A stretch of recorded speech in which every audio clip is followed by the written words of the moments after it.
Idiot. A psionic domain can defend in all directions. Do you think it will be any different by attacking from behind? One of the rookies that was putting up the psionic domain sneered.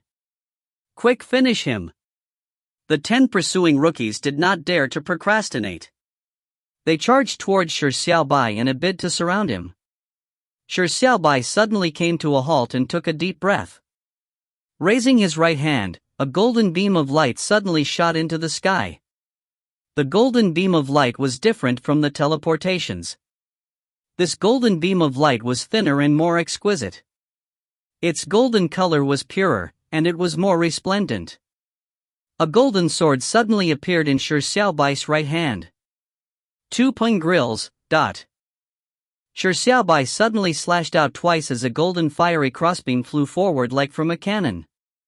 With that, the golden sword in Shi Xiaobai's hand suddenly shattered and was reduced to points of light that scattered to the ground. Shi Xiaobai immediately felt dizzy. Pulling the golden holy sword for just a second had nearly drained all his psionic power. Shi Xiaobai immediately used Unleaking Turtle Aura and retreated. The golden fiery crossbeam struck the psionic domain as the 5 rookies had their expressions drastically changed. Spewing a mouthful of blood, they were sent flying forward as the domain shattered, allowing free passage for the golden crossbeam to strike the Tree of Life. Boom. A tumultuous explosion sounded as half of the 10 pursuing rookies were sent flying in dread by the aftershocks of the explosion. Shi Xiaobai continued running forward and never turned back. A true man never turns his head to watch an explosion. City number 7, destroyed. The story that followed was a nightmare the city destroyer villain left for the rookies. Shi Xiaobai was constantly sent to other cities, and he was increasingly adept at destroying the Tree of Life. He also had various means of doing so.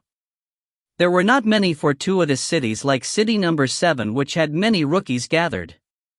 However, with the passage of time, the number of rookies in each city was gradually increasing. Therefore, despite Shi Xiaobai being more in line with the title of City Destroyer Villain, the process of destroying a city gradually became more difficult. But thankfully, for some reason, Shi Xiaobai never encountered any rookie from a city he had previously destroyed in any of the cities he was sent to. It was unknown where all the rookies whose cities were destroyed by him had gone to. This gave an advantage to Shi Xiaobai. Many's the time, he would rush down the waypoint the moment he arrived and head straight for the Tree of Life. The rookies would spend 1 or 2 seconds to realize what City Destroyer Villain meant, but would eventually be a second or two too slow. They would then watch helplessly as Shi Xiaobai used a 2 grill strike to reduce the Tree of Life to black ash. When Shi Xiaobai was sent to the city Kevin was in, Shi Xiaobai had chosen to give up on destroying the city. However, Kevin clearly could not stop the other rookies. Shi Xiaobai could only rush to a safe zone before using Teleport Scroll. At this moment, Kevin had stepped forward to help Shi Xiaobai hold back the other rookies, greatly increasing Shi Xiaobai's opinion of Kevin. Shi Xiaobai did not meet Mu Yuesheng and guessed that she had already headed for the 3rd level. In fact, the reason why Shi Xiaobai's destruction of the cities went so smoothly was mostly because the truly powerful rookies had already headed for the 3rd level. There were very few powerful rookies like Sunless, who had stayed behind in the 2nd level for Motzi. And the remaining were just trash. There was no way they could compete with Shi Xiaobai's crab steps that was closing in on the crest of Perfection Realm. Although they could deal some damage to Shi Xiaobai with their advantage in numbers, they still failed to prevent Shi Xiaobai from destroying the Tree of Life in one strike. The 2 grill strike was too effective against the initial Tree of Life that had extremely low defense. It was truly an instant kill. Congratulations for destroying city number 16. You have stolen 13 20 tower defense points. You have accumulated more than 500 tower defense points. Do you want to head for the 3rd level? City number 16 was the 15th city Shi Xiaobai destroyed. Shi Xiaobai could not help but slump down to the ground. He closed his eyes wearily. His body was filled with cuts and bruises. Soon, the fiery voice resounded in his mind. Absolute choice completed. Congratulations on obtaining a B-level reward, Master Conquest Ball. Using the Master Conquest Ball guarantees the conquest of any non-highly intelligent biological being that would be stored in the Conquest Ball space, becoming a private pet. Shi Xiaobai was slightly stunned as a golden ball the size of a baseball dropped out of thin air into his palm. Guarantees the conquest of any non-highly intelligent biological being? Shi Xiaobai's eyes brightened slightly. Although he did not know what the exact definition of non-highly intelligent biological being was, the word conquest greatly satisfied Shi Xiaobai. Shi Xiaobai kept the tiny golden ball into his pocket and rested for a few minutes. Town portal scroll. Shi Xiaobai bathed in the golden light. He currently had 13505 points. He was like a nouveau riche, so he had to return to his city to spend lavishly. 10 seconds quickly passed. After a moment of haziness, Shi Xiaobai had returned to city number 1. However, at the moment he landed on city number 1's waypoint, he heard a noisy din before he even opened his eyes. Shi Xiaobai frowned as he slowly opened his eyes. He was immediately dumbfounded. He saw the city filled with people. There were more than 100 people, or even hundreds of people. There were quite a number of familiar faces amongst them. Weren't they the rookies that had been transported away after he destroyed their cities? Shi Xiaobai was instantly enlightened. It was no wonder he never met rookies that had been transported away a second time during his 17 teleportations. After their cities were destroyed, not only were their tower defense points stolen from them, they had been forcefully sent to his city number 1. 2. Hey! The densely packed crowd of rookies looked at the city destroyer villain that made them gnash their teeth in bitter hatred as they gathered around him. Immediately, the waypoint was swarmed. If you find any errors, ads pop up, ads redirect, broken links, non-standard content, etc., please let us know. Report chapter so we can fix it as soon as possible. Chapter 238, Letting Everyone Clear. Chapter 238, Letting Everyone Clear. Nearly 300 rookies crowded the waypoint, making it packed like sardines. With Shi Xiaobai standing on the waypoint, unless he had wings to fly, there was nowhere for him to hide. Furious voices boomed. Dahe, you actually dared to appear in front of us. This time, I want to see how you can escape from me. Kill him. At least prevent him from using the exit command. Although I just came from Nightmare Terror Island, Dahe, you have gone too far. You are not to be tolerated. Him being a city destroyer villain is enough reason for people to eliminate him. The rookies slowly approached him with fervent killing intent, as though they were clouds of doom that were crushing down on a city. However, they did not act rashly or mindlessly rush forward. This was because they knew that Dahe could use the exit command to escape in an instant. Rushing forward would only force Dahe to escape. They needed an outlet to vent their anger. Simply eliminating Dahe was clearly not enough. The rookies closed in on him as they slowly climbed the steps.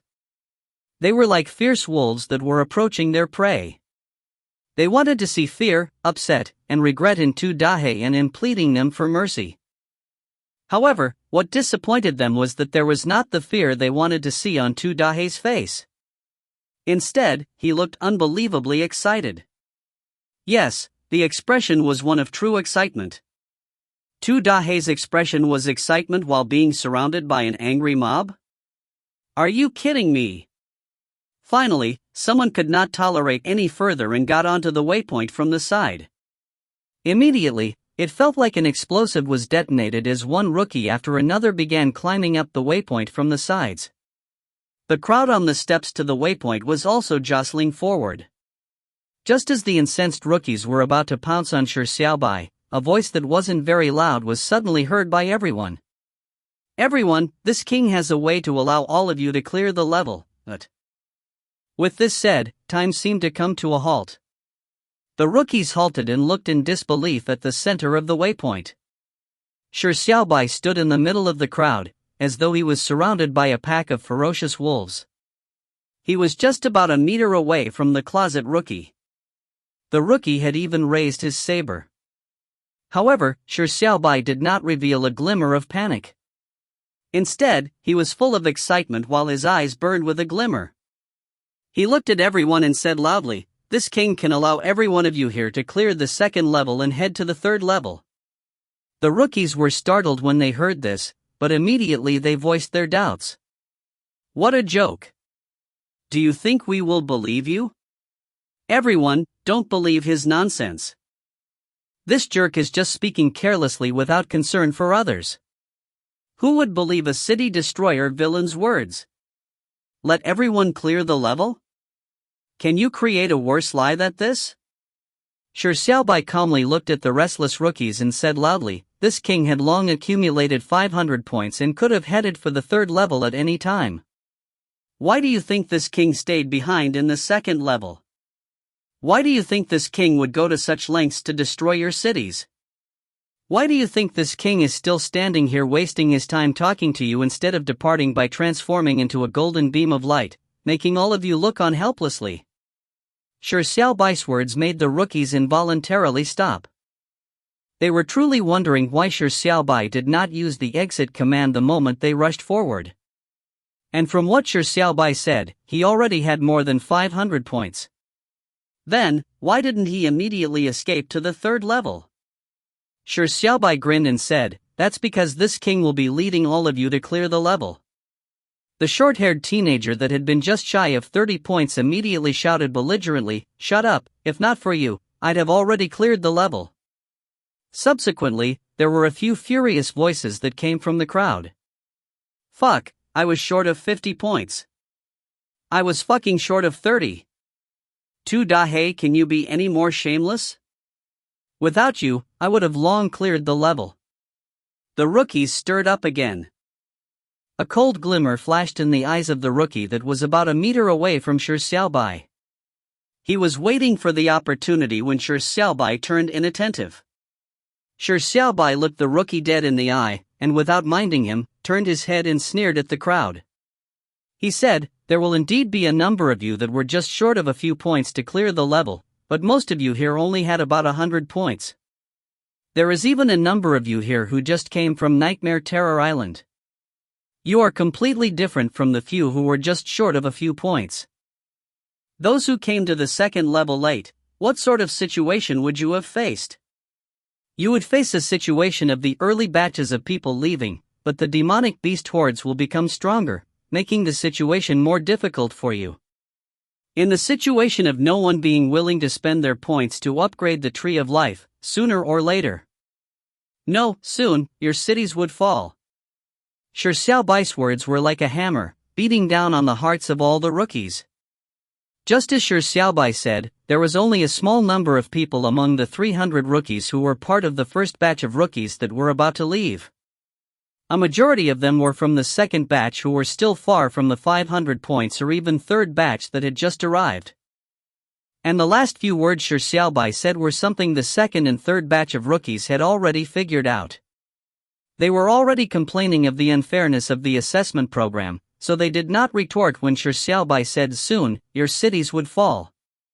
In fact, the number of people in city number 1 increasing so dramatically was not purely because of Shi Xiaobai. Some of them had failed to defend their cities, so a number of the 300 people had been sent to city number 1 after their city was overrun. Furthermore, they had to admit that defending a city with 300 people was much simpler. It could be said that although Shi Xiaobai had destroyed 15 cities, it made city number 1 more powerful than ever. But, this is the reason for destroying our cities? So as to gather us together and defend together? Fuck, do you treat us as fools? It was indeed very easy to defend a city with 300 people, but what about the fucking points? Every wave of demonic beasts is limited. How long would it take to amass 500 points with 300 people splitting the points? Don't forget that the level lord will descend in time to come. When that happens, even if we have 500 people, we might still not be able to defend the city. Do you think we have the time to waste with you? Idiot. Although the other cities might slowly fall, but before falling, there would still be a batch of people who would be able to accumulate enough points to leave. And what you have done is push everyone into a pit of doom. The rookies were outraged as they looked at Shi Xiaobai as though they were looking at a retard. At the same time, they were rendered speechless. They found it fucked up that their cities had been destroyed due to such a retard's foolish thinking. Shi Xiaobai looked at everyone with a look as though he was looking at a group of retards. In a state of speechlessness, he said, "When did this king say that you were gathered together to defend? If you find any errors, ads pop up, ads redirect, broken links, non-standard content, etc., please let us know. Report chapter so we can fix it as soon as possible." Chapter 239, City Attack. Chapter 239, City Attack. When did this king say that you were gathered together to defend?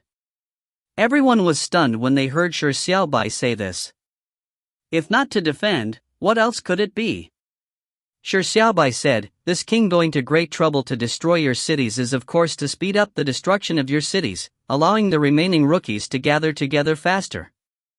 Hence, when this king arrived in city number 1, this king is very happy that all of you are gathered here. That's because the more people gathered here, the more confident this king is in leading you to the 3rd level. The method is clearly not to defend for 30 waves, 50 waves or more, but..." Shi Xiaobai paused slightly. Everyone involuntarily held their breaths. This was the moment the answer was revealed. It was also the reason why they had let Shi Xiaobai say so much. They were waiting for this moment. If Shi Xiaobai's answer did not satisfy them, they would vent all their rage at him. Shi Xiaobai said the 2 words softly, "City Attack." Everyone was taken aback, unable to understand what the 2 words, "City Attack," meant. Did it mean attacking other cities and destroying all of the other cities? Shi Xiaobai's eyes suddenly burst out with a dazzling brilliance as he took a step forward. An inconspicuous but forceful stance made the rookies in front of him involuntarily take a step back. Shi Xiaobai waved his hand and announced his true move loudly. This king wants to lead you to launch a counteroffensive on the demon city. This was the fascinating idea Shi Xiaobai had. It was the most important reason he had had in his eventual choosing of the second choice, personally destroying 15 cities. The rookies frowned and asked in wonderment, "What's the demon city?" The assessment program did not mention it at all. Counteroffensive on the demon city? What a joke! Where's the demon city? Do you think you can fool us by making up a demon city? The rookies questioned angrily, but they did not attack him. They were waiting for Shi Xiaobai's final excuse. Shi Xiaobai shook his head and sighed. He said with a tone of disappointment, "Your foolishness makes this king wonder if his choice was correct or not. Maybe this king should have left alone from the outset." Everyone's faces turned aghast, as they took a big angry step forward. Shi Xiaobai calmly faced them and said softly, "On the left wall of the points treasury, the 58th line, 99th column. Holy radiance, a holy sword condensed out of the most sacred light. Effective against killing the demon city's demonic tree. Requires 10,000 tower defense points." With this said, everyone drew a gasp and came to a stop. The rookies at the outer perimeter immediately rushed towards the points treasury. Moments later, the rookies that went into the points treasury shouted loudly, "What Tu Dahe said is true," ad verbatim.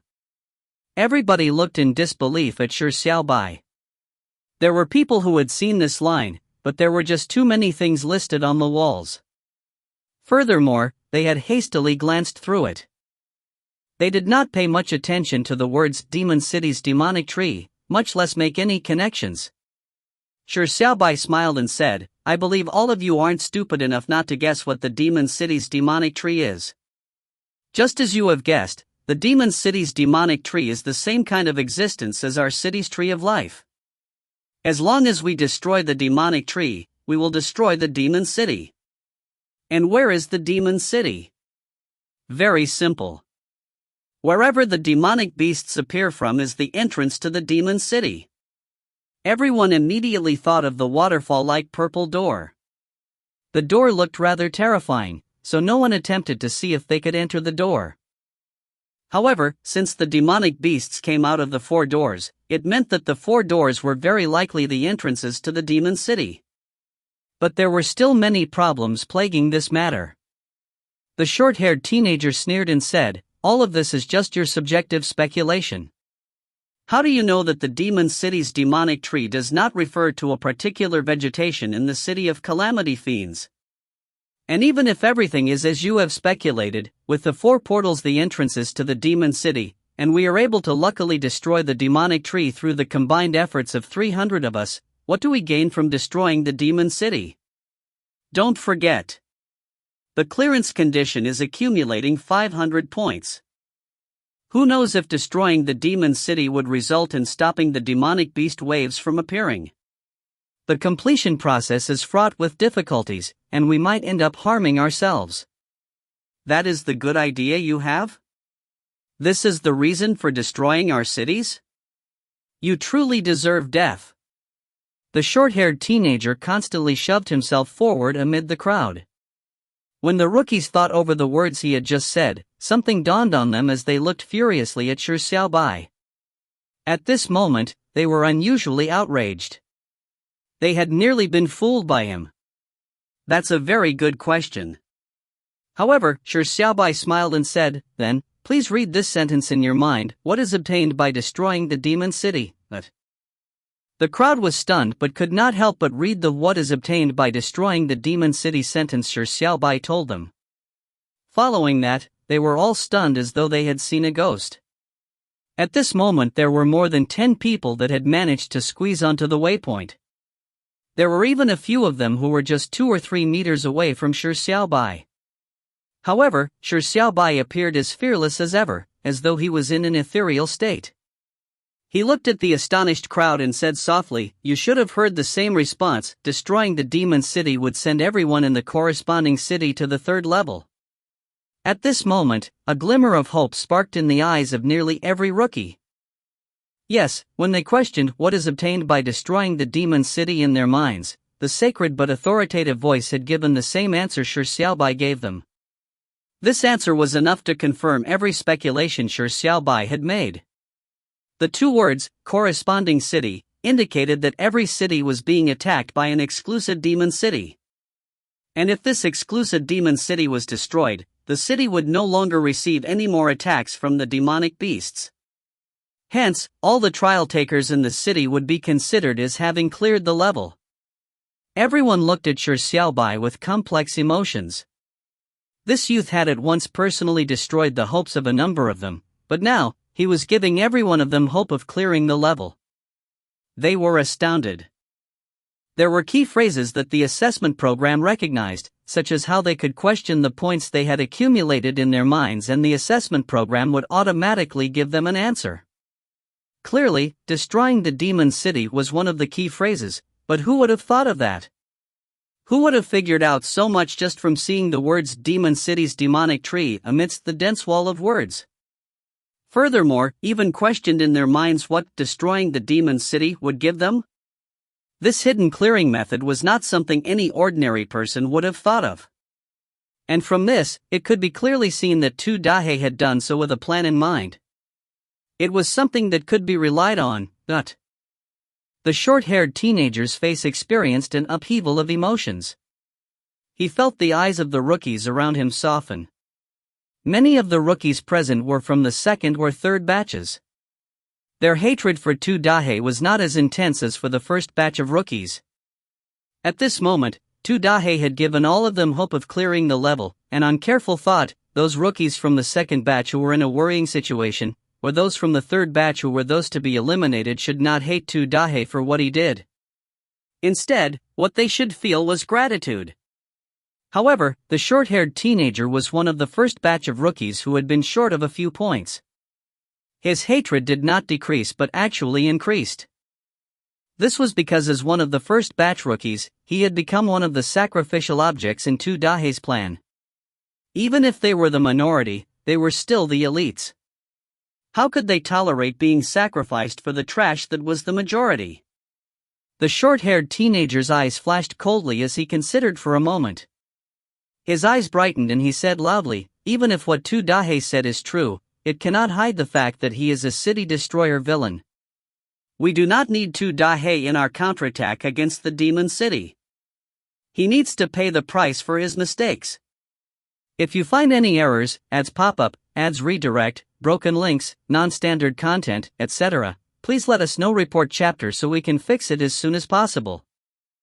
Chapter 240, The Youth Would Eventually Become a King. Chapter 240, The Youth Would Eventually Become a King. Yes, although it was unknown if the 300 of them had the ability to launch a counteroffensive on the demon city, it did not matter with or without Tu Dahei. They could first call Tu Dahei before attacking the demon city. With this thought in mind, the short-haired teenager shouted once again, "Tu Dahei must pay the price for his mistakes." About 30 rookies from the first batch immediately proclaimed in unison, "Tu Dahei is not to be forgiven. We can launch a counteroffensive on the demon city without Tu Dahei. Tu Dahei must pay the price. Him being a city destroyer is enough reason for people to eliminate him." The 30-odd rookies shouted, but they gradually realized a harsh reality. The other 200-odd rookies did not echo them. They seemed to be pondering, hesitant about their next action. The 200-odd rookies had wavered. Their hatred for Tu Dahei was not that strong from the very beginning. Furthermore, Tu Dahei had given them hope of clearing the level despite the grim backdrop they were facing. Tu Dahei's plans had kept in mind the second and third batches, to begin with. At that moment, they nearly felt a sense of gratitude, so how could they feel hatred? Shi Xiaobai took in everyone's expressions as the corners of his lips gradually formed a smile. He said, "Very good. Your actions have not disappointed this king again. If all of you have continued denouncing this king would have directly chosen to head for the third level. This king shall very responsibly tell all of you that without this king, the chances of you succeeding in taking down the demon city would drop by more than half." The rookies were immediately startled when they heard this. Where did Tu Dahei get the confidence from to say that their chances of success would drop by more than half without him? Wasn't that implying that he alone could match the 300 of them? The short-haired teenager immediately scoffed angrily, "What an arrogant person. How can you speak so arrogantly? I think you don't even think anything about the 300 of us. You just want to use us to achieve your own goals." The short-haired teenager immediately grasped the opportunity to sow dissent. The rookies did not show discontented looks the short-haired teenager wanted. This was because they were afraid that Tu Dahei would proceed to the third level without a word due to the discontent. And from the various indications, Tu Dahei appeared extremely reliable. Shi Xiaobai was very pleased with the rookie's attitude. Looking at the short-haired teenager, he said, "This king currently has 13,000 points." With that said, many people stared at him with widened eyes. Soon, people guessed where Shi Xiaobai had obtained the 13,000 points from, and immediately felt mixed emotions. Shi Xiaobai said, "Getting those 13,000 points was not in this king's plans, so it can be said to be a pleasant surprise. However, with these 13,000 points, the chances of success when we launch our counteroffensive on the demon city have increased tremendously. This is because this king can use 10,000 points to exchange for the holy radiance that can kill the demon city's demonic tree." The hope in the rookie's eyes immediately increased in intensity. The short-haired teenager said in indignation, "Even if you have the holy radiance, you can't be better than 300 of us. Furthermore, those 13,000 points were forcibly snatched from our hands." Shi Xiaobai glanced lightly at the short-haired teenager and sneered, "Think carefully. How are all of you currently addressing this king?" Everyone was immediately stunned. How were they addressing Tu Dahei? Of course it was, "City Destroyer Villain." City Destroyer Villain? City Destroyer Villain. City Destroyer. Everyone gasped. Shi Xiaobai said loudly, "Have you recalled? In terms of means to destroy a city, who can compare to this king? At that moment, the rookies who had their cities destroyed recalled the terrifying means Tu Dahei had used to destroy their cities. Tu Dahei's dazzling footwork that resembled a devil's. That astonishing speed that left them agape, as well as that fiery crossbeam strike that instantly killed the Tree of Life. All of this was still vivid in their memories. Who else was more insane than Tu Dahei when it came to being a city destroyer villain? If the person who destroyed their city was labeled a city destroyer villain, was the person who destroyed the demonic beast's demon city a city destroyer villain?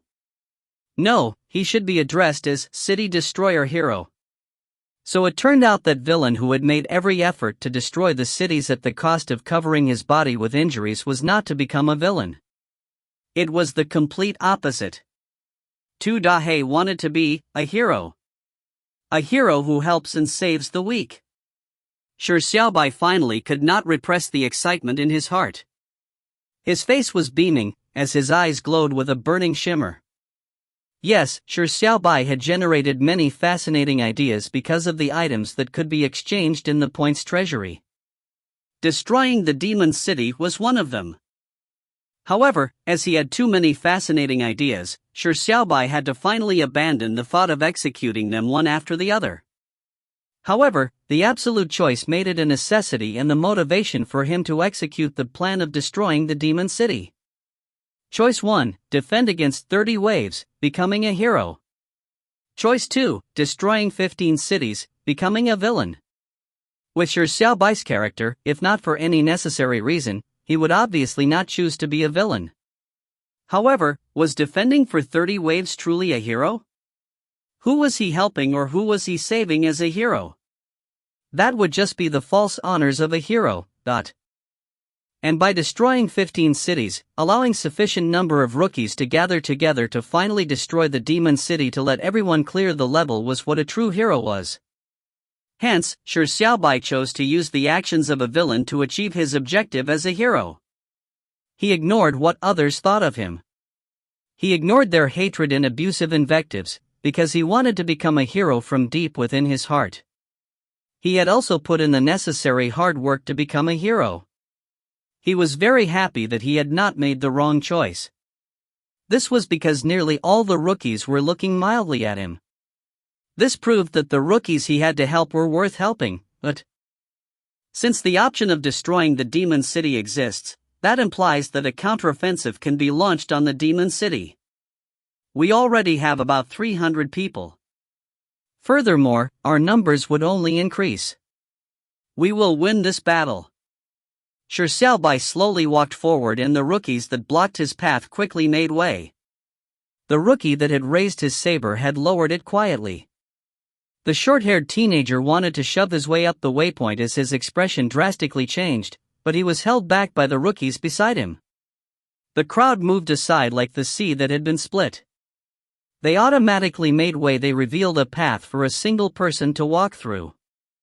Shi Xiaobai slowly walked along this path and loudly said, however, we have to destroy the demon city with sacrifices minimized or even to the point of emerging unscathed. We do not know what the demon city is like, nor do we know how many demonic beasts there are in the demon city, but we do not need to know that. This is because we are not slaughtering demonic beasts, nor destroy the city. All we need to do is kill the demonic tree. And there is only one person who can kill the demonic tree.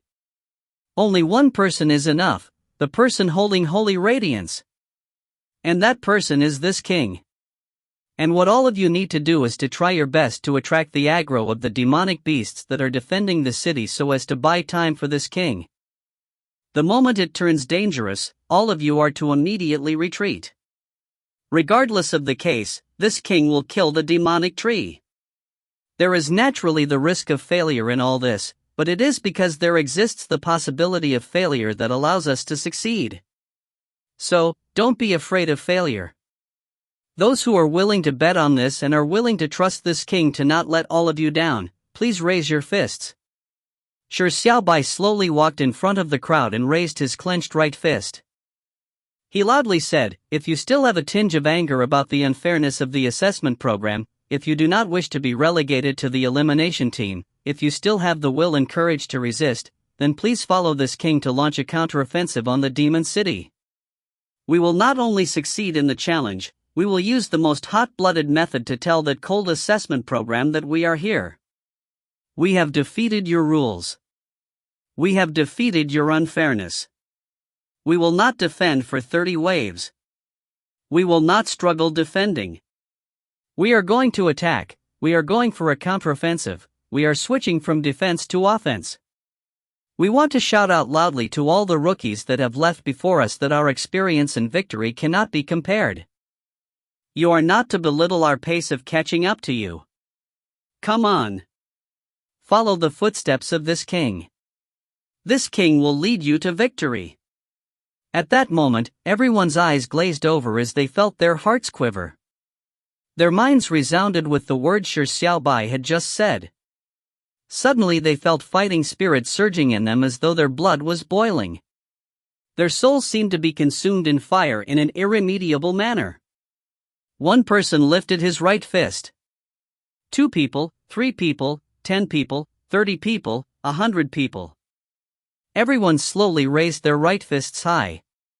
Even the short-haired teenager eventually raised his fist with a stiffened expression. Counteroffensive on the demon city. Suddenly, someone shouted. Counteroffensive on the demon city, ... Counteroffensive on the demon city. One voice after another sounded from the crowd. Shi Xiaobai grinned and bellowed, counteroffensive on the demon city.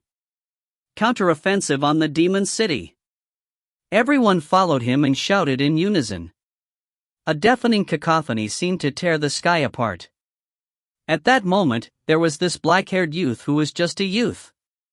He had delicate facial features without any domineering air to him. He was also just an inexperienced rookie just like them. However, as that youth stood there, they recalled all his actions and words, and felt as though a king had appeared. Immediately they felt respect for him, one that bordered on reverence. The youth would eventually become a king, ... At that moment, nearly everyone had such a thought flash in their minds. If you find any errors, ads pop up, ads redirect, broken links, non-standard content, etc., please let us know. Report chapter so we can fix it as soon as possible. Chapter 241, Venturing Alone. Chapter 241, Venturing Alone. The launching of a counteroffensive on the demon city naturally had its risks. The difficulty was immeasurable, and even after a spate of hard work, it might still result in utter defeat. However, if they were to carry on defending, with the defending against each wave becoming more difficult and the imminent arrival of the level lord, most of the rookies were bound to be eliminated. The extremely few who could clear the level also needed a certain level of luck. Hence, despite the fact that attacking the demon city was a desperate bet, it was still worth attempting. Of course, blindly attacking was certainly not going to work. There was a lot of preparatory work needed. Shi Xiaobai walked into the points treasury. He had 13,505 points, so if he used them effectively, he could raise the chances of successfully attacking the demon city greatly. Shi Xiaobai hesitated for a moment but still chose to exchange for Holy Radiance. Although it was spending 10,000 points at a go, if the killing effect it had in its description was true, it would allow them to eliminate the worry of the strength of the demonic tree's defense. As he reached his hand out to press on the words, Holy Radiance, a voice immediately boomed in his head. Do you want to exchange for the Holy Radiance? Requires 10,000 tower defense points. Yes. Shi Xiaobai gave an affirmative answer. A layer of whiteness suddenly concealed the line of text and floated out of the wall. Following that, each word merged together and transformed into mysterious white textual runes. The mysterious textual runes constantly increased in size again and again, until it was the height of a person. The pure whiteness suddenly cracked like an eggshell, and white fragments that looked extremely firm paired off. When the white fragments struck the ground, they seeped into the ground like water. The pure white eggshells cracked incessantly as it gradually revealed what was inside it. It was a pure white sword. It was as white as snow that resembled jade. The surface of the sword's blade had a faint layer of white radiant light. This was holy radiance? Shi Xiaobai stretched his hand out to hold the hilt, and immediately a warmth spread to his palm. Suddenly he felt that sacred light seeped into his palm and flowed throughout his body. As it flowed past the injuries he had suffered while destroying the cities, black steam was released from his body. The wounds left on his body quickly vanished as a pure aura surged through his body. It was as though he had taken a cold bath. He had a very refreshed and comfortable feeling. This was the healing property of light. The holy radiance contained a surging but pure light. Just holding the sword hilt resulted in such a powerful healing effect. Shi Xiaobai was pleasantly surprised.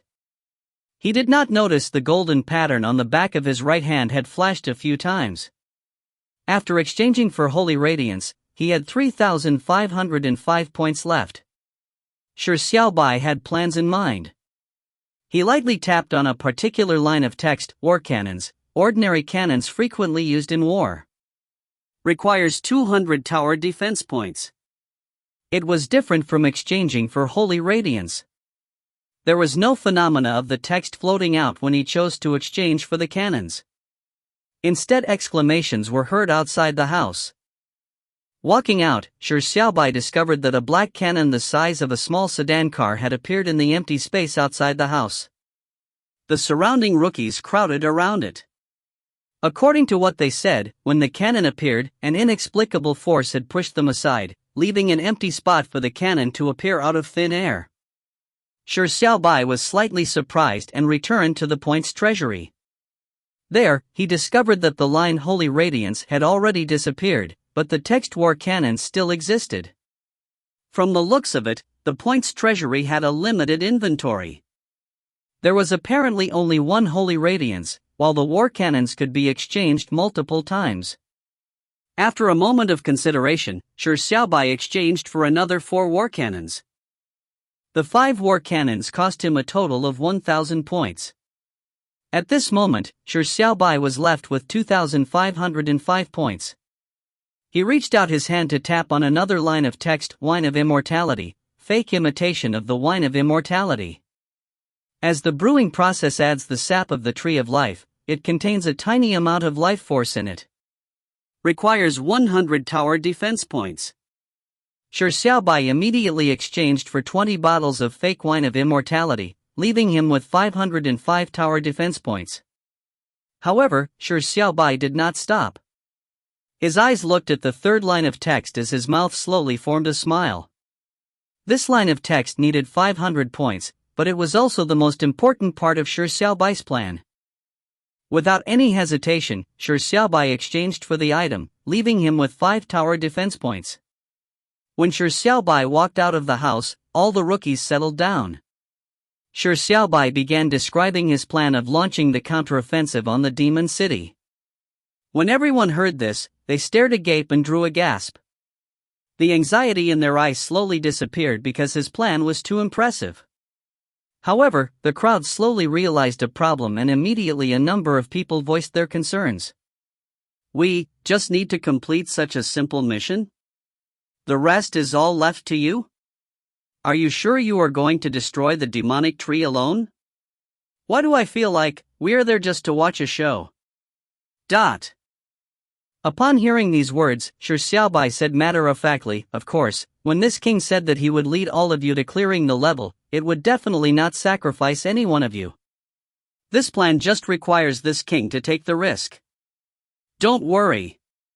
This king will definitely lead all of you towards victory." Shi Xiaobai was filled with confidence. His fearless demeanor made others suffer a loss for words. The rookies lowered their heads in succession. Back then, they believed that 2 Dahe had destroyed the cities to gather them and to use their numbers to attack the demon city, but they never expected that the only person who needed to venture into Dahe's plan was himself. They only needed to act as support, and could retreat at any time. Even without the 300 of them, just 30 of them were enough for 2 Dahe's plan to be perfectly implemented. As such, the great efforts 2 Dahe went to destroying the cities to gather the rookies together was just to allow more rookies to obtain the reward of clearing the level. He was not selfish at all. At this moment, The rookies who still had a trace of envy in their hearts had all their complaints washed away. Moments later, there were rookies who walked out of the points treasury. Very soon, there were bottles of fake wine of immortality on the empty city grounds. The wine of immortality which Shi Xiaobai had exchanged went from 20 to 100 bottles after 3 minutes. A number of rookies had used their remaining points. They had decided to go for broke. The short-haired teenager used the 100 points he had arduously accumulated to exchange for a bottle of fake wine of immortality. He walked in front of Shi Xiaobai and said with a deepened voice, "I'm still infuriated regarding your actions, but I choose to believe in you once. I hope you do not disappoint us." Shi Xiaobai said solemnly, "All right." Following that, he faced everyone and said loudly, "Prepare yourselves. After finishing the next wave of demonic beasts, we will immediately launch our counteroffensive on the demon city.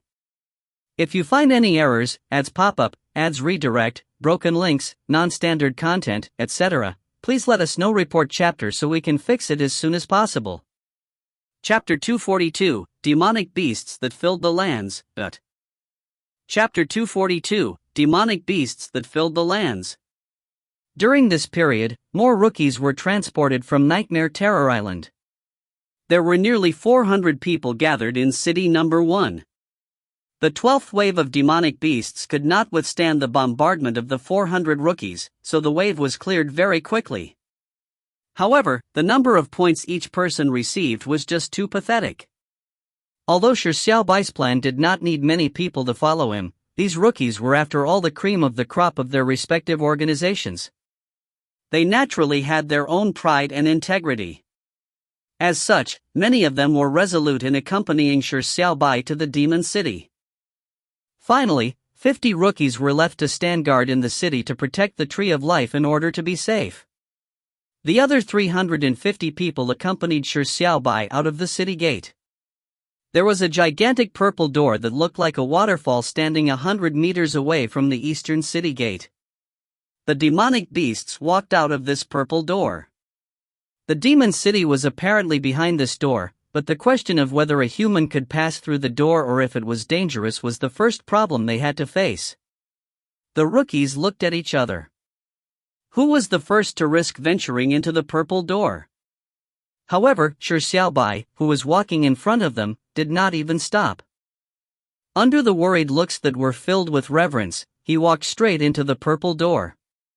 The purple waterfall instantly engulfed Shi Xiaobai's figure.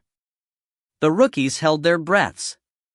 1 second, 2 seconds, 3 seconds.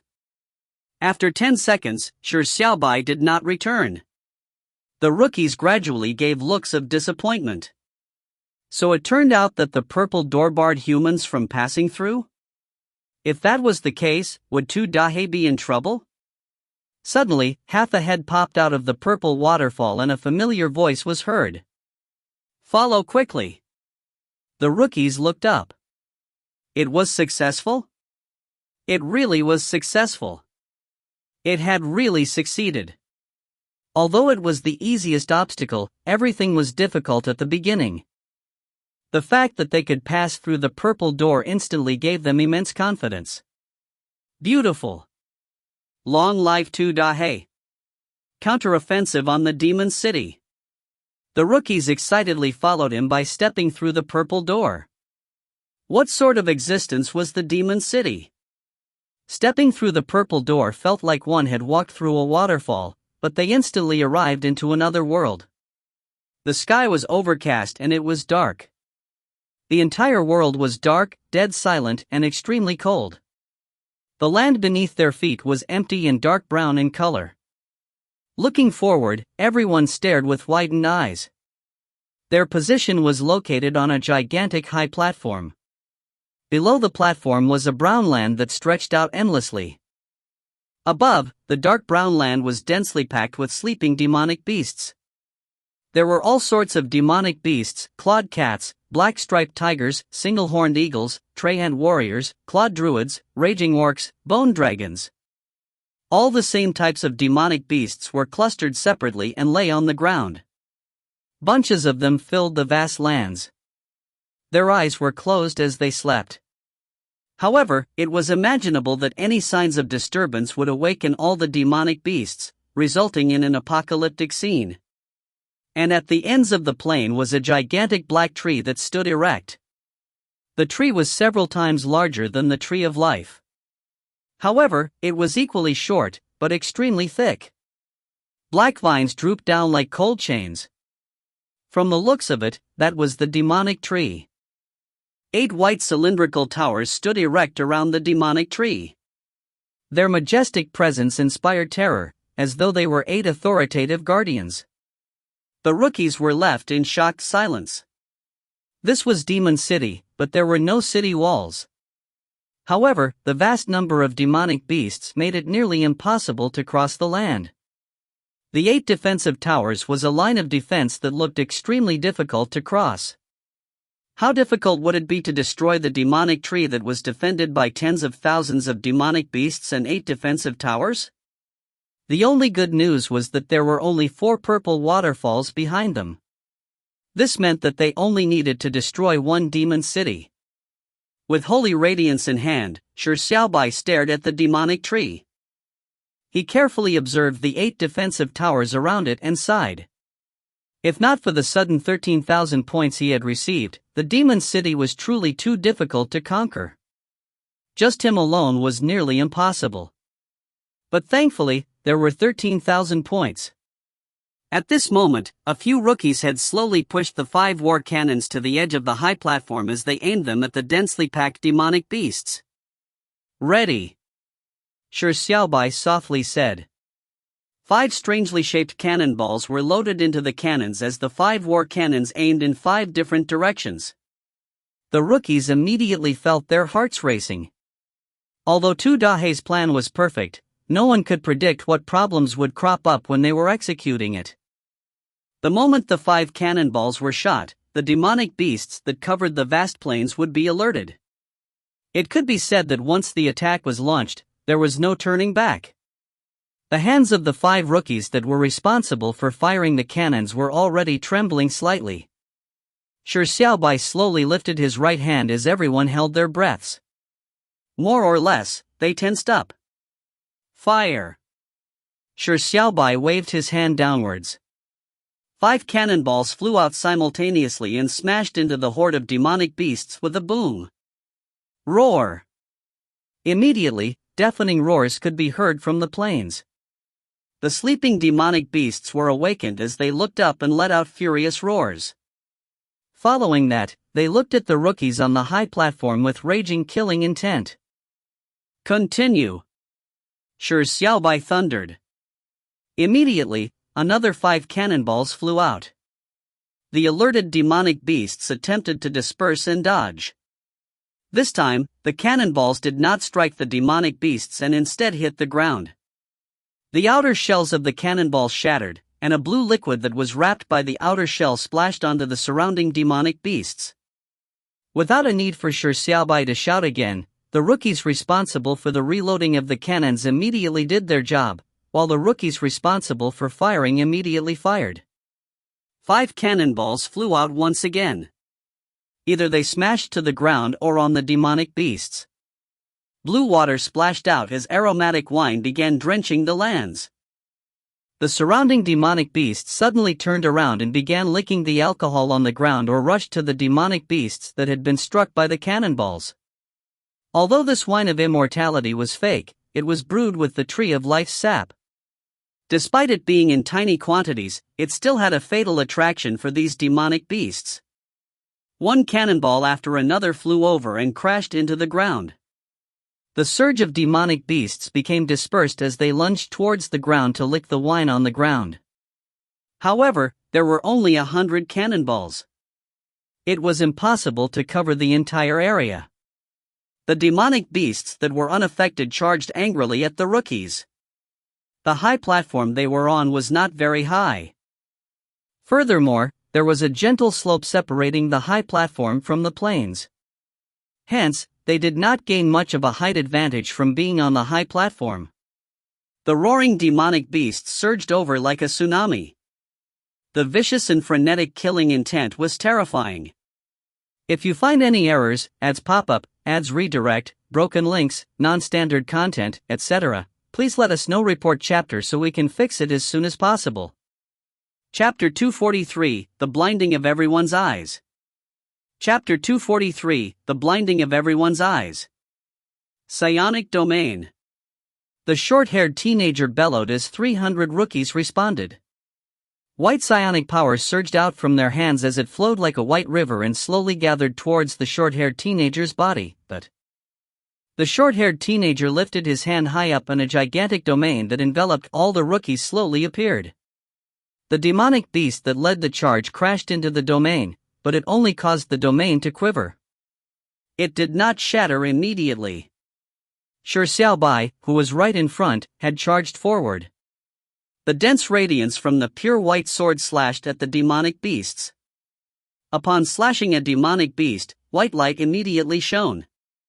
The demonic beast howled as its body evaporated into white smoke as though it had been burned. This strike was the simplest beginner sword, but it was produced using holy radiance. In it was contained a rich amount of the power of light. This power of light was highly effective against the darkness-based demonic beasts in the demon city, but Shi Xiaobai slashed out one strike after another as one demonic beast after another fell to the ground with a wail. The rookies looked on in shock. At this moment, a few strange yells came from far into the distance. Following that, these strange yells began to undergo vicissitudes and intermixed within were angry roars. The demonic beasts that were licking the wine on the ground had suddenly raised their heads. Their eyes were bloodshot as they burst forth with amazing speed and power. Instantly, they pounced onto the demonic beasts that were running past them. The demonic beasts that were pushed down struggled desperately as they let out shrill but strange yelps. The demonic beast with bloodshot eyes was leaning over the other demonic beast as it roared. Then, its body began grinding. One after another, the demonic beasts that had licked the wine on the ground began pushing down demonic beasts beside them while their eyes were bloodshot. They ignored the struggles of the demonic beast that they had pushed down, and began grinding their bodies. As a result, there were pairs of entangled demonic beasts on the plains with one above the other. With bloodshot eyes, the demonic beast on top would begin moving in a rhythmic fashion, as strange cries of pain or enjoyment resounded through the sky. That scene blinded the eyes of everyone. Have we succeeded? A girl covered her eyes and asked shyly. We've succeeded. A youth took a look and looked away. Shi Xiaobai's plan had succeeded. They had used the wine of immortality to make specially crafted cannonballs. Using the theory of the tree of life being able to attract the demonic beasts, it resulted in the demonic beasts to lick the wine of immortality that splashed to the ground. They had added powerful aphrodisiac, beast, which cost 500 tower defense points, into the wine of immortality to cause the demonic beasts to be in heat. Fuck, this plan actually worked. My eyes are going blind. This aphrodisiac is so powerful? It's like this group of demonic beasts has gone mad. Demonic beasts that are in heat are terrifying. I'm kowtowing to Tu Dahe for such a plan. How lewd. Is Tu Dahe a lewd king? The rookies voiced out their mixed emotions, but there was a look of excitement on their faces. At this moment, more than half the demonic beasts were doing unspeakable aerobics while in heat. The few demonic beasts that had charged at the high platform also lost their lives with the slaying of Shi Xiaobai's sword of light. At this moment, there were few demonic beasts that were free to move. It could be said that the defense of the numerous demonic beasts suddenly revealed a gigantic flaw. Now, finally, when the last demonic beast that attacked the psionic domain was killed, the short-haired teenager shouted. In fact, just as the short-haired teenager opened his mouth, Shi Xiaobai had already shot forward like a cheetah on its hunt. His speed confounded everyone. The rookies turned their heads as they looked at the charging figure with a strong sense of hope in their eyes. From this moment, whether they would succeed in conquering the demon city to obtain the final victory was all on Tu Dahe's shoulders. Although the aphrodisiac cannonballs had reduced more than half the demonic beasts, there were still vast numbers of demonic beasts on the plains. Furthermore, the 8 white defensive towers still stood erect. Trying to dart through all these obstacles alone was extremely difficult and dangerous. Every rookie knew this in their hearts. However, this was Tu Dahe's plan. He was the one who took the initiative to shoulder this responsibility. This was the reason why he made them feel an inexplicable sense of respect for him. Tu Dahe, go. Tu Dahe, all the best. Go for it. Tu Dahe, we are relying on you. Whether you succeed or not, I'll look up to you for the rest of my life. You have to succeed. The rookies yelled out in high spirits. They became nervous as they stared intently at the figure that was crazily charging forward. Shi Xiaobai darted past the demonic beasts that were still going at it again and again. The demonic beasts in heat ignored him, while the demonic beasts that were trapped beneath did not have the ability to do a thing.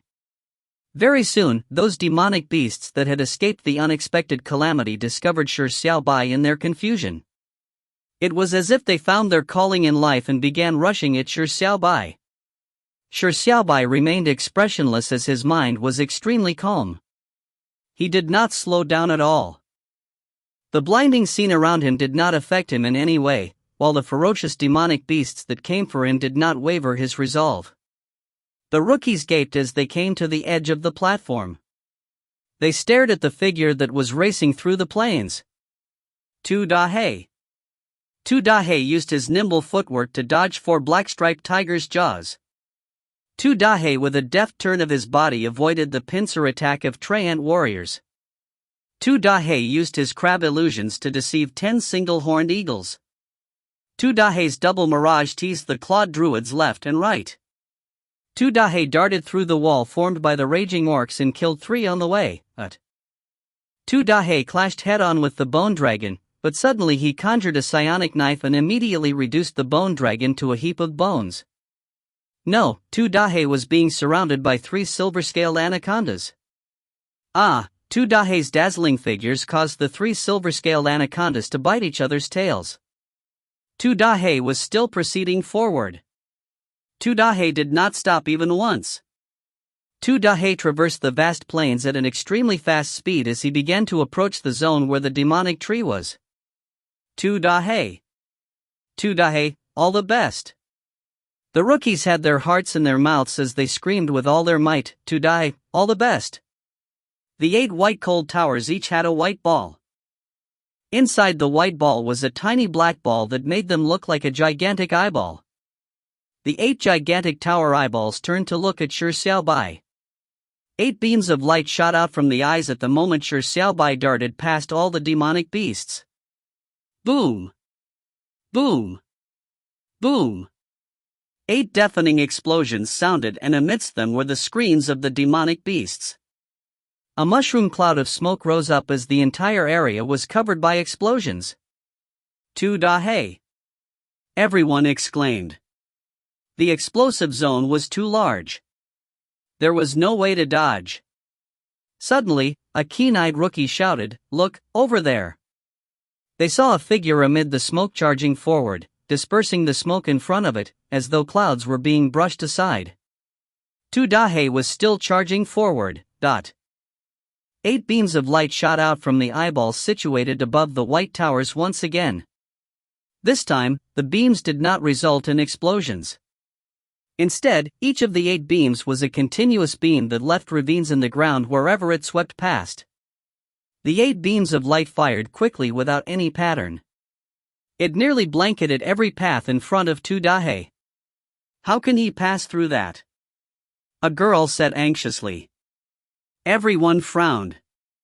With the 8 beams of light sweeping back and forth, they formed a light curtain that almost did not have any gaps in them. The light curtain contained terrifying power. Even the ground was left with deep ravines, so how could one pass through the light curtain? Shi Xiaobai's eyes remained calm. Instead of slowing down, he accelerated. The light curtain had almost no gaps. But it was only almost. Since there existed a gap, as long as one was fast enough, one could pass through it by seizing the correct moment. As long as he was faster, and even faster. Shi Xiaobai's eyes burst out with a dazzling radiance. The 8 beams of light that were sweeping back and forth suddenly appeared to slow down. He saw a gap that was about to disappear in a flash. Accelerate, and more acceleration. Shi Xiaobai's speed broke through his limits at that instant. At the next moment, Shi Xiaobai clashed with the gigantic light curtain that stood in his path. As the light flashed, everyone held their breaths as they saw a black figure on the other end of the light curtain. The black figure leaped high into the sky. Raising his word, he jumped towards the black demonic tree. He passed through it. Holy shit, he really passed through. Just a bit more. Go on, Tu Dahe. Shi Xiaobai had leaped into mid-air with the pure white sword lifted high into the sky. Suddenly a magnolia-colored beam of light contracted and expanded like a heart. It was like a divine heartbeat. 2. Shi Xiaobai slashed a diagonal slash towards the right. Pang grills. Shi Xiaobai slashed a diagonal slash towards the left. A gigantic magnolia-colored crossbeam of light surged straight at the gigantic demonic tree that had drooping black vines. Boom! A white flame shot up into the sky as the inferno lit up the entire dark sky. The demonic tree issued out a shrill scream. The white flames burned as a layer of creamy white emanated above the demonic tree. It was as though it had frozen as the screaming came to a halt. The eyeballs on the 8 white towers turned a crimson red as they shot out blackish-red beams of light in every direction as a series of explosions happened. The demonic beasts stopped their actions and lay prostrate to the ground. They wailed, growled, cried or roared, as though it was the apocalypse. At that moment, the authoritative voice boomed in the minds of all the rookies in the Demon City. Demon City number 1 has been destroyed. All the trial takers in City number 1 will be transported to the 3rd level after 10 seconds. If you find any errors, ads pop up, ads redirect, broken links, non-standard content, etc., please let us know. Report chapter so we can fix it as soon as possible. Chapter 244, City Destroyer Hero. Chapter 244, City Destroyer Hero. Demon City number 1 has been destroyed. All the trial takers in City number 1 will be transported to the 3rd level after 10 seconds. This sentence sounded in the minds of all the rookies in City number 1. Everyone was overjoyed and astonished. They had really succeeded? They had really succeeded. The demonic tree seemed frozen as its body was covered in a layer of white frost. The 8 defense towers that were shooting beams of light came to a sudden halt. As the bloodshot eyes slowly closed, the demonic beasts prostrating on the ground collapsed to the ground subsequently. It was unknown if they were entering hibernation or if they were dying. And at that instant, a black-haired youth stood amidst the desolate scene. He stood in front of the demonic tree with a pure white holy radiance in hand, as though he was a god that had descended to the mortal world. He had traversed the sea of demonic beasts and dodged numerous attacks, evading the 8 beams of light and killed the demonic tree in one strike. He had destroyed an entire demon city almost with his strength alone. This is the City Destroyer villain? A rookie that had recently come from Nightmare Terror Island was lost in a trance. The moment he came, he was informed of the City Destroyer villain. Back then, he had scoffed at them, thinking that they were exaggerating. However, now with him seeing this scene, he understood that reality was 100 times more terrifying than the rumors. A sea of demonic beasts and 8 defensive towers that shot beams of light had failed to prevent him from forging ahead. They did not even slow him down. He sped up again and again, and seemed to stab the demon city in its heart. He had also stabbed ruthlessly into the hearts of everyone. The shock they received was something beyond words. This is the City Destroyer villain. A rookie who had his city destroyed by Shi Xiaobai said with a relieved tone. He was even feeling proud. This City Destroyer villain had once destroyed his city and he had not led them to destroy the demon city. He had directly led them towards victory. No, he's a hero. City Destroyer hero. A girl's eyes were filled with splendor and reverence. To be able to destroy the demon city alone. That was truly one of the brave, a true hero.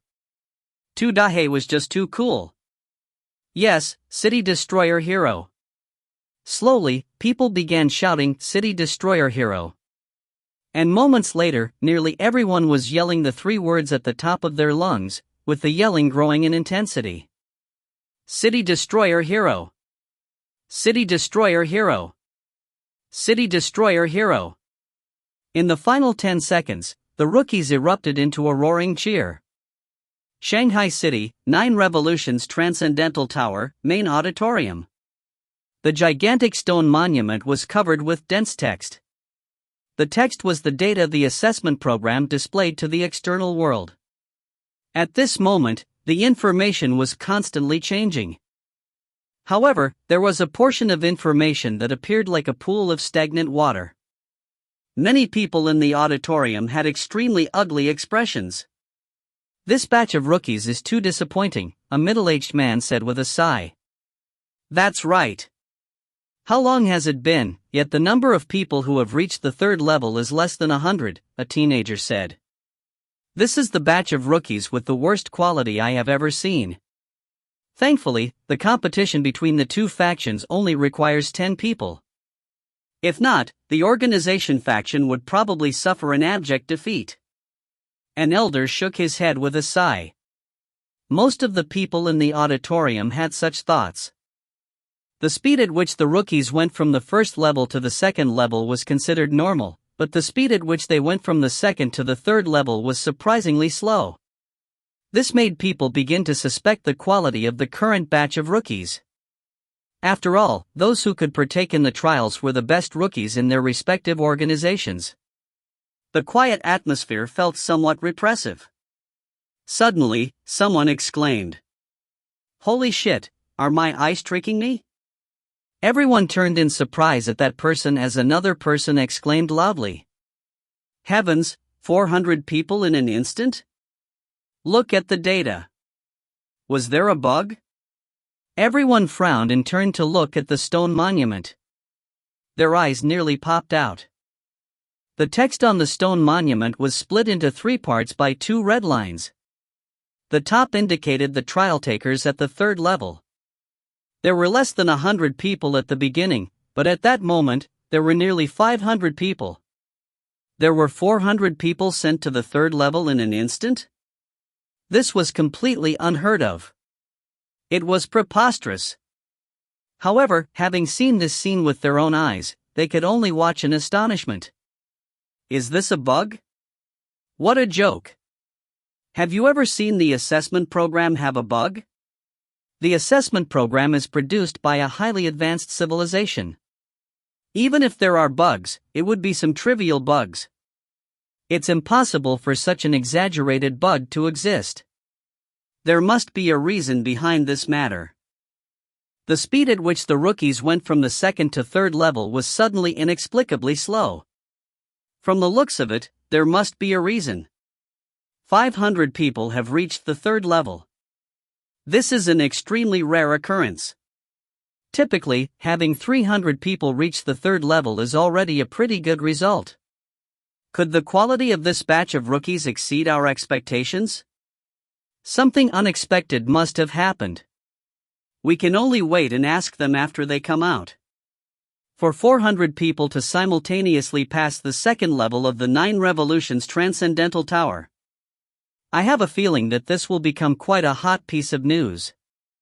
After all, the 9 Revolutions Transcendental Tower is infamous for its cutthroat competition, Hey, didn't you see those reporters running out to make phone calls? If this matter was not a bug and had happened for a reason, it would definitely make the front page of all major newspapers tomorrow. Everyone broke out into a flurry of discussions. Compared to the silent and lifeless situation from before, it was as if they were 2 different worlds. 9 Revolutions Transcendental Tower, Medical Ward.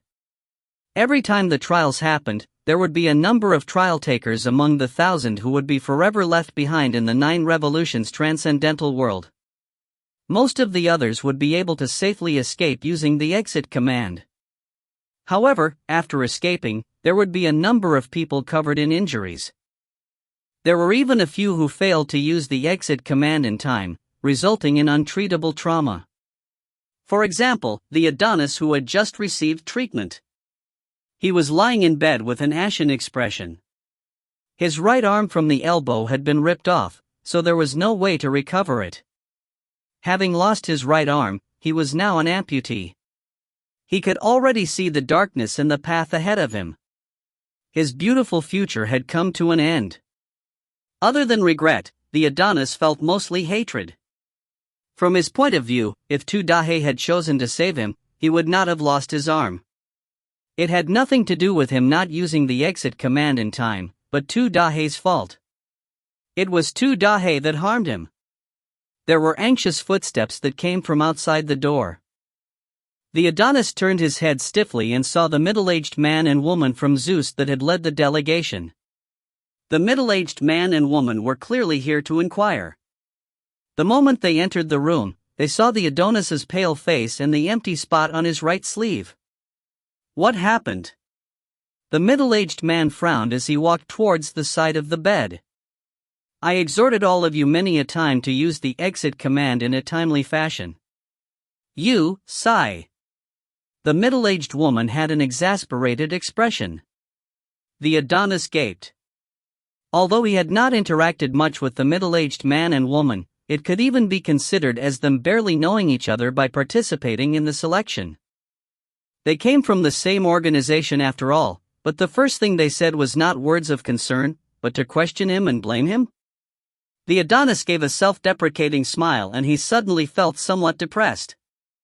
If you find any errors, ads pop up, ads redirect, broken links, non-standard content, etc., please let us know. Report chapter so we can fix it as soon as possible.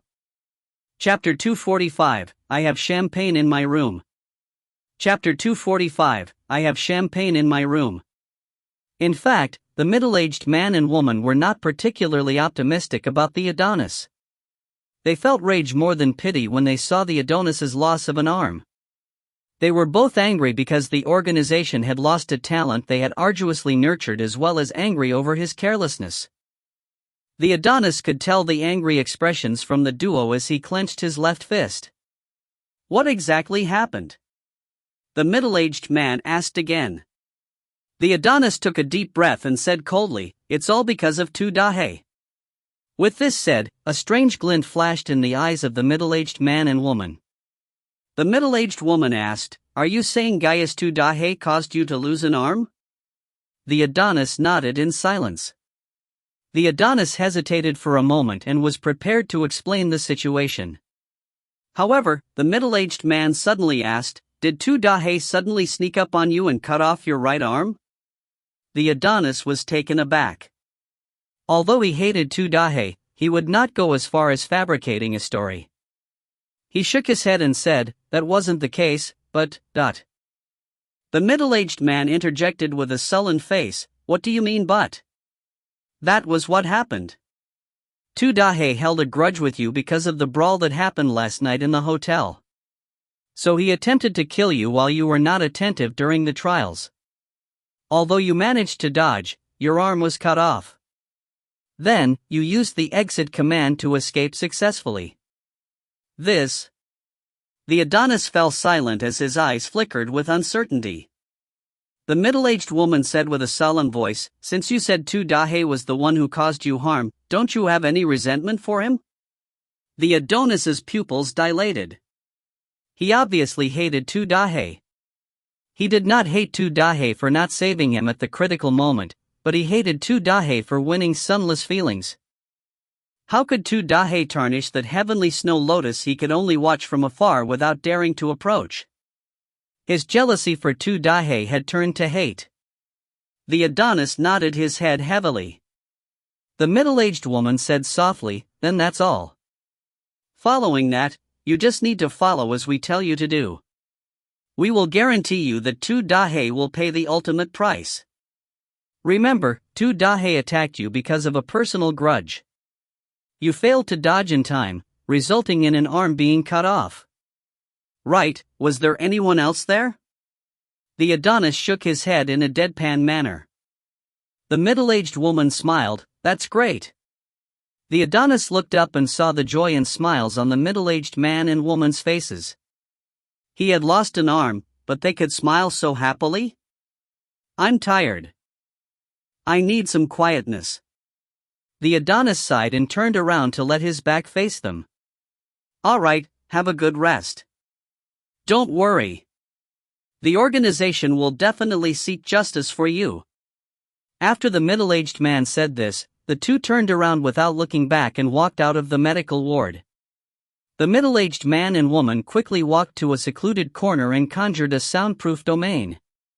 The middle-aged man whispered, "This is a fantastic opportunity. It seems our plans on encroaching Gaia can be restarted." The middle-aged woman gave a slight sneer and said, "Previously, the two Dahe destroyed our plans, but who knew he would offer himself like this? Remember to execute this matter without telling the elderly god of swords." Ever since the battle exchange, he has been adamantly trying to prevent the encroaching plans, but he refuses to say the reason. He only mentions that Gaia is filled with hidden talents. What a joke! If Gaia truly had hidden talents, would they have been reduced to second tier? That old fogey must be cherishing his friendship with one pun. It's truly as the saying goes, once you turn old, your blade turns blunt. The middle-aged man nodded and said, "We will secretly execute this matter. We need to find an appropriate opportunity and expose this matter. It's best when most rookies are present. It's rumored that Tu Dahe is extremely arrogant and is disliked by the rookies. When the time comes, we might even get some free support. The middle-aged woman fell into silence for a moment and said, "When the trials are reduced to the last few people, nearly everyone will be gathered in the auditorium to pay attention to the final level of the trial. At that moment, we can seek justice from Yama Minamiya, and stir up the problem and make the situation tense and irrecoverable. Even if Yama Minamiya is willing to sacrifice Tu Dahe in compromise, we will insist on things. Then, we will angrily lose all decorum in front of everyone. When the time comes, Zeus will have enough reason to encroach onto Gaia." The middle-aged man revealed a smile and said, "That's a good timing. Those rookies would have just finished the trial and would definitely be feeling unhappy. It would be the perfect time for them to vent their hatred for Tu Dahe too. I can already imagine how Tu Dahe is being condemned by everyone, the scene of him being unable to give a convincing explanation. It would definitely be very interesting." The middle-aged woman also smiled. "This matter shall be done in this way. Our positions will make a giant leap. Those old fogies have been coveting Gaia's Heritage series greatly." The middle-aged man said, "Let's celebrate tonight?" The middle-aged woman nodded, "I have champagne in my room." As the organization faction was undergoing their selection, the academic faction was naturally doing the same. The academic faction had long begun the audition of the entire country. It was different from the organization's decision using one round. The academic faction had plenty of manpower, so the entire selection process was open and extensive. All the freshmen could enroll to join in the mass training and selection. Every round, there would be recorded video that would be posted on the official video feed. And today, the day when the organization faction was undergoing their selection, the academic faction's national audition had come to an end. The rookies chosen from each province's audition had arrived in Beijing today. One super rookie after another walked out of the airport. The people who came to welcome them cheered. It was different from the organization faction where hero missions were considered. The academic faction paid more focus to the formation of the students' fame. If the academic institute could produce a celebrity-grade hero, that would greatly increase the reputation of the institute. Hence, all the super rookies sent by the academic faction were exposed from the moment they entered their institutes. As such, their fame was much greater than the super rookies in the organization faction. Every year, the number of super rookies the academic faction received far exceeded the organization faction. And this year, a new record was made. There were more than 50 super rookies throughout the country. More than 40 of them chose to carry on with their studies, with fewer than 10 joining the organizations. This was also one of the reasons why the conflict between the two factions suddenly intensified. Although the super rookies only represented being first in the overall quality assessment in their province, it did not mean they were the strongest. However, this situation clearly made the organization faction feel greatly threatened. Noon. At the academic faction's selection venue, it was a stadium that could hold 10,000 people. It was already filled with spectators. The selection style of the academic faction had a very rich academic vibe to it. It was a single knockout duel. The 256 freshmen that were selected would participate in an elimination tournament until 36 people were left. Following that, they would be split into teams to vie for the top 10 spots. Finally, a second round of elimination matches would decide the final rankings. It would last for many days and it would be a feast for the audience's eyes, creating several headlines. This was the standard style of the academic faction. And today's first round in the playoffs was sufficient to grab the attention of many. This was because the first contestant on the candidate name list was the Princess of Battle Arena Corporation, Princess Xiao Xiao, who studied in Peihua University. If you find any errors, ads pop up, ads redirect, broken links, non-standard content, etc., please let us know. Report chapter so we can fix it as soon as possible. Chapter 246, You and I know Shi Xiaobai. Chapter 246, You and I know Shi Xiaobai. Xiao Xiao was not a super rookie, but her fame exceeded most super rookies. This was because of that, despite her coming third in this year's graduation examinations, it was a rank she received in Beijing. The value of that ranking alone was much greater than any province's super rookie could get.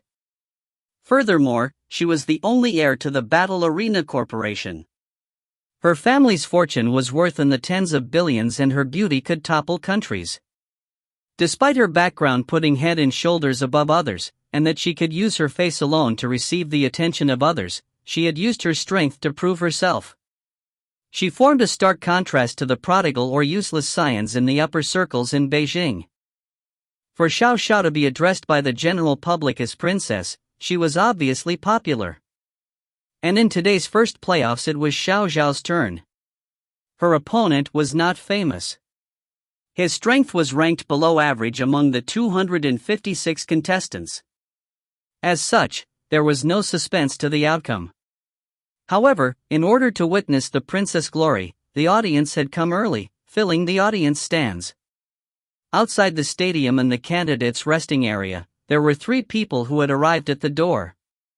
They had met with quite a problem. Sorry, you have to show your identification. The candidate list does have a freshman named Chen Lingxuan, but for some reason, there's no picture. If you do not have an identity card, we can't believe you, but... A few security guards blocked the entrance as a suited middle-aged man said in a warm manner. The silver-haired teenager frowned slightly. The red-haired girl beside the silver-haired teenager glared at the guard, and just as she wanted to say something, the silver-haired teenager stared at her. The red-haired girl harumphed before shutting her mouth. A handsome youth standing behind the silver-haired teenager and the red-haired girl said softly, "Brother, shall I just give up?" The silver-haired teenager shook his head and said, "No, you have to find a way to elevate your existential presence and try your best to eliminate the white aura. The two factions' mass training has extremely high visibility. Furthermore, you have been abandoning your cultivation all these years without rising to the psionic soul realm. This is a heaven-given opportunity. It would be a pity if you miss it." The silver-haired youth shrugged his shoulders indifferently. "If I want to raise the visibility of myself, there are many ways. I just need to." The silver-haired teenager shook his head with a smile. "You sure have many crazy ideas, but most of them can't be used. The factional collective training is the right way." The suited man could not help but roll his eyes when he heard the siblings speak. He wanted to deride them, saying that the factional collective training was not something they could enter as they wish. Visibility was not something one could rise as they wished.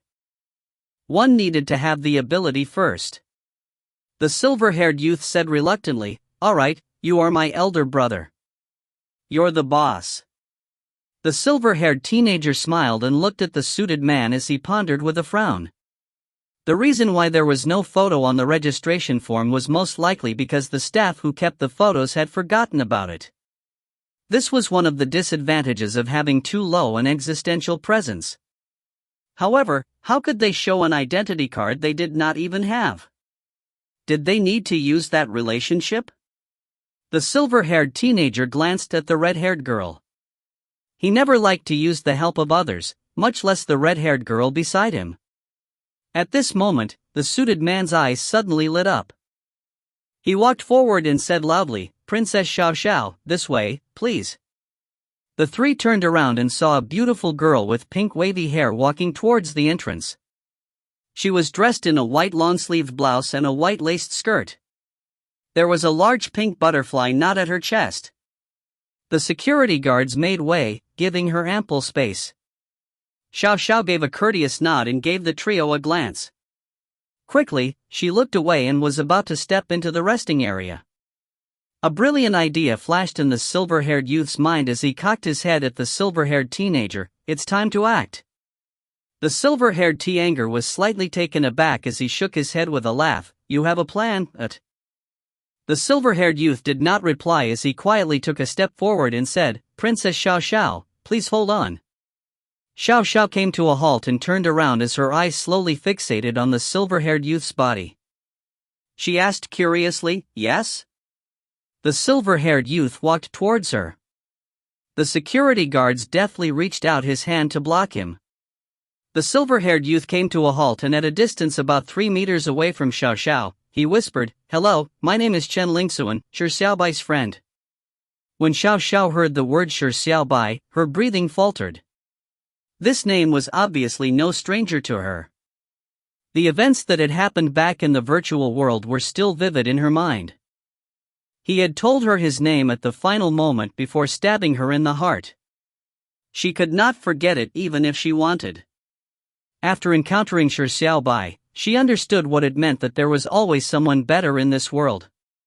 She had been desperately cultivating over the past few days, in the hopes of entering the factional collective training. If she could chance upon the little pervert who once carried her while running, she did not want to be flung behind him again. At this moment, she immediately felt like she was living in an illusion, hearing this name from a stranger she suddenly met. "How do you know?" "I know Shi Xiaobai." Xiao Xiao exhaled. During the virtual reality competition, the identity of IChooseDogLeading was always a mystery. Other than her, it appeared as though no one knew Shi Xiaobai was IChooseDogLeading. And the only time she had interacted with Shi Xiaobai was at that virtual competition. Then, how did the person in front of her know that she knew Shi Xiaobai, and could say things like, "I'm Shi Xiaobai's friend"? Chen Lingxuan smiled and said, "Xiaobai previously mentioned you." This was obviously a lie. Chen Lingxuan had only accidentally stumbled on the news that was neglected by the masses. From the description from the news, the intelligent him managed to guess that Shi Xiaobai was IChooseDogLeading. However, he did not know what Xiao Xiao and Shi Xiaobai's relationship was. Neither did he know if Xiao Xiao knew that IChooseDogLeading's name was Shi Xiaobai. Hence, he directly said that he knew Shi Xiaobai instead of saying a bunch of bullshit before Xiao Xiao said, "Who is Shi Xiaobai?"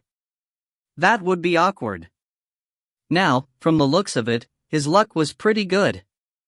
Xiao Xiao did know Shi Xiaobai, and from the looks of it, their relationship was pretty good? After Xiao Xiao heard Chen Lingxuan's words, her eyes lit up slightly. She opened her mouth, but did not say a word. After a few moments, she coyly said, "What did he say?" From her actions, Chen Lingxuan was slightly surprised. This relationship appeared far from pretty good? Chen Lingxuan immediately imitated Shi Xiaobai's tone by saying, "This king will eventually save the world, let alone a mortal princess?" Xiao Xiao burst out laughing. This sentence made her recall the words Shi Xiaobai had said in the virtual world. The way he spoke was still vivid in her mind. This sentence was truly Shi Xiaobai's style. For the silver-haired youth to know this, he clearly had a great relationship with Shi Xiaobai. At this moment, Chen Lingxuan suddenly said, "Alright, sorry for bothering you. I'm actually one of the freshmen that should be participating in the selection. We will chat when we have the opportunity in the future." Upon hearing this, Xiao Xiao hesitated for a moment before nodding and said, "Alright." Although she wanted to understand more about Shi Xiaobai from Chen Lingxuan, it was impolite to ask so many questions on their first meeting. It would appear too imprudent. Xiao Xiao turned around to walk into the resting area. Chen Lingxuan watched her in a deadpan manner, as though he was prepared to leave. The suited man hurriedly came forward and said, "Since you know Princess Xiao Xiao, you definitely can't be an imposter. Please, go on in." Chen Lingxuan's back faced the suited man as he winked at the silver-haired teenager. The silver-haired teenager shook his head with a laugh. "How much do you need to owe Shi Xiaobai? Now, you are adding one more to the tab?"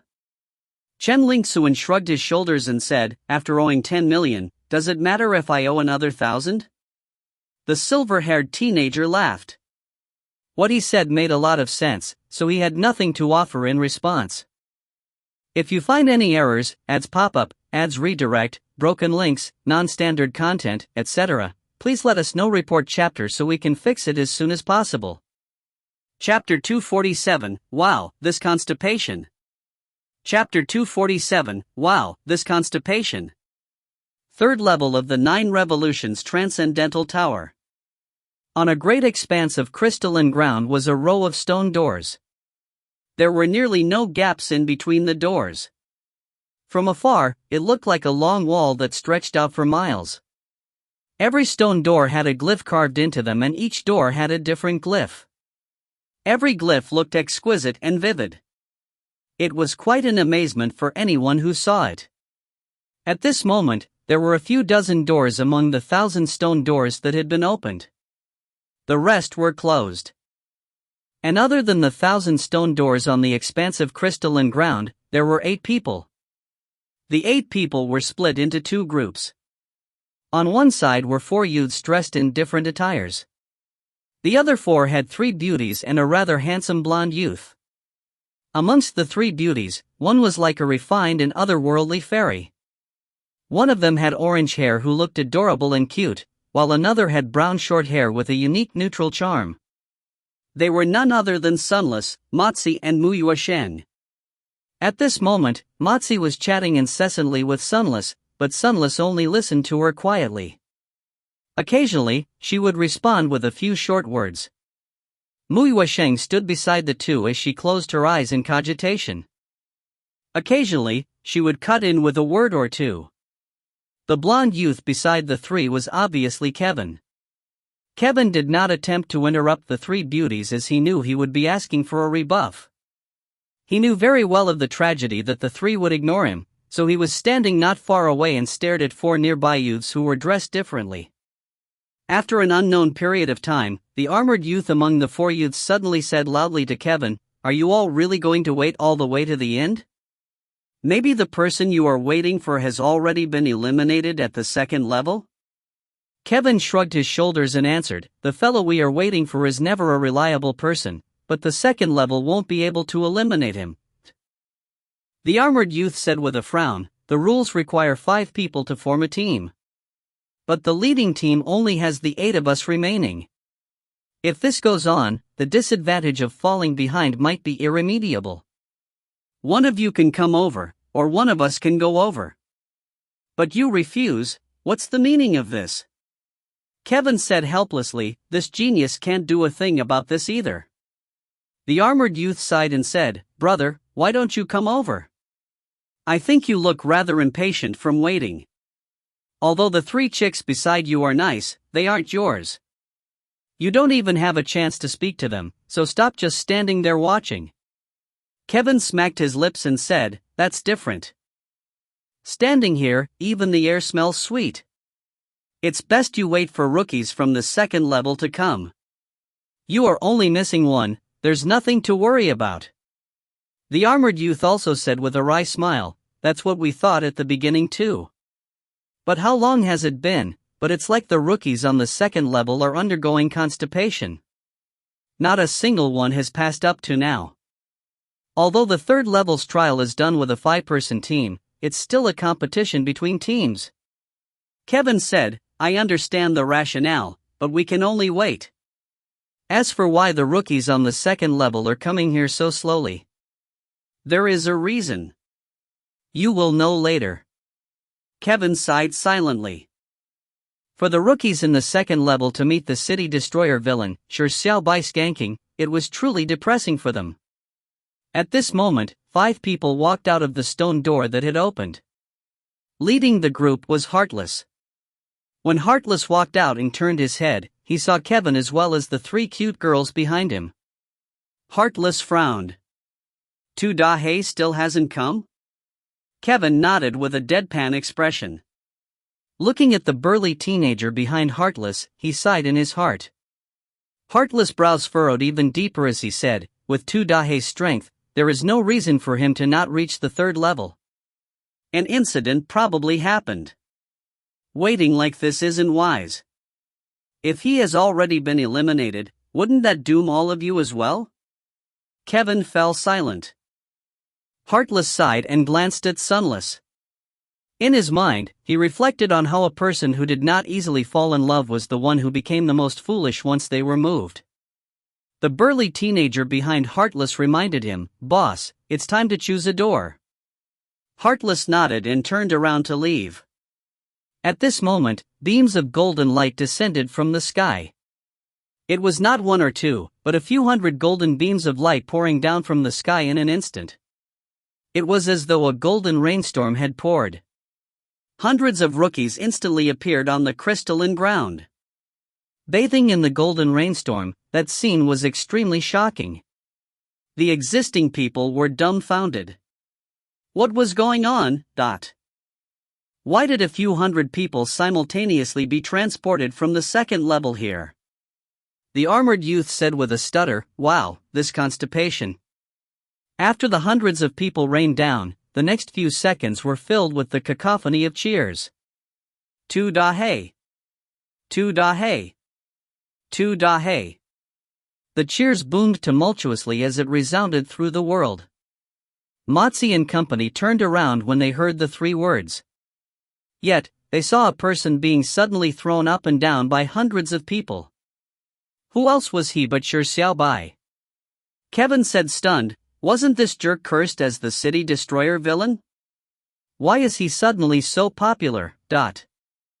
Heartless fell silent for a moment before saying, For so many people to be simultaneously arriving at the third level, it probably has to do with Tu Dahe, but what did he do? The cheers lasted till the authoritative voice boomed in the rookies' minds. Shi Xiaobai, who could not stop the crowd's passionate throwing into the sky, finally landed on the ground to take a breather.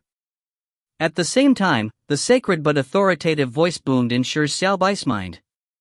Welcome to the 9 Revolutions Transcendental Tower's third level, 1,000 stone doors. In the 1,000 stone doors, there are 1,000 stone doors. Every stone door leads to a small world. Every small world has its regiment of guards and a guardian boss. Killing the guardian boss would be deemed as earning the points for the corresponding door. When you have 1,000 points, you would clear the third level. Once the guardian boss in the stone door is killed, the corresponding door will become empty, preventing anyone from entering. The 1,000 stone doors are divided into 4 levels of difficulty: easy, medium, hard, hell. Only after entering the stone door would you be informed what level the stone door world you have entered. At that moment, you are able to choose to leave the world, but you would be barred from entering another stone door for 10 minutes. This trial requires 5 people to form a group. Please form a 5-person team with any other 4 people. Once the group is formed, there cannot be any changes. After the team works together to kill the guardian boss, everyone will receive the originally defined points. A stone door permits only 1 team to enter. This level's level lord, 1000-Eye Demon Sovereign, has been awakened an hour ago. It will descend in 11 hours. Please make haste. Please carefully choose your teammates. Wishing you best of luck. If you find any errors, ads pop up, ads redirect, broken links, non-standard content, etc., please let us know. Report chapter so we can fix it as soon as possible. Chapter 248, It Must Be an Illusion. Chapter 248, It Must Be an Illusion. The moment the sacred but authoritative voice was finished, hundreds of rookies caused a hubbub. Boss 2 Dahe, bring me along. Boss 2 Dahe, form a team with me. I'll definitely not hold you back. Let go of 2 Dahe, bring me along. Hundreds of rookies jostled to form a team with 2 Dahe, turning the scene into chaos. The armored youth said, "Holy shit, is 2 Dahe that awesome? Should we try to get him too?" There were a number of rookies who knew that they did not have the chance to form a team with 2 Dahe. Looking at the three adorable girls, they immediately prepared to request of them to form a team. As a flower guardian, Kevin immediately rejected them and said the last spot in the team was specially left for 2 Dahe. The rookies could only walk towards the armored youth. Although they did not have chicks, they looked rather extraordinary. At least, their outfits did not look simple. Previously, they had been helplessly waiting, hoping for rookies to arrive. Now, with a few hundred rookies suddenly appearing, the armored youth immediately had a change of heart. With so many resources, was there a need for them to fill the vacancy without any thought? They had to be picky. The armored youth pretended to be aloof and criticized the rookies that came seeking for a team. They were flatly rejected on the belief that the next one would be better. Heartless was also curious over what had happened as he pulled a person aside to inquire. Upon receiving the answer, he was dumbfounded. At this moment, Kevin had also pulled a random rookie and asked him politely over the reason of 2 Dahe's sudden popularity. Obviously, the rookie did not pass the opportunity to brag, even if he was not the one being awesome. Very soon, the great deed of how 2 Dahe went from a city destroyer villain to a city destroyer hero was described by the rookies that were soon to turn into brainless fans. At times they would embellish the story. Some even deliberately concealed the matter of using aphrodisiacs. They described how 2 Dahe darted through demonic beasts that filled the lands and 8 guardian towers with laser beams, and how he destroyed the demonic tree with a single strike, finally accomplishing the deed of destroying the demon city alone. Everyone stared confounded as they looked at Shi Xiaobai, who was still being surrounded by others, and felt a tremor in their hearts. Motzi, heavens, Lord 2 Dahe is so cool. Muyua Sheng, it's so his style. Always rendering people so speechless. Kevin, sigh, this genius should never have compared with him. How can a human compete with a monster? Heartless, barely worthy of Little Sunday. Sunless. After a while, Shi Xiaobai suddenly squeezed out of the crowd.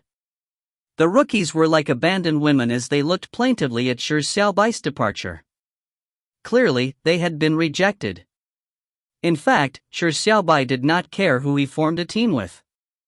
Although the saying goes you should never fear having a godlike opponent but fear having a pig-like teammate, Shi Xiaobai was confident that even with a pig-like teammate, he could still bring him posturing and flying in awesomeness. However, since Shi Xiaobai had seen Motzi and company, he easily guessed that they were waiting for him. After Shi Xiaobai squeezed out of the crowd, he headed for the floor. Motzi immediately welcomed him with a giggle. Lord 2 Dahe, you have finally come. We have waited till the flowers have wilted. Sorry for keeping you so long. Shi Xiaobai said to the quartet before blinking his eyes and said, let's quickly begin. Let's find which door has held difficulty. Motzi. The hundreds of rookies finally understood. No wonder 2 Dahe had rejected forming a team with them. If they were in his shoes, they would definitely choose the 3 adorable chicks. However, what's up with that blonde youth? Not only was he with the 3 adorable chicks, he could also be together with 2 Dahe in a team. What sort of fucking dogshit luck did he have? The hundreds of rookies immediately stared jealously at Kevin. If gazes could kill, Kevin would have been riddled with 1,000 holes.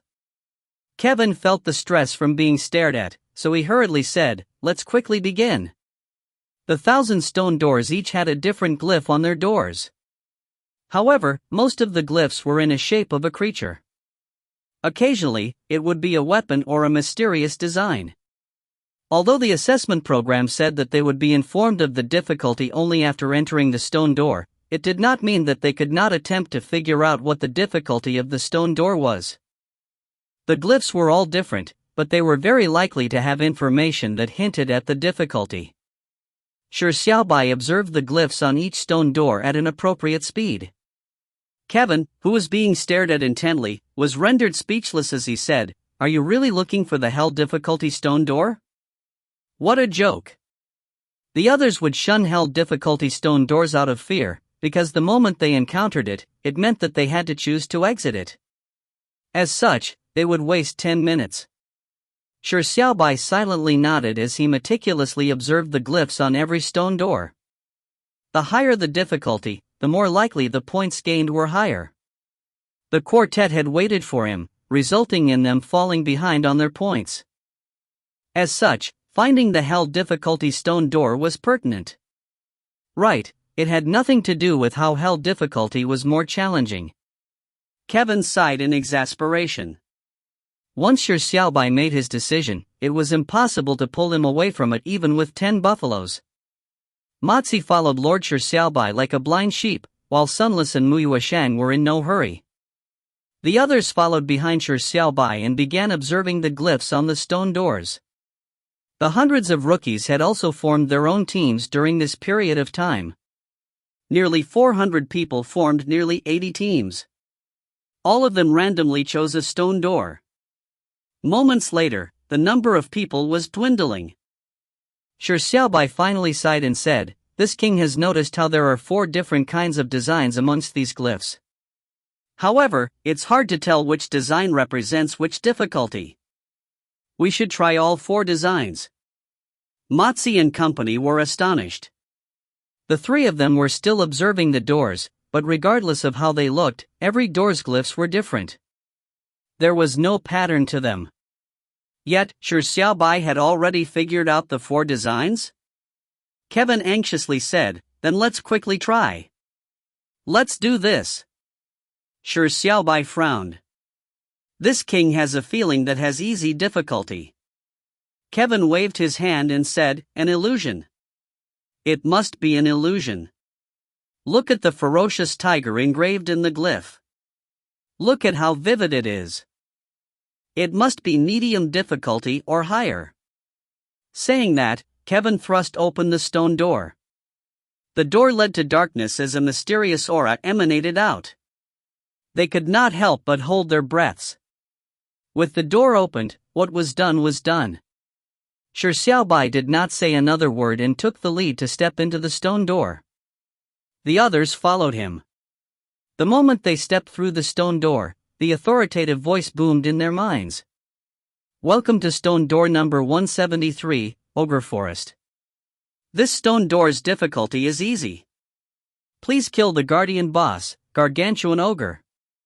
If you find any errors, ads pop-up, ads redirect, broken links, non-standard content, etc., please let us know. Report chapter so we can fix it as soon as possible." Chapter 249, What Posture is Teaching and Learning? Chapter 249, What Posture is Teaching and Learning? From outside the stone door, all they saw was darkness. However, the moment they stepped into the stone door, they immediately entered a world where the sun shone gaily. They were surrounded by emerald trees, an idyllic scene. Shi Xiaobai glanced at Kevin with a deadpan expression. Kevin dryly laughed and said, "Your intuition is truly accurate. This door is actually the easy difficulty. It was my fault, alright." Shi Xiaobai gave Kevin a look of disdain before turning to the 3 girls and said, "Since it's the easy difficulty, let's hurry. We should finish it as fast as we can." Upon hearing this, Mozi blinked her eyes in an adorable fashion. Sunless and Muyuashang gave a serious nod. Shi Xiaobai suddenly raised his right hand as a creamy white light shone from his palm. Slowly, a pure white sword appeared, emanating an intense aura of light. The quartet was immediately startled.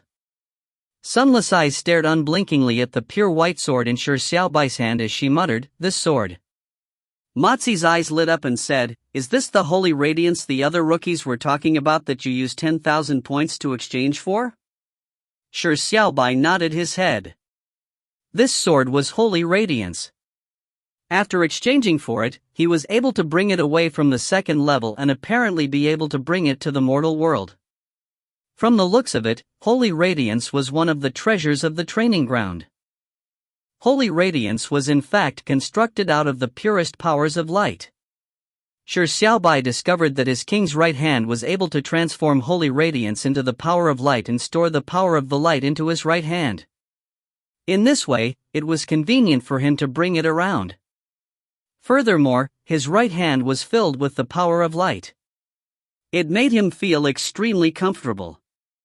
After Shi Xiaobai drew out holy radiance, he surveyed his surroundings. He noticed that dense forests lined both sides of the path, while there was a mountain cliff behind him. There was only a wide forest trail in front of him. There was only one path. In that case, the gargantuan ogre was just in front. "Let's go and quickly settle it." Shi Xiaobai waved his hand and led the people forward. The other four immediately followed closely behind. The forest trail was extremely quiet, but the air was very fresh. Occasionally, there would be beautiful chirping that sounded like the pearly chimes from heaven. It felt like they were in paradise. However, less than a minute's walk brought them to an end of the forest trail which ended at a sharp cliff. They quickly came to the edge of the path and looked down. Immediately, their pupils constricted. Beneath them was a large valley. The brown land stretched out for miles, and in this large valley, there were numerous blue ogres walking around. Their dense numbers made them look like crawling ants. In the innermost corner of the valley, there was a large ogre standing there proudly. It held a gigantic mace, and its two heads were ferocious looking. It appeared very frightening. This was the guardian regiment and guardian boss of Ogre Forest? There was only one forest trail and a gigantic valley. This appeared to be everything Ogre Forest had, so in a certain sense, this map was truly at the easy level. But, Kevin said with a wry smile, there are so many ogres and they are no doubt an army. This is easy mode? Mozi clicked her tongue and said, how terrifying. If we accidentally fall into the valley, we will be overwhelmed in an instant. Before Mozi was done with her words, a figure suddenly leaped down into the valley. The group of ogres immediately growled angrily as they surrounded the figure. Lord Shi Xiaobai! Mozi screamed. Shi Xiaobai had jumped down to the valley without a word. But very quickly, Sunless and Muyuesheng followed closely behind by jumping down. However, a stunning scene unfolded. With holy radiance in hand, Shi Xiaobai charged towards the ogres. A pure white fiery crossbeam slashed out. The herded ogres immediately cried out, and following that, Shi Xiaobai sent slash after slash as though he was slashing through straw. A single strike caused one or several ogres to fall to the ground. Occasionally, a wok-shaped sword beam would fall to the ground, or a fiery crossbeam would shoot out. From time to time, the ogres would crash to the ground with a cry. Sunless brandished her silver sword at amazingly fast speeds. Every sword beam contained terrifying destructive power. Accompanying her strikes was the howling of winds. Her sword beams killed the frenzied ogres while the sword winds dispersed the herded ogres. Dressed in an azure dress, she was like a fairy that darted through all the ogres that filled the valley like a sharp azure sword beam. The icy blue electric bolts around Muyuesheng buzzed chaotically as the icy blue bolts snaked to the ogres. As the buzzing sound of electric currents constantly sounded, the ogres turned black from the electrocution and fell to the ground. With a swipe of her right hand, an electro-cannon would shoot out, resulting in the sounds of explosions to appear one after another. As she strolled through, swaths of ogres fell to the ground. Mozi and Kevin gasped. They were extremely shocked. the trio were just too powerful. They were not on the same level. The duo's eyes suddenly turned somewhat bleak. They just needed to watch this battle by the side. Although being able to cling on to such powerhouses was great, they still felt somewhat upset for some reason. Matsi suddenly jumped down into the valley. After staggering a few steps, she struggled to run forward. Seeing an isolated ogre, she punched it. The ogre retreated a few steps but did not collapse. Regaining its footing, it charged at Matsi. After engaging in a dogfight for a few moments, the ogre fell to the ground. Matsi's eyes suddenly turned red. Not far away, Kevin had used Black Bear Dominating Palm to send an ogre flying. However, he was nearly hit by an ogre's mace. After miserably rolling on the ground a few times, he dodged with great difficulty.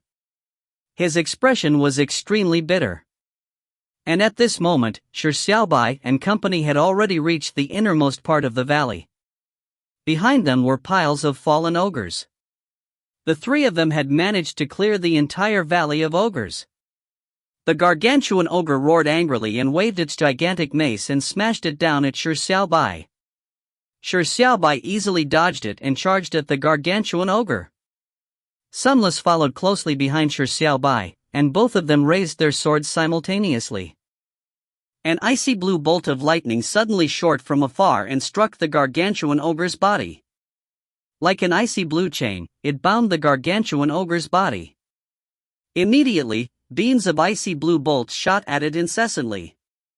They began forming chains that bound the gargantuan ogre's entire body. With the gargantuan ogre completely bound, its lifted right arm could not fall. It furiously roared, but there was a trace of fear in it. Shi Xiaobai and Sunless had already arrived in front of the gargantuan ogre. The two suddenly diverged in their trajectories, and in a left and right pincer attack, they slashed out. A white and a blue sword beam struck the gargantuan ogre from both sides. Like two diagonal lines, a cross formed on the gargantuan ogre's body as the white and blue colors merged into one, producing a combination as beautiful as amber. Roar! The gargantuan ogre let out a deafening cry before slamming into the ground. The holy radiance transformed into a creamy white light and sunk into Shi Xiaobai's palm. Sunless also sheathed her silver sword back into the scabbard at her waist. The two looked each other in the eye and simultaneously said, "Kuan Pang sword technique?" Shi Xiaobai had used the Kuan Pang mantra to grasp the Kuan Pang sword technique. Sunless had learned from the Kuan Pang sword manual and from the Kuan Pang sword technique the elderly god of swords had demonstrated to her. Both parties could sense the sword intent and the Kuan Pang sword technique from each other's swordplay, but they realized that their Kuan Pang sword techniques were completely different. The opening passage of the Kuan Pang sword manual wrote, "Cultivating the Kuan Pang sword technique is divided into three forms. The lower form observes sword moves, the middle form gains self-enlightenment from sword manuals, the upper form gains insight from the mantra." The three forms were thought to be three different levels of the same sword move, but it was actually three different Kuan Pang sword techniques? At that moment, Shi Xiaobai finally understood what it meant by the upper form gains insight from the mantra. What Sunless had understood was that lower form observes sword moves and the middle form gains self-enlightenment from sword manuals. If the two of them combined the Kuan Pang sword techniques that they had comprehended together, what sort of scene would it be? If the three forms did not refer to different levels, but three different Kuan Pang sword techniques, only by merging the three Kuan Pang sword techniques together would restore the Kuan Pang sword technique to its true form. The two of them guessed at the possibility. Without the need for words, just an exchange of looks allowed them to read each other's minds. The phrase, "teach and learn." Don't ask me what posture teach and learn one is. I don't know either. At this moment, a door suddenly appeared in the stone cliff in front of them. The authoritative voice boomed. "Congratulations on killing the Guardian boss. Everyone obtains 50 points for conquering Stone Gate number 173, Ogre Forest." They had cleared the easy stone door just like that. As Shi Xiaobai said, he quickly settled it. As Mozi and company walked over, Shi Xiaobai turned to glance at them. Just as he wanted to say something to them, time suddenly came to a halt. Make your choice, youth. The fiery voice resounded in his mind. A few lines of black text gradually materialized in front of him. It had only been a short while, but the absolute choice had once again appeared. Choice 1, in 12 hours, raise the Kuan Pang sword technique's proficiency level from familiarized proficiency to the exemplary mastery realm, D-level reward. Choice 2, in 12 hours, raise the massage technique of God's proficiency level from familiarized proficiency to the exemplary mastery realm, D-level reward. Gentle reminder, this choice is considered a daily style choice where there is only one opportunity after choosing. Successfully completing the choices mission will yield a reward, and failure will lead to punishment of the same level. Make your choice, youth. 1. Sounds like mating in Chinese. If you find any errors, ads pop up, ads redirect, broken links, non-standard content, etc., please let us know. Report chapter so we can fix it as soon as possible. Chapter 250, I feel we will be doomed sooner or later. Chapter 250, I feel we will be doomed sooner or later. The easy difficulty stone door was not as easy as they had imagined. Although the ogres were not too strong, they were great in number. If it were any other rookies, trying to clear it would still take them a very long time. However, Shi Xiaobai, Sunless and Muyueshang were no ordinary rookies. As they traversed forward, it was as though they were harvesting straws. They managed to finish all the ogres in a few minutes. The gargantuan ogre was also easily insta-killed. The scene was enough to shock most rookies. Furthermore, Mozi and Kevin were among the rookies that were below average. Even though they knew of the gap that existed, when they had a visual comparison, they still felt a bitterness. This bitterness was much better than feeling numb.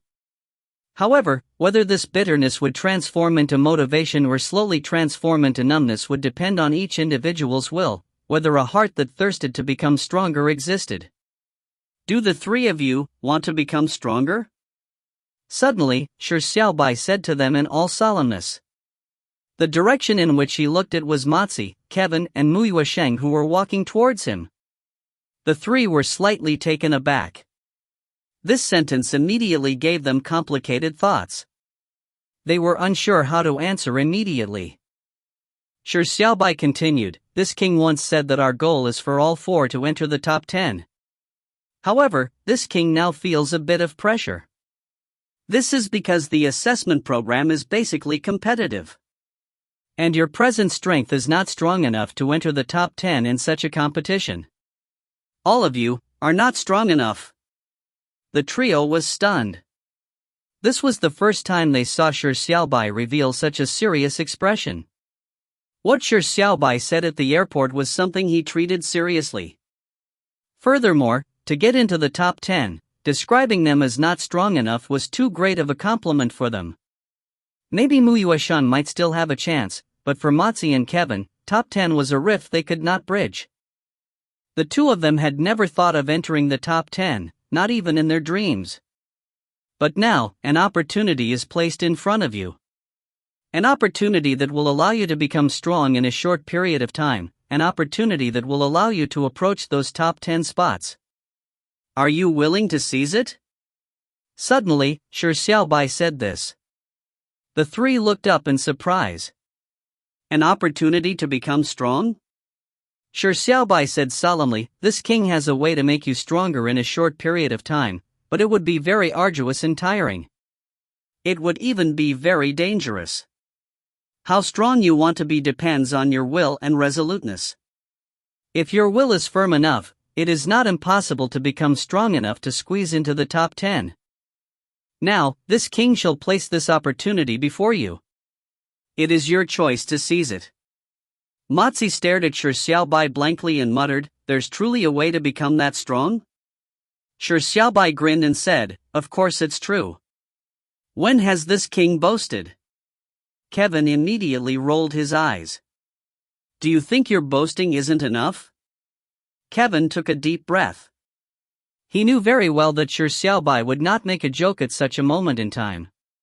Shi Xiaobai had clearly noticed the problem with his and Mozi's state of mind. He truly thirsted the chance given by Shi Xiaobai to become stronger. Kevin hesitated for a moment before his gaze turned firm. He asked, "When can we begin?"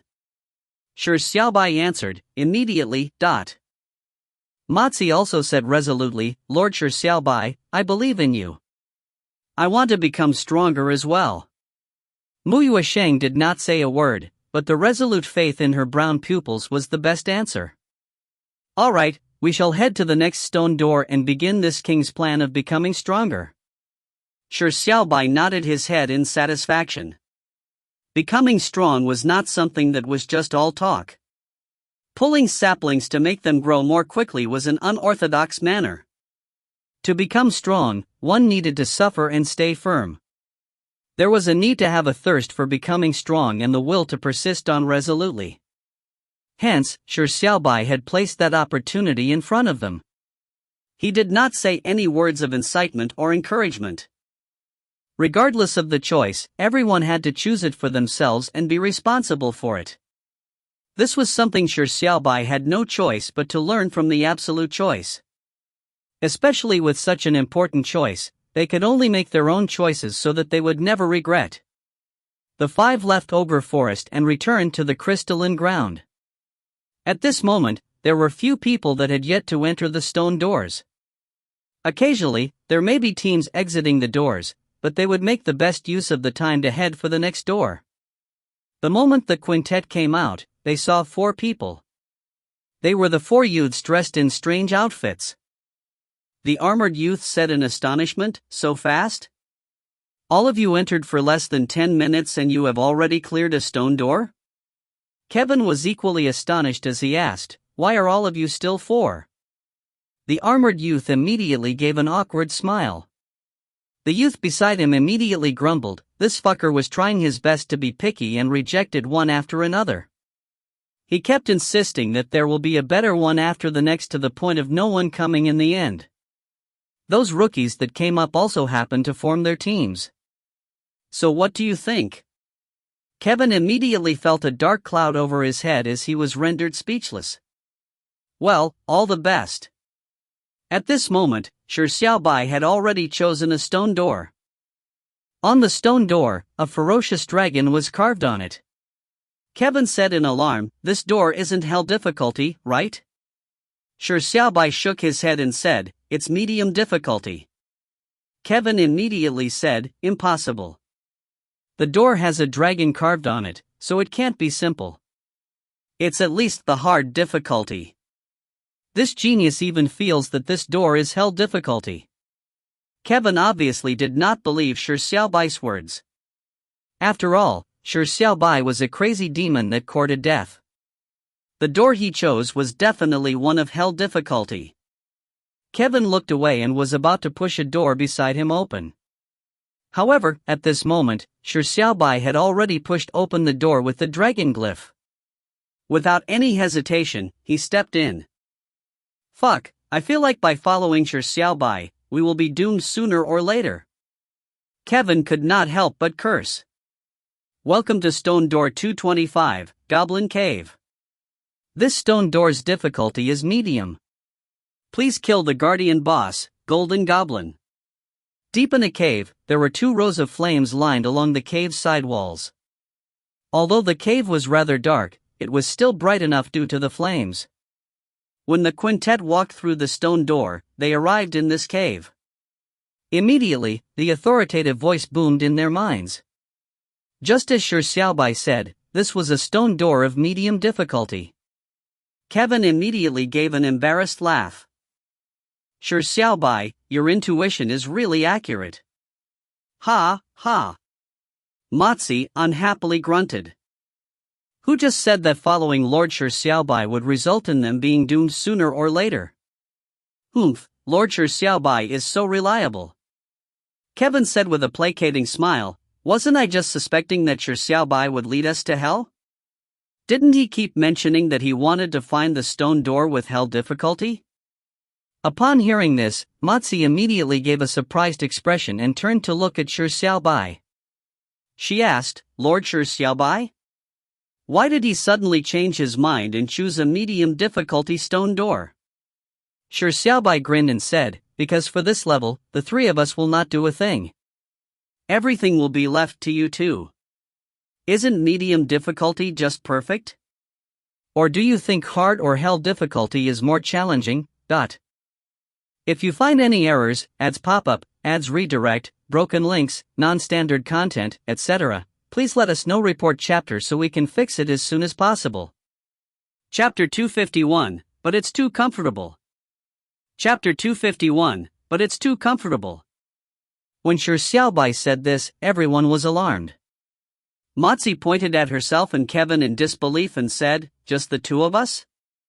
Shi Xiaobai nodded and said, "Yes, just the two of you." Kevin was also dumbfounded as he loudly said, "Are you telling me Matzi and I will be clearing this level ourselves and the three of you will not do a thing?"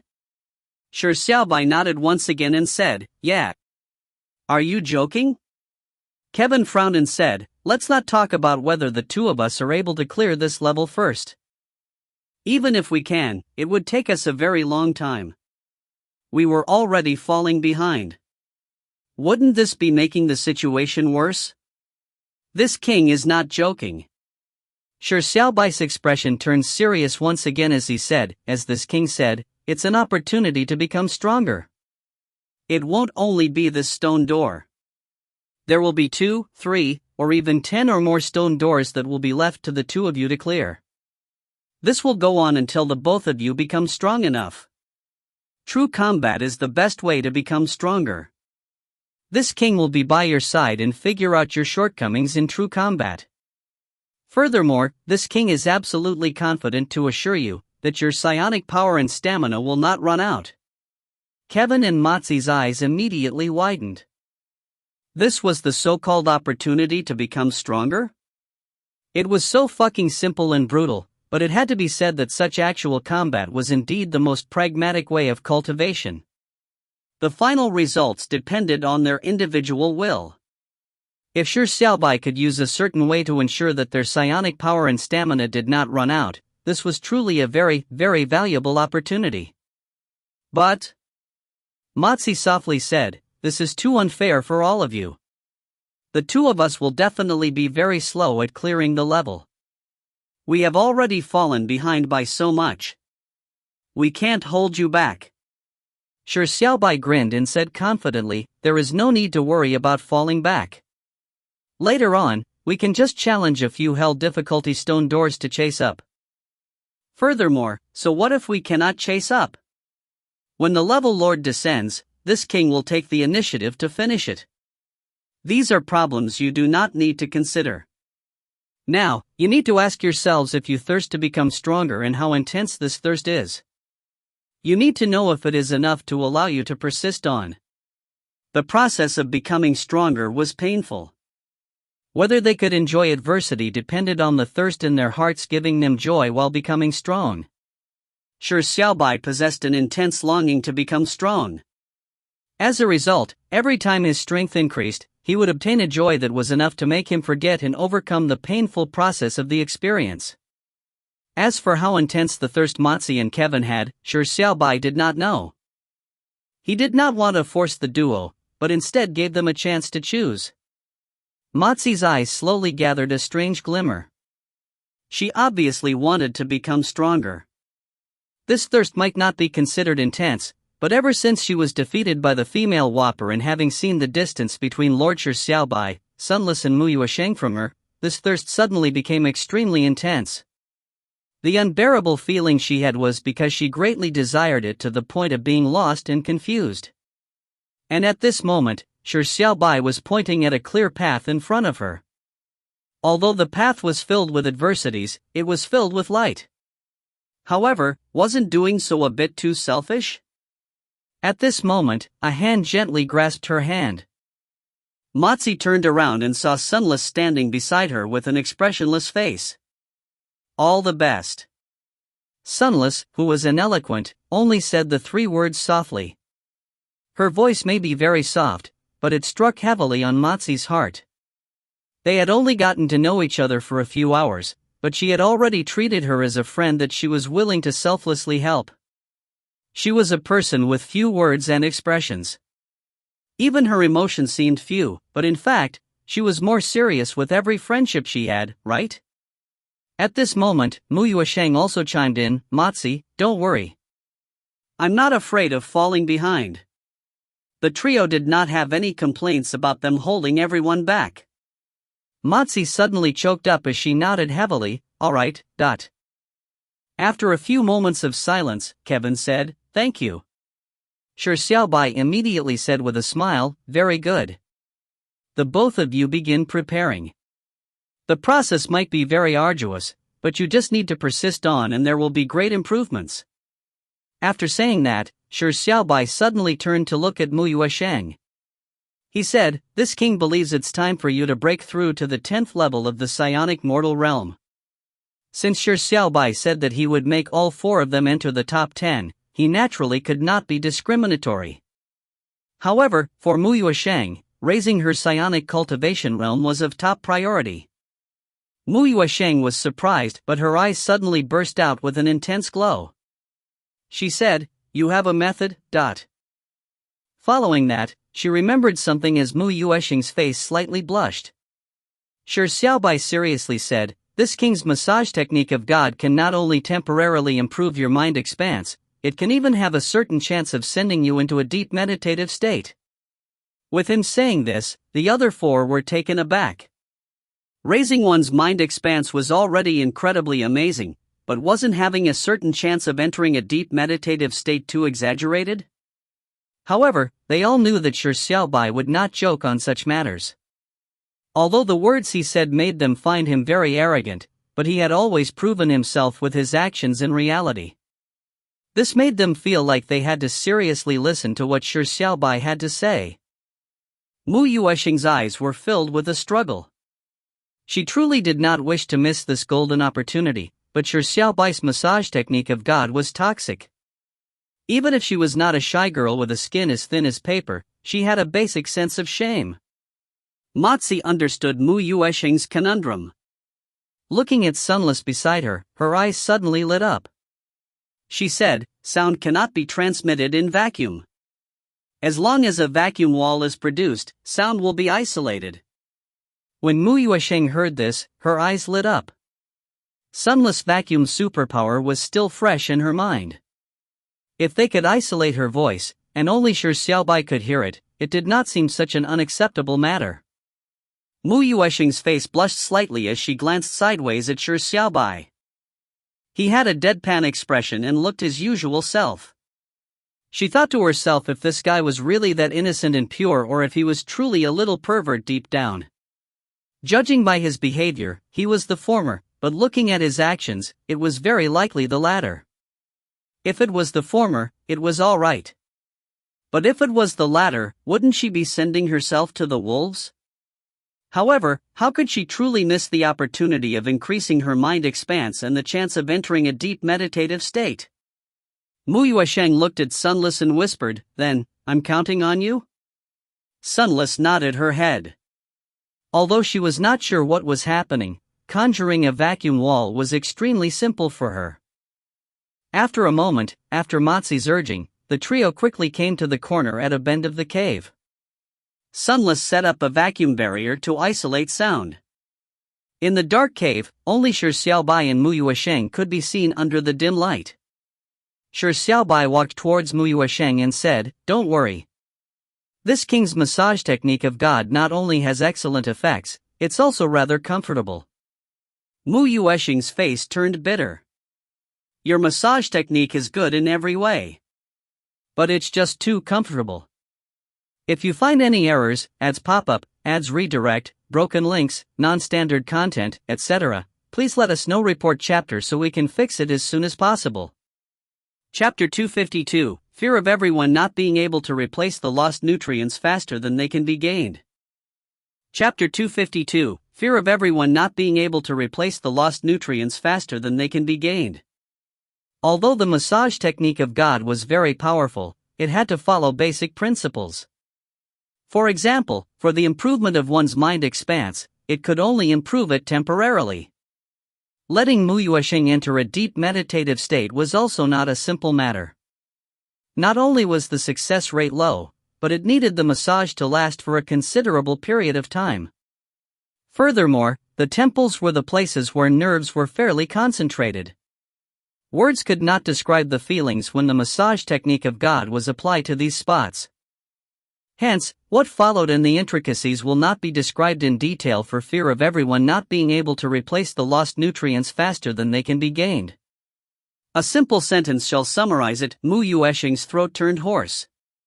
Finally, after 15 minutes of massage, Mu Yuesheng very fortunately entered a deep meditative state. Shi Xiaobai's massage technique of God also obtained quite a sizable improvement.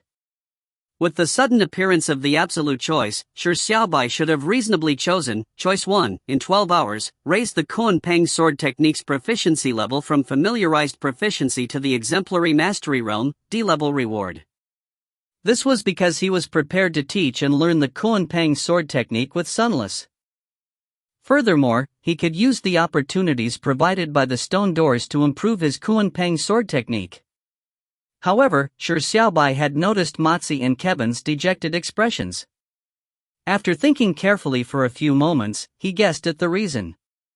Finally he chose choice 2. In 12 hours, raise the massage technique of God's proficiency level from familiarized proficiency to the exemplary mastery realm, D-level reward. He wanted to use the massage technique of God's ability to enhance Matzi and Kevin's endurance, so that they could engage in actual combat without any worries. This was Shi Xiaobai's choice.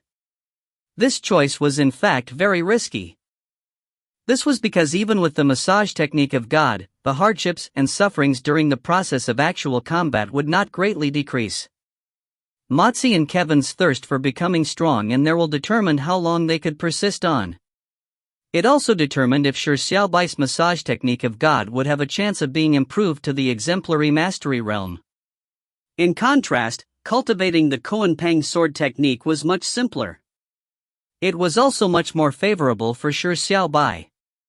However, Shi Xiaobai had chosen choice 2 without much deliberation. This was because this was a choice that he would not regret in the future. Shi Xiaobai contentedly turned around the corner and Matzi and company immediately came up to him. Matzi's eyes were filled with anticipation, while Sunless remained expressionless. Kevin felt envy and jealousy when it came to Shi Xiaobai, but he could not secretly worship him. Shi Xiaobai was the only awesome person who managed to enjoy such nice welfare while still making chicks think he was very pure. Matzi walked in front of Shi Xiaobai and hurriedly asked, "How is it? Was it a success?" Shi Xiaobai said in high spirits, "Of course. How can this king's massage technique of God fail? A deep meditative state is definitely a success. Wow! Lord Shi Xiaobai, you are truly amazing." Matzi immediately cheered and threw her arms around Shi Xiaobai to hug him. Tiptoeing, she kissed Shi Xiaobai on the cheek. She was so happy as though she was the one who had entered a deep meditative state. Shi Xiaobai calmly rubbed his cheeks of the saliva and said with a sigh, "It took 15 minutes. It was quite long." Kevin's mouth twitched as he told himself in his heart, "Normal state of mind, normal state of mind." Shi Xiaobai turned to look at Sunless and said, "Sorry, this king will not be able to have a sword exchange with you for the time being. However, we would have plenty of time, wouldn't we?" Sunless immediately nodded. There was a subtle luster in her dull eyes. Shi Xiaobai whispered, "A person in a deep meditative state needs protection. Can you?" Sunless nodded her head once again without hesitation as she turned around to head to the area of the cave where Mu Yuesheng was. Matzi looked at Sunless back and said softly, "Sister Sunless is so nice. She's so beautiful and also a super rookie. She's also so kind." Shi Xiaobai nodded his head gently. He had a very good impression of this girl that spoke very little. Yes, he had great interest especially in her sword techniques and her way of the sword. Shi Xiaobai and the other two proceeded forward in the dark cave. The Goblin Cave's layout was clearly more complicated than Ogre Forest. Along the way, there were several forks in the path. By leaving a tiny mark, Shi Xiaobai used his intuition to proceed forward. After a few more bends, they suddenly heard delicate footsteps ahead. The trio slowed down and saw 4 goblins patrolling around the corner. The 4 goblins had dark green skin. They had sharp ears and wide concave noses and red eyes. They looked extremely ugly. They were as short as dwarves and were extremely skinny. In their hands were frightening hammers. Shi Xiaobai whispered, "Matzi, these 4 shall be yours." Matzi immediately nodded. She was still confident of beating 4 goblins. Kevin gaped. He was feeling somewhat worried, but he eventually did not say a word. Matzi took a deep breath and used her psionic power to construct a psionic warhammer. This warhammer had a long handle and a huge hammerhead. Brandishing it around probably used quite a lot of strength. Before slimming down, Matzi had gone down the build route of a strength-defense hybrid warrior. The most proficient weapon of hers was the warhammer. However, after she slimmed down, she felt that the warhammer did not suit her adorable image. Hence, she had constantly refused to use it. She had fantasized of changing her build route. She felt that with her present body, wouldn't it be most suitable for her to become an agile assassin? However, such transitions were difficult in practice. It was impossible to do so in a short period of time. Furthermore, Matzi discovered that her strength did not decrease after she slimmed down. Instead, it was as though her strength had increased a tiny bit from before. Matzi helplessly thought of the problem of her bloodline. Due to her possession of a special bloodline, she had to eat more than others from a young age. Her strength was also greater than the average person. And now, her special bloodline did not weaken because of her petite body. Instead, it had a greater impact on her. This mosquito was destined to go down the path of a strength build.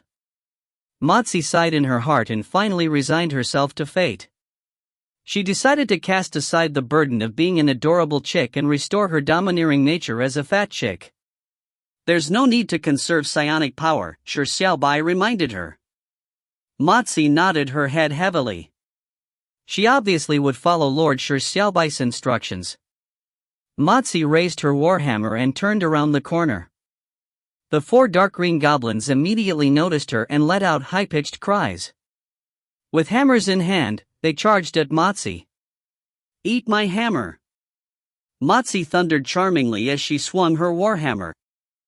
A surging power burst forward as a white layer of light suffused from her warhammer. She charged straight at the goblin right in front and slammed downwards. The howling winds tore through the narrow space. The strike was extremely fast as it struck the goblin. The goblin was instantly sent flying and slammed heavily into the stone walls. With a loud boom, the entire cave shook gently. Half of the goblin's body was smashed into pulp by that single hammer strike. If you find any errors, ads pop up, ads redirect, broken links, non-standard content, etc., please let us know. Report chapter so we can fix it as soon as possible. Chapter 253, Lord Shi Xiaobai can massage wherever he wants. Chapter 253, Lord Shi Xiaobai can massage wherever he wants. Kevin stared dumbfounded. He shouted "Holy shit" in astonishment. The power of the strike was more than terrifying. It was all from the strength of her physique. She could be described as a humanoid monster. This strike was produced by the beauty that looked as cute as a kitten in front of him. When the other 3 goblins saw their companion die, they immediately let out furious and terrified screams and charged at Matzi. Matzi appeared rather skilled with the warhammer. She had not overused her strength in her first strike, so she could quickly recover and send out her second strike at an extremely fast speed. Immediately, another goblin was smashed into pulp. However, the remaining 2 goblins took advantage of this moment to charge at Matzi without any heed for their lives. They slammed their hammers angrily at her. Magical silver shield. Matzi conjured a dark silver shield in a timely fashion. This shield was a B-class defensive skill, magical silver shield. Matsi had already mastered it to the exemplary mastery realm, and it was the skill that gave her claim to fame from her division.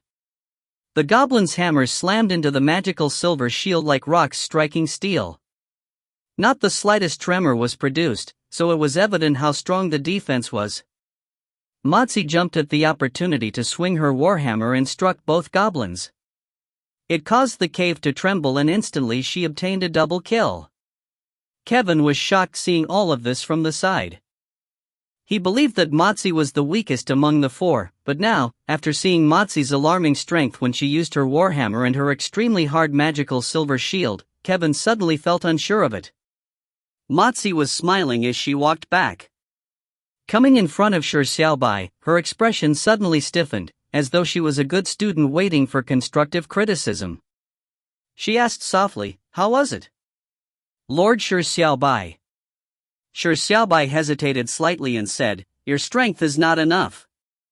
Kevin was immediately unhappy hearing this. He questioned, "Are you joking? This strength is still not enough?" Matsi gave Kevin a stare and she said obediently to Shi Xiaobai, "Lord Shi Xiaobai must have a reason behind his words." Kevin curled his mouth and looked at Shi Xiaobai and said, "This genius wants to hear what reason you have. This king always convinces people with reason." Shi Xiaobai looked at Matsi and said, "When you wave your warhammer, according to this king's observations, you have power in your body that far exceeds the power during the waving of your warhammer. This shouldn't be because you did not use your full strength, but because this power is restricted. You can only use a tiny portion of it. This king believes that the amount of power you extract is far from enough." After Shi Xiaobai said this, Matsi fell into a momentary daze before raising her thumb and said, "Lord Shi Xiaobai, you are really godly." Kevin was stunned silent. Power in her body? He could see this with the naked eye? This was really like Shi Xiaobai. Matsi hesitated for a moment and said, "This has likely got to do with my bloodline. My family clan has inherited a tiny amount of Titan bloodline. My bloodline's purity is higher than others, so I've had incredible strength since I was young. I also had a great appetite. However, my father once said that our clan's bloodline is too thin, so we can only use a tiny portion of the Titan bloodline strength. Lord Shi Xiaobai, the power in my body you mentioned should be the bloodline strength." Shi Xiaobai was slightly surprised when he heard this. Speaking of bloodline, he recalled of Chen Lingxuan's gold and white holy dragon race bloodline.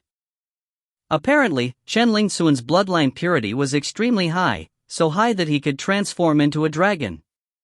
As for Matsi, she had the bloodline of a Titan. However, from the sound of it, their clan only inherited a wisp of the Titan bloodline? Kevin said, "If it's a bloodline problem, then there's no other way. The purity of one's bloodline is innate. How much that can be used is limited. No one has a way around that." Shi Xiaobai firmly said, "No, this king has a way." Kevin stared at him and immediately wanted to rebuke, but with a thought, he swallowed his words back. He had already been smacked in the face by Shi Xiaobai so many times that he had learned his lesson. Matsi also exclaimed, "Lord Shi Xiaobai, are you telling me you have the means of improving my bloodline purity? There is nothing this king can't do." Shi Xiaobai said matter-of-factly, "To just raise your bloodline purity, there's only a need to let your Titan blood cells to actively divide." Kevin immediately burst out, "Let blood cells actively divide? How do you do this?" Matsi was much calmer. She looked at Shi Xiaobai with anticipative looks. Shi Xiaobai said, "There is no problem in this world that the massage technique of God cannot solve." Kevin was surprised. It was that massage technique of God again? Matsi's eyes lit up. She believed in Shi Xiaobai's massage technique of God more than anyone else. If he could make her slim down overnight, increase one's mind expanse, and allow them to enter a deep meditative state, what else was impossible? Matsi was decisive. Looking at Kevin, she said, "Go away. It's best you go as far away as possible." Matsi remembered of the terrifying aspect of the massage technique of God.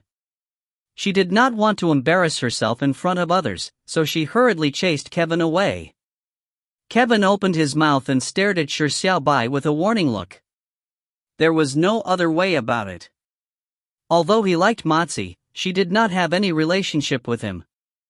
They were not even considered friends at the moment. He did not have any standing to prevent this matter, so he could only shake his head and sigh. He walked to a corner and pretended to walk far away. But in fact, Kevin was secretly standing at the corner. If Shi Xiaobai dared to do anything that would infuriate the masses and gods, he would definitely. Alright, he had no way of beating Shi Xiaobai. He would probably weep in front of him and plead with him to spare his lascivious claws. Shi Xiaobai reached out his hands as he gripped Mozi's shoulders. He said, "How pure your bloodline can be increased depends on how well your physique can handle it. From today onwards, pay attention to your body tempering cultivation. This king shall first raise your bloodline purity to the limits of what you can handle." Mozi nodded and took a deep breath and said, "Begin then." Her resistance towards Shi Xiaobai's massage technique was not as intense as Mu Yuesheng. Firstly, she did not even have such stray thoughts, and secondly, after experiencing a full-body massage, she did not feel so reserved. However, she was still somewhat shy about her involuntary moans. Mozi was determined to use her willpower to hold back her moans. Oh! Why did it feel like she could tolerate it? As Mozi felt the hands massaging her shoulders, she felt a comfort sweep through her body, but she could miraculously maintain her clarity of mind. What was going on? Was she already immune to it? Mozi was immediately overjoyed. This feeling was like not needing to worry about brain freeze while gorging on ice cream. Shi Xiaobai's hand quickly moved to a different spot. Mozi was slightly startled, but she did not say a word. Who cares? Lord Shi Xiaobai can massage wherever he wants. If you find any errors, ads pop up, ads redirect, broken links, non-standard content, etc., please let us know. Report chapter so we can fix it as soon as possible. Chapter 254, The Best Teacher, Shi Xiaobai. Chapter 254, The Best Teacher, Shi Xiaobai. 3 minutes later, the massage came to an end. Mozi smiled happily for a while. She suddenly felt the power in her body increase by leaps and bounds. This was a very clear feeling. Did this mean that her bloodline purity had increased? Mozi felt her body surging with strength. All the psionic power that had been depleted was restored, so she was feeling slightly excited. It's a success. Mozi jumped in excitement. Kevin heard the voice and immediately came out around the corner. While waiting, he felt truly devastated, but thankfully he did not hear a sound. It was as though nothing bad had happened. Shi Xiaobai said, "It's only a partial success. However, it hasn't been increased to your limits. You need to first digest the increase in your strength for the time being before you can undergo the next massage. We will take it slow. It should be completed today." Kevin was stunned. There would be a few more times? Mozi was extremely astonished. She felt that her strength had increased greatly, and this was still not the limit? Mozi hurriedly nodded and said, "All right." Shi Xiaobai pondered for a moment before asking, "Have you grasped any hammer-based offensive skills?"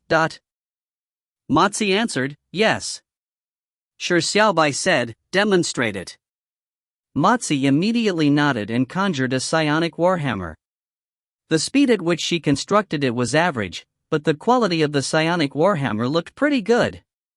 Her psionic construction proficiency was rather good.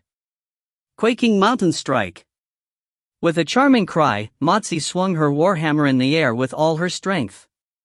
She was afraid that she would cause too great a disturbance that would stir the goblins in the cavern's depths. As such, she did not slam the warhammer onto the walls or ground. As the hammer struck the air, it was as though the air fractured with a sonic boom. Accompanying it were sparks. Its power was not to be underestimated. This strike was a C-class offensive skill, Quaking Mountain Strike, and it had reached the familiarized proficiency realm.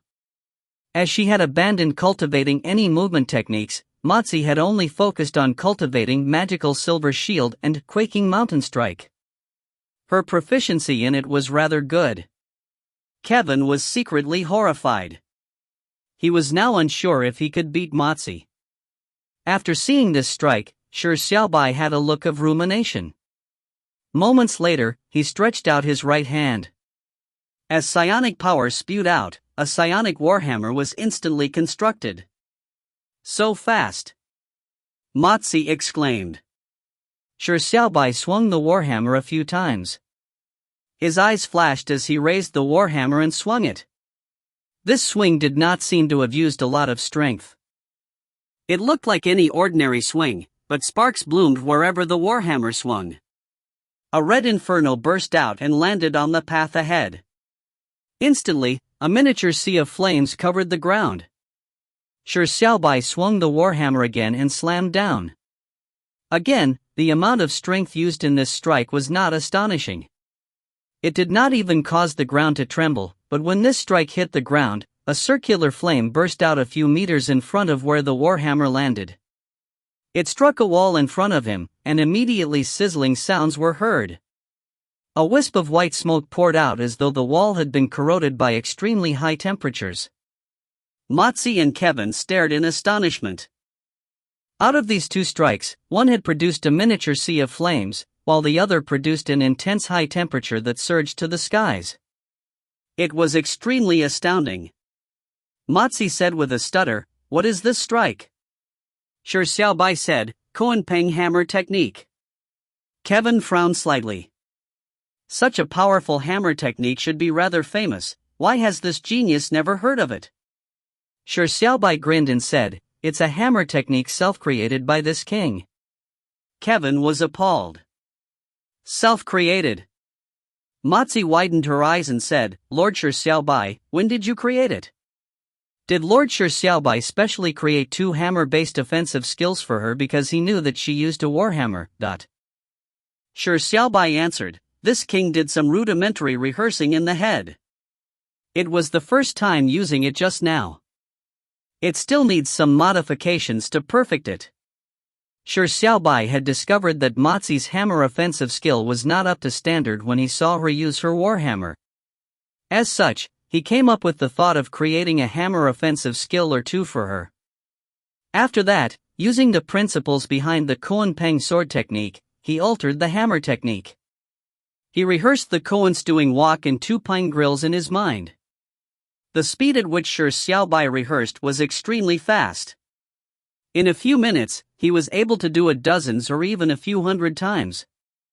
Finally, he was able to create the Kuanpeng hammer technique. The Kuanpeng hammer technique actually only used a fraction of the Kuanpeng sword technique's principles. Most of the other ideas were purely imagined by Shi Xiaobai.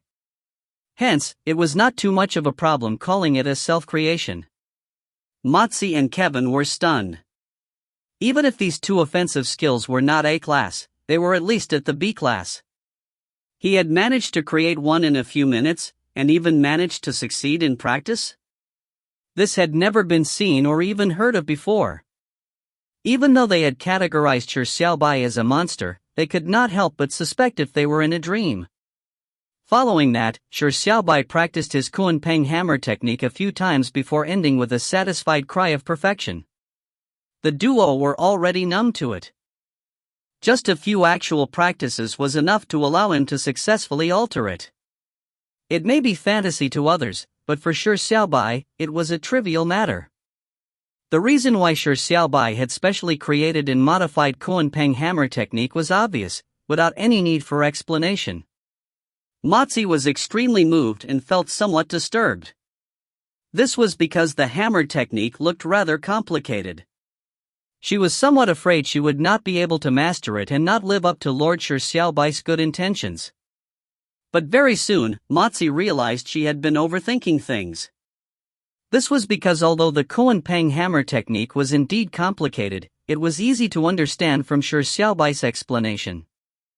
Shi Xiaobai deconstructed it in easy steps with great detail, and taught her in a layman's way. He even guided her step by step. Even an idiot with learning disabilities would understand from his teachings. Shi Xiaobai was extremely patient. He carefully explained every single step. He did not know the professional terms in this world, but he could come up with fanciful metaphors to allow Mozi to comprehend his meaning. After half an hour, Mozi had a general understanding of the concepts behind the Kunpeng hammer technique. All she lacked was actual practice. Mozi said with tears brimming, "Lord Shi Xiaobai, it's so nice to know you." Kevin sighed as well. With mixed emotions, he said, "This is the best lesson I've ever heard. Who knew that the teacher would be you?" From their point of view, Shi Xiaobai was a monster-level genius that left everyone in the dust.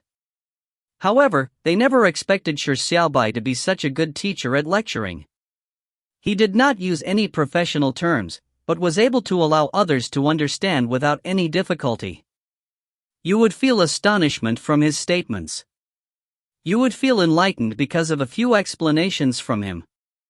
It felt like attending a single lecture of Shi Xiaobai was better than reading for a decade. A look of admiration and equanimity flashed in his eyes, while Mozi's worship of him reached an extreme point.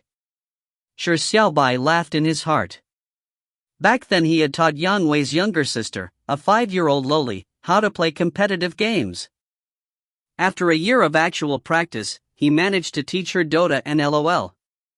If not for having to carry the loli in LOL, he would have long reached the challenger tier, and not be stuck in the bronze, silver tiers.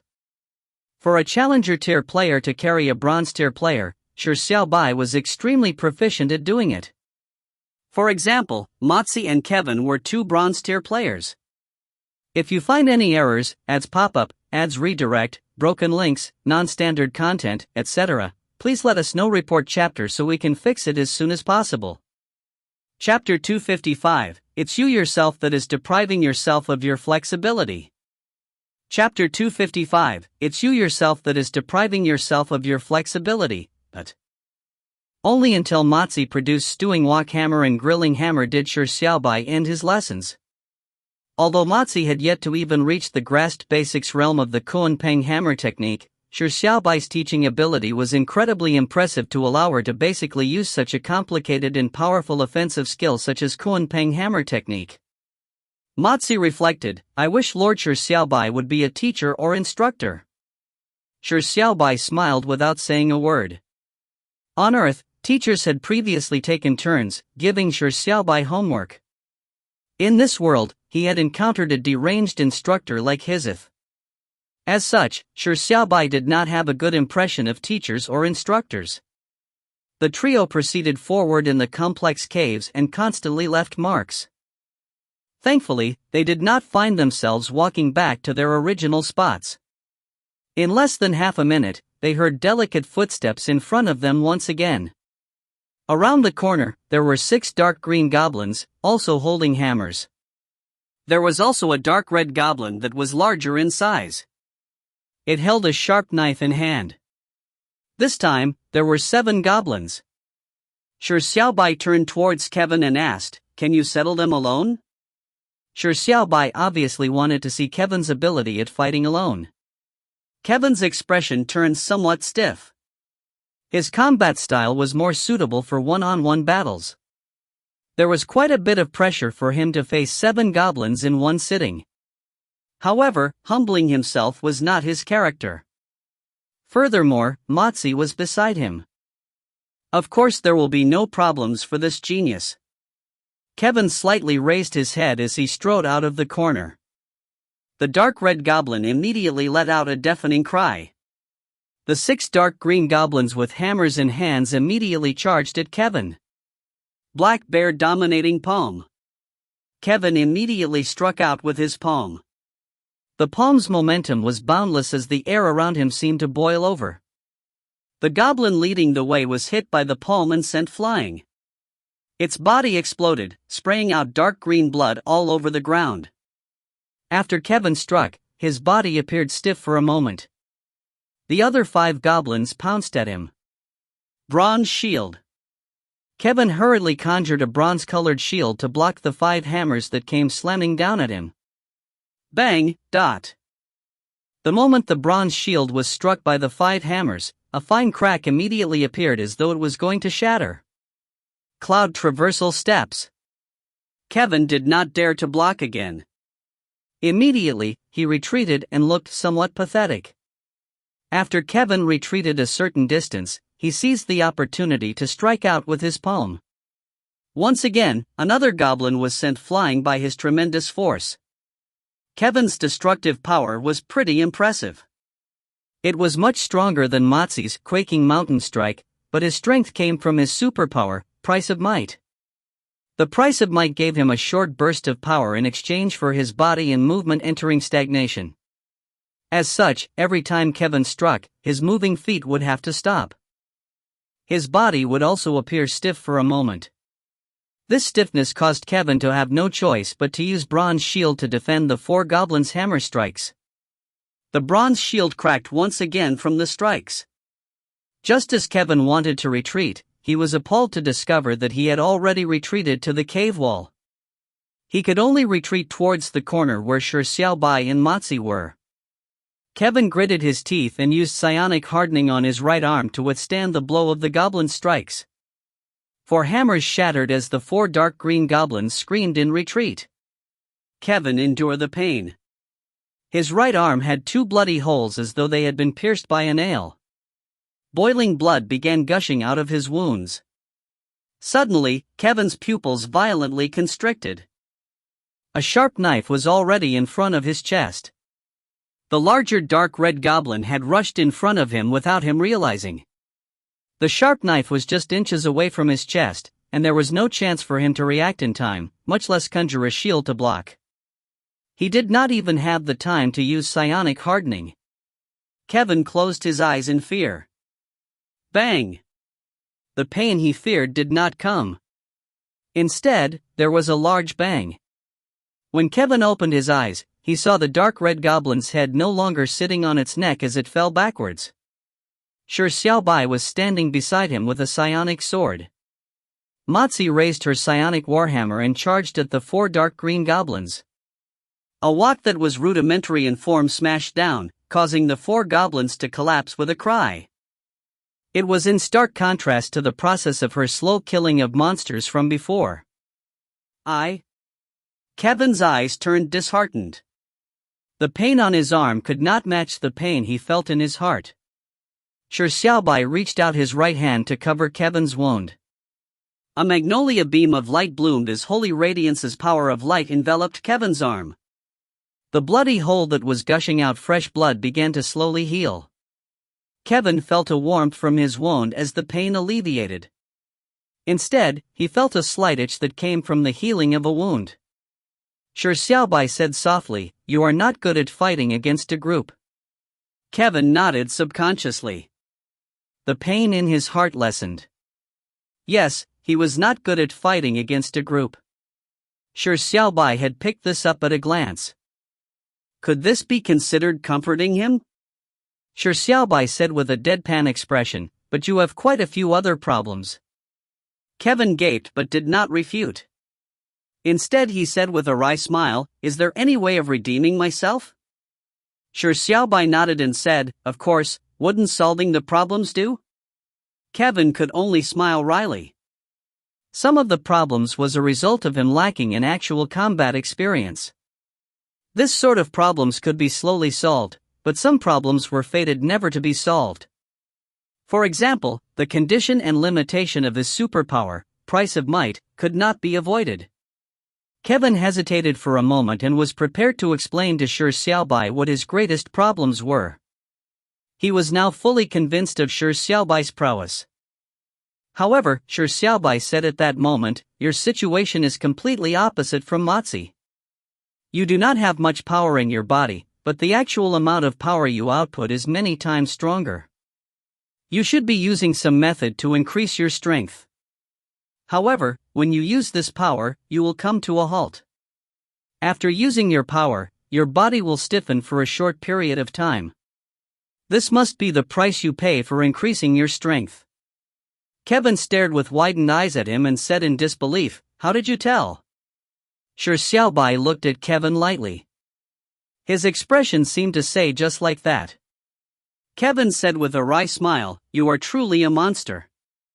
What you said isn't wrong at all. The method of increasing my strength is the effect of my superpower.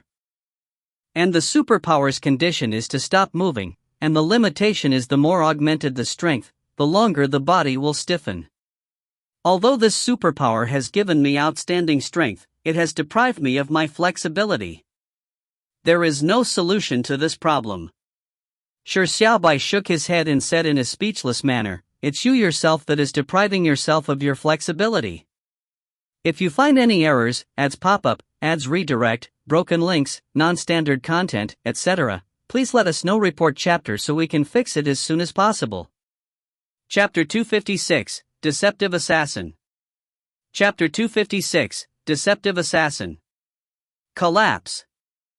It's you yourself that is depriving yourself of your flexibility. Shi Xiaobai speaking unequivocally confounded Kevin. However, he did not subconsciously retort like he used to. Instead, his eyes lit up and said, "Why do you say so?" At this moment, Motzi had also walked over. Her eyes had a glint of curiosity, and even more of anticipation. Lord Shi Xiaobai's lectures were not to be missed. Shi Xiaobai looked at Kevin and did not answer directly. Instead, he returned with a question, "Why do you use your superpower every time you attack?" Kevin was slightly taken aback. Why? The answer was not anything. Ever since he awakened his superpower, he had always used the powerful strength given to him by his superpower in front of his friends to make them gasp in awe. Slowly, he went down the route of a pure strength-based warrior, with each strike in pursuit of the most terrifying destructive power.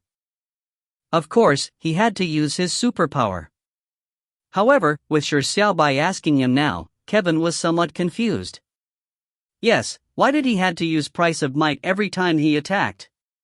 Shi Xiaobai noticed Kevin's silence and did not wait. Instead, he continued asking, "Why do you use your superpower every time you use Black Bear Dominating Palm?" Kevin's brows knitted slightly. Black Bear Dominating Palm was extremely destructive. Coupled with Price of Might, wouldn't its power be immeasurable? Furthermore, he had only grasped Black Bear Dominating Palm as his only single offensive skill. This was probably normal for a rookie or freshman, learning one skill from the three categories: offensive skills, defensive skills, and movement techniques. They would then work hard to raise it from the familiarized proficiency to the exemplary mastery. After all, they should not bite more than they could chew. Not everyone was like Shi Xiaobai. Kevin had such a thought, but he did not answer. Shi Xiaobai sighed lightly and asked another time, "Why do you choose to bias yourself to a warrior-based fighting style?" Kevin frowned even more. His superpower raised his strength and weakened his movement. Wasn't it obvious to bias himself towards a warrior's fighting style? Shi Xiaobai's three questions confused Kevin. However, he knew Shi Xiaobai would not randomly question him. Hence, he began to contemplate in deep thought with his brows furrowed. Shi Xiaobai did not seem to be in a hurry and waited for Kevin to think. Moments later, Kevin sighed. His eyes were still somewhat glazed over as he said, "I have never considered those three questions. This is because my superpower destined me to walk this path. I can't think of an answer. I always thought that doing it this way was for granted." Shi Xiaobai said earnestly, "It is these preconceived notions that limited your advantage. You always think that geniuses are born, but you have ignored the need to unearth them. From Miss King's point of view, the best route for you should be an assassin." Assassin? Kevin was dumbfounded from shock. He never expected to hear such an answer. His superpower was suitable to go down the path of an assassin? Motzi was also slightly surprised. However, due to her complete trust in Lord Shi Xiaobai, she was mostly feeling curious. She could not help but charmingly say, "Lord Shi Xiaobai, don't keep us guessing." Shi Xiaobai nodded and said seriously, "Let's first talk about the three issues. Firstly, your frequent use of your superpower is extremely foolish. Although the cost is fixed, you can reduce the impact of it by seizing the correct moment to use it. From this king's point of view, your superpower should be used as a trump card. At least, it should not be frequently overused.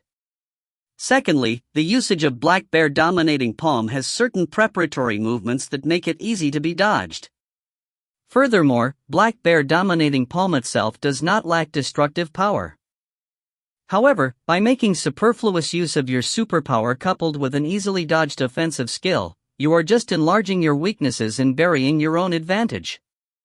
Thirdly, a warrior has a fighting style that has extremely high comprehensive requirements. Offense, defense, speed cannot be lacking in any way. However, you only have an advantage at offense. Your physical and psionic defense are lacking, while your movement technique is not even worth mentioning. You do not possess the qualities of a warrior. Shi Xiaobai answered the 3 questions he asked. Kevin felt a jolt as his face turned pale. After hearing what Shi Xiaobai said, Kevin immediately realized the problems he had. This was something that he could easily have thought of if he had looked at it from another point of view. However, his preconceived notions had become his blind spot. Kevin's lips went pale. He realized that he had been ridiculously wrong. With his superpower being his pride, a manifestation of the difference between a genius and a mortal, him choosing to frequently use his superpower during battle was only for a laughable sense of superiority. He knew that Black Bear Dominating Palm was an offensive skill that had a delay before damage could be dealt, but because his surrounding friends marveled at the power of his Black Bear Dominating Palm, he had been complacent and forgot himself. He had blindly thought of promulgating his advantage so as to gain a greater sense of superiority. As such, all his efforts and focus were placed on his attacks. He had ignored the cultivation of his defense and movement techniques. Yet, he sadly thought of himself as a strength-based warrior. But in fact, which kind of strength-based warrior had such weak defenses like him? The more Kevin thought, the paler he became. He muttered, "What should I do?" He could only rest his hopes on Shi Xiaobai. Shi Xiaobai, who he had once resented but slowly made him speechless and then convinced, was at this moment likely to be a crucial lighthouse in his life. IChooseDogLeading, help me. Kevin recalled of this name he had deliberately forgotten. Shi Xiaobai smiled and said, "Very simple. Switch builds and become an assassin." Assassin. Kevin's eyes lit up as though he had clung onto a life-saving straw. He hurriedly asked, "How?" Shi Xiaobai said, "This king said before. Your superpower is best used as a trump card. The best choice is in pursuit for a one-shot kill." However, the one-shot kill this king talks about is different from how you use Black Bear Dominating Palm augmented with your superpower. It's different from overpowering your opponent, but what you should aim for is a surprise instant kill. What's the greatest advantage of a sudden burst of power? It's sudden as well as deceitful. For example, by using 3 normal Black Bear Dominating Palm strikes consecutively, and when you suddenly augment it with your superpower on your 4th time. What would the effect be? A very ordinary kick with a sudden augmentation of superpower. What would the effect be? Deceiving your opponent into a habitual mindset is your greatest advantage. If you can catch your opponent unprepared, the cost of your body stiffening will be reduced. Furthermore, your body stiffening can also be used as a deceitful trick. When your opponent has realized that your sudden burst of power will result in your body stiffening, and you suddenly pretend to stiffen your body despite not using your superpower, so as to deliberately show a flaw, that can lead to your opponent's carelessness. And what follows would be an opportunity for you. Hence, this king believes that by transiting to an assassin, but not the charging or sneak attack assassin, instead a deceptive assassin.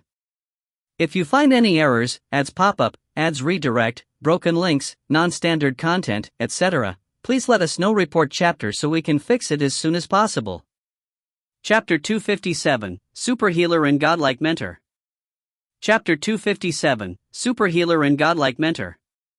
Deceptive Assassin. Kevin's dull eyes were gradually restored of their light. His perplexity slowly disappeared.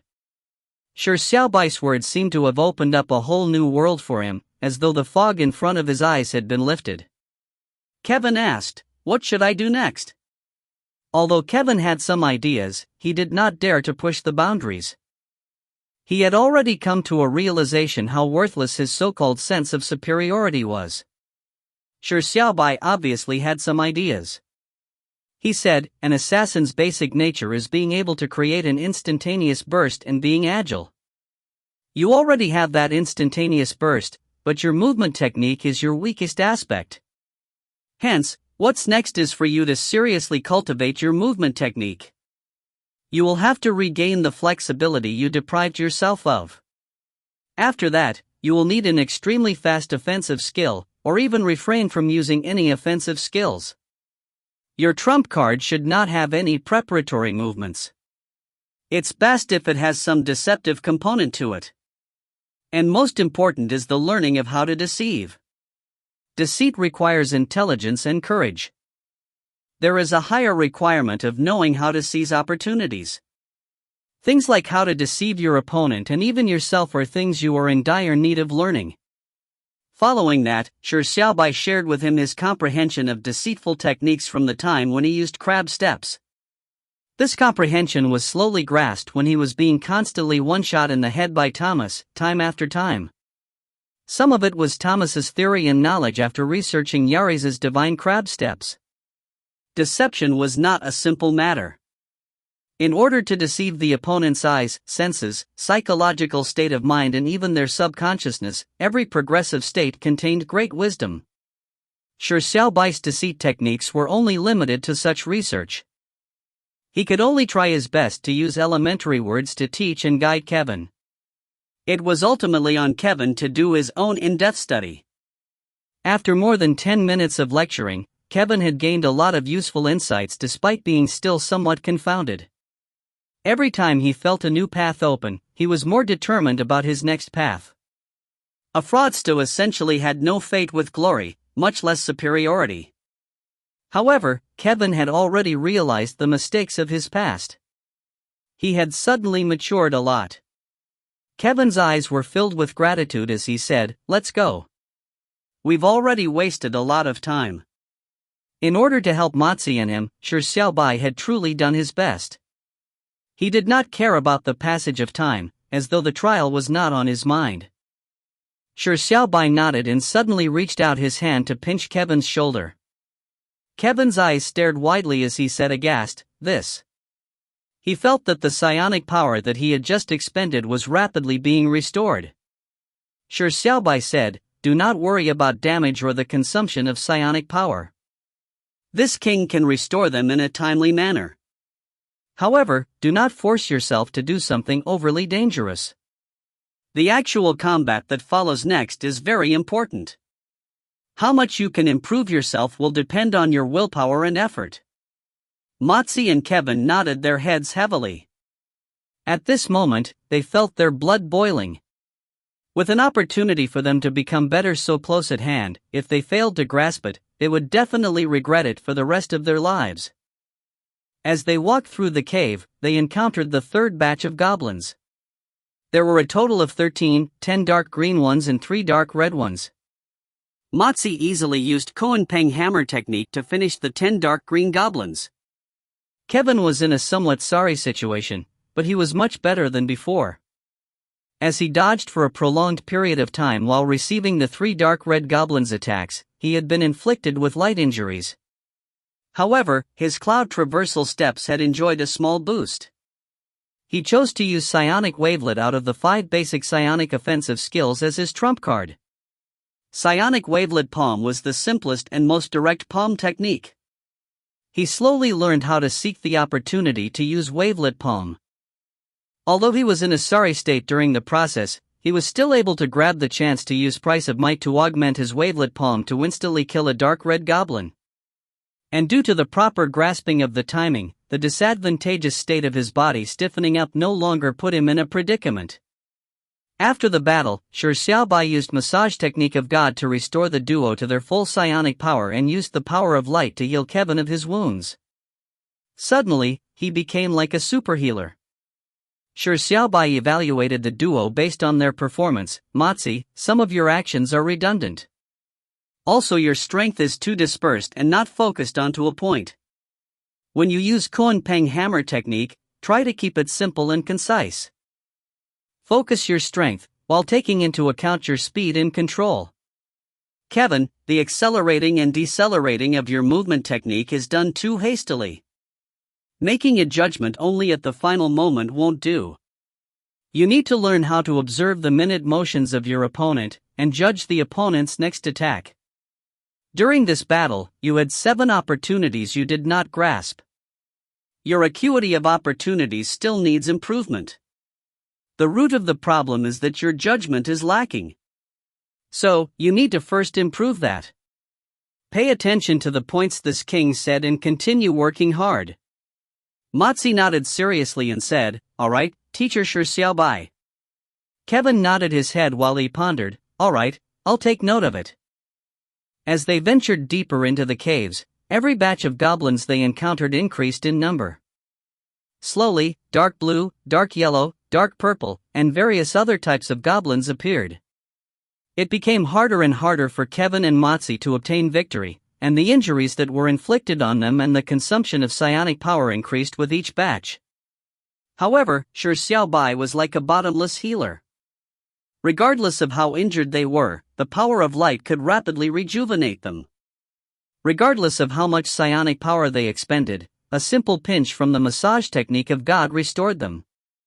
And Shi Xiaobai's roles as an observer and mentor were extremely impressive. He could keenly pinpoint every flaw during their battles and come up with a corresponding solution, giving them the most pragmatic guidance, leading them onto the right path. From Matzi and Kevin's point of view, Shi Xiaobai alone was comparable to a medical team and an education team, or even better. How exaggerated was this matter? It turned out that Shi Xiaobai being so powerful was not only because of his unique talents, but that his thought processes of battles were more in-depth than anyone else's. Maybe he was somewhat naive and childish in certain aspects, but he had wisdom and comprehension that far exceeded others when it came to combat. In fact, Shi Xiaobai's comprehension of combat being so in-depth was a result of him experiencing numerous defeats. Thomas, Hizith, and Sunless had all made him suffer defeat. He had never steered clear of defeat, but faced it with a smile. He learned his lessons through failure and obtained progress. And throughout his suffering, be it the virtual world, the underworld, or the demon city just recently, Shi Xiaobai had experienced numerous actual fights. He commonly fought one against many, or challenged people levels above him. He had always been using his life to engage in combat in life and death situations. Shi Xiaobai had groped around learning through combat, so he had his own, unique understanding of it. Of course, the reason why Shi Xiaobai could so wisely impart his comprehension to Matzi and Kevin, becoming their godlike mentor, was all thanks to Yang Wei's younger sister. An adorable little young girl had ignited the soul of a mentor in Shi Xiaobai. She made Shi Xiaobai struggle day and night how to let a bronze-ranked player understand the thought process of a king. All in all, the 2 bronze-ranked players, Matzi and Kevin, had received a significant improvement in strength. They could engage in combat with complete impunity. Furthermore, they received the godlike guidance from Shi Xiaobai, so even if they were idiots, they would also have improved. After proceeding and stopping along the way, they finally saw a gigantic cavern. This was a cavern in a cave. The cavern's space was huge and the light was dim. More than 100 goblins were walking around, and in the deepest depths of the cavern was a gigantic, golden goblin. It held a golden axe in each hand, as though it was a golden statue. Clearly, this was the Goblin Cave's guardian boss, Golden Goblin. Go ahead and verify how much you have progressed. Shi Xiaobai waved his hand gently as he said, "Alright." This time, despite seeing such a terrifying scene, Matzi and Kevin no longer expressed any apprehension like back in Ogre Forest. Instead, they had an eager looks for trying and immense impatience. Author's note: in order to let these 2 bronze-ranked players power up, especially Kevin, a bronze V player, it was truly not simple. Spent 6 chapters. I hope you don't curse me. The plot following this will be pushed forward at a quickened pace. If you find any errors, ads pop up, ads redirect, broken links, non-standard content, etc., please let us know. Report chapter so we can fix it as soon as possible. Chapter 258, The Improvement in 3 Hours. Chapter 258, The Improvement in 3 Hours. Against more than 100 goblins, Motzi and Kevin were apparently still unable to enter a head-on clash. Especially with Kevin now as an assassin, he had improved a lot in a one-on-one situation, but he was still as crappy as ever against many. Hence, the duo was not able to charge in such a domineering manner like Shi Xiaobai and company back in the Ogre Forest. After some careful consideration, they decided to use the terrain to their advantage. Kevin was first to charge forward. Instantly, he attracted the batch of goblins closest to the cavern entrance. His proficiency in cloud traversal steps had increased quite substantially, and using the way to attract aggro as taught by Shi Xiaobai as well as kiting methods, Kevin did his best to finish a few circles and narrowly escape any harm to gather the goblins into a bunch. After attracting a number of goblins, Kevin rushed to the cavern's entrance. The goblins that gathered into a bunch began shoving towards the entrance. Motzi had already gathered her strength before this. With a delightful cry, she slammed a stewing wok hammer out. Intense heat spewed out like a blowhole as the bunched-up goblins collapsed to the ground with a scream. Motzi immediately produced a grilling hammer as she swung her warhammer sideways. Immediately a sea of flames sealed the cavern's entrance. The goblins that were rushing ahead immediately came to a halt, as the goblins behind them slammed into them. The first row of goblins were unfortunately pushed into the fire as they collapsed to the ground with a cry. The bunch of goblins did not dare to risk advancing through the fire, but as they were stuck in a crowd, there was no way for them to retreat. Instantly, they were extremely vulnerable.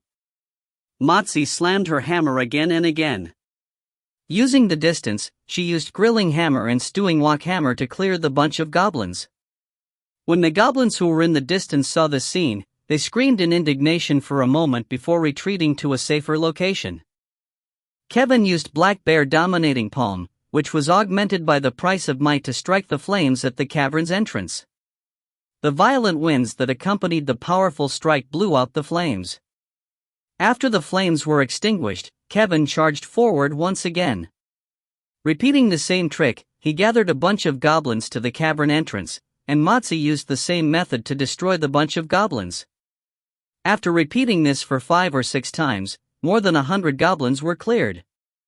Only 4 dark purple and the gigantic golden goblin were left. Although the approach they used was a waste of time and consumed a substantial amount of psionic power, it was already the perfect solution for the duo. Furthermore, Kevin could practice his cloud traversal steps during this process, while Motzi was able to cultivate her Kuan-Peng hammer technique. It was the best of 2 worlds. The duo certainly could not use the same method for the other goblins, hence, they charged into the cavern together.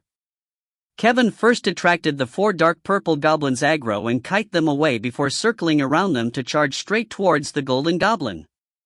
Motzi smashed at the 4 dark purple goblins once with her warhammer. The division of labor was extremely clear between them. Motzi was to deal with the 4 dark purple goblins while Kevin had to deal with the golden goblin himself. The 4 dark purple goblins were apparently stronger than ordinary goblins. Motzi did not succeed with a single strike, however, she had already begun paying a great deal of attention to the control of her power. Hence, the speed at which she retracted her warhammer was extremely fast. Before the goblins reached her, she had attacked again, killing one of the 4 goblins. But even if she retracted her hammer quickly, there was still a sizable lag in her motions. The other 3 goblins had seized that opportunity to charge at her. Motzi conjured her magical silver shield calmly as the strong magical silver shield was clearly enough to defend her against the goblins' attacks. During this process, Motzi used grilling hammer on the 3 goblins who dispersed like birds when they saw the inferno roaring at them. Making use of the advantageous momentum she had, Motzi began killing them one after another. And on the other side, Kevin had begun fighting with the Golden Goblin, but he was in no hurry. He remembered the teachings of Shi Xiaobai, so he carefully observed the Golden Goblin's minute motions and he began predicting its attacks. The Golden Goblin was bigger than an ordinary goblin by about 5 times. Its golden body looked impenetrable, and its swinging of the dual axes seemed to possess great destructive power. However, its movements were slow. Kevin slowly gained a sense of the Golden Goblin's attacking rhythm.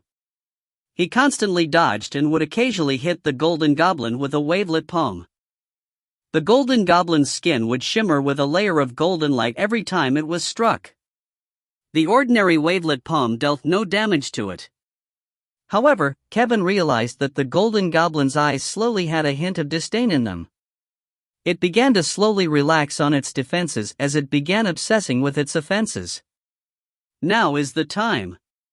Kevin's eyes lit up. He grabbed the opportunity when the Golden Goblin cleaved with its right axe and gave a palm blow. The Golden Goblin's skin did not suffuse the golden blow this time.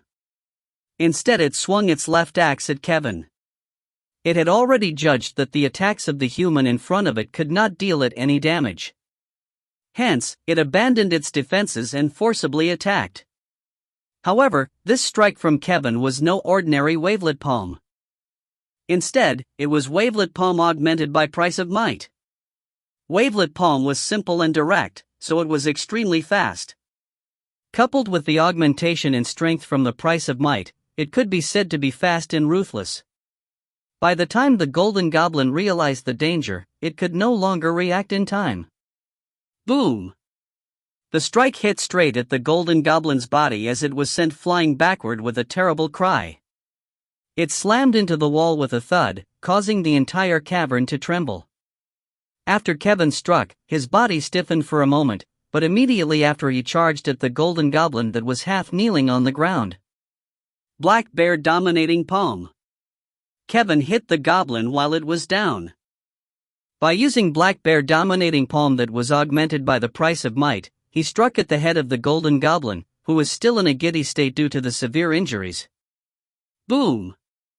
A crack echoed as the Golden Goblin's head split before embedding deeply into the wall. At the same time, Motzi had hammered to death the last dark purple goblin. The authoritative voice echoed. Congratulations on killing the Guardian boss. Everyone obtains 100 points for conquering Stone Gate number 225, Goblin Cave. Motzi and Kevin were stunned for a moment as they felt a sense of accomplishment. They turned their heads at Shi Xiaobai as their eyes were filled with gratitude. They had managed to clear Goblin Cave, which was at middle difficulty, themselves. Although they had taken 3 hours, it was still something unimaginable if this was 3 hours ago. And all of this was thanks to Shi Xiaobai. Shi Xiaobai's guidance had enlightened them, allowing them to find the fighting style that suited them best. Furthermore, they had learned the gist of combat.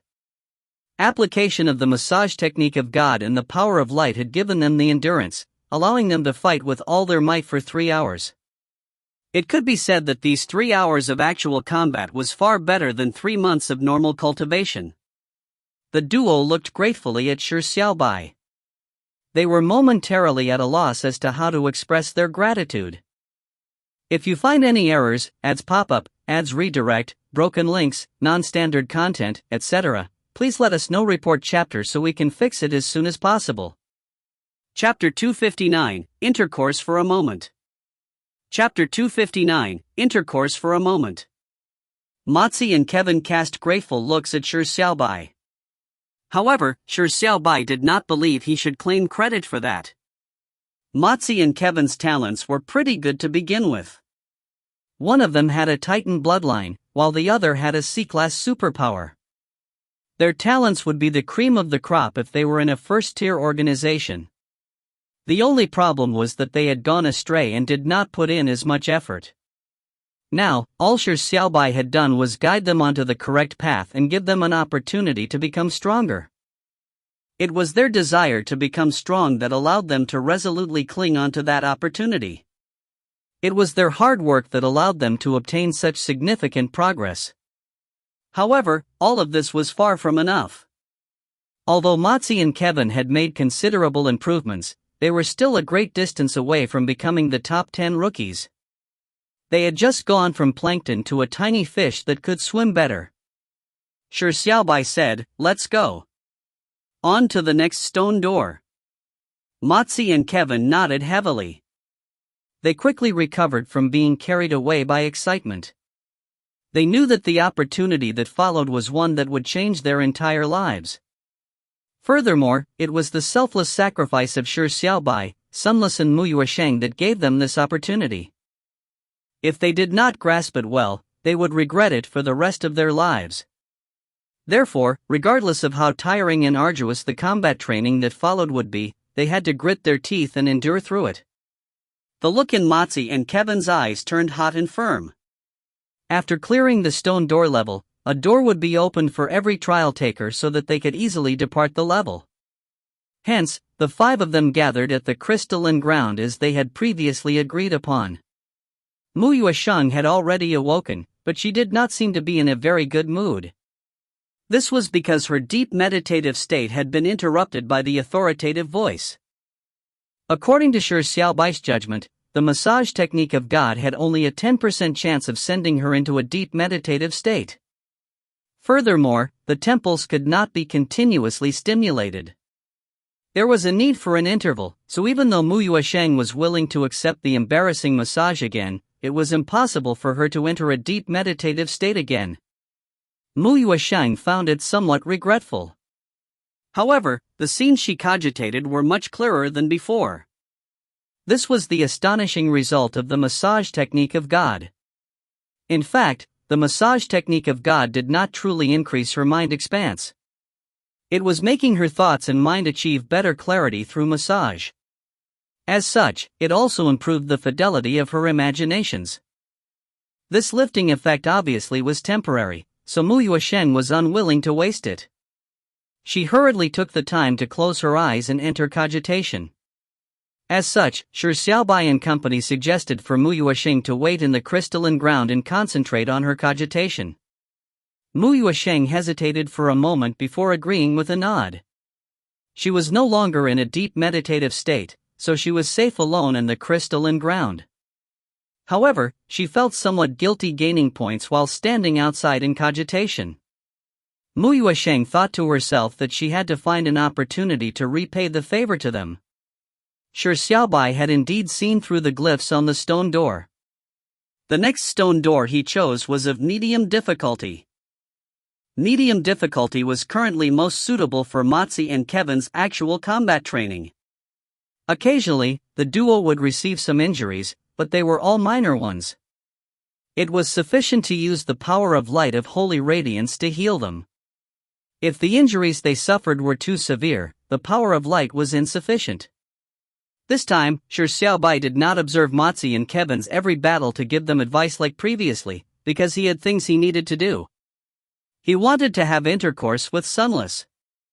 Of course, it could be called an interactive exchange course, intercourse for short.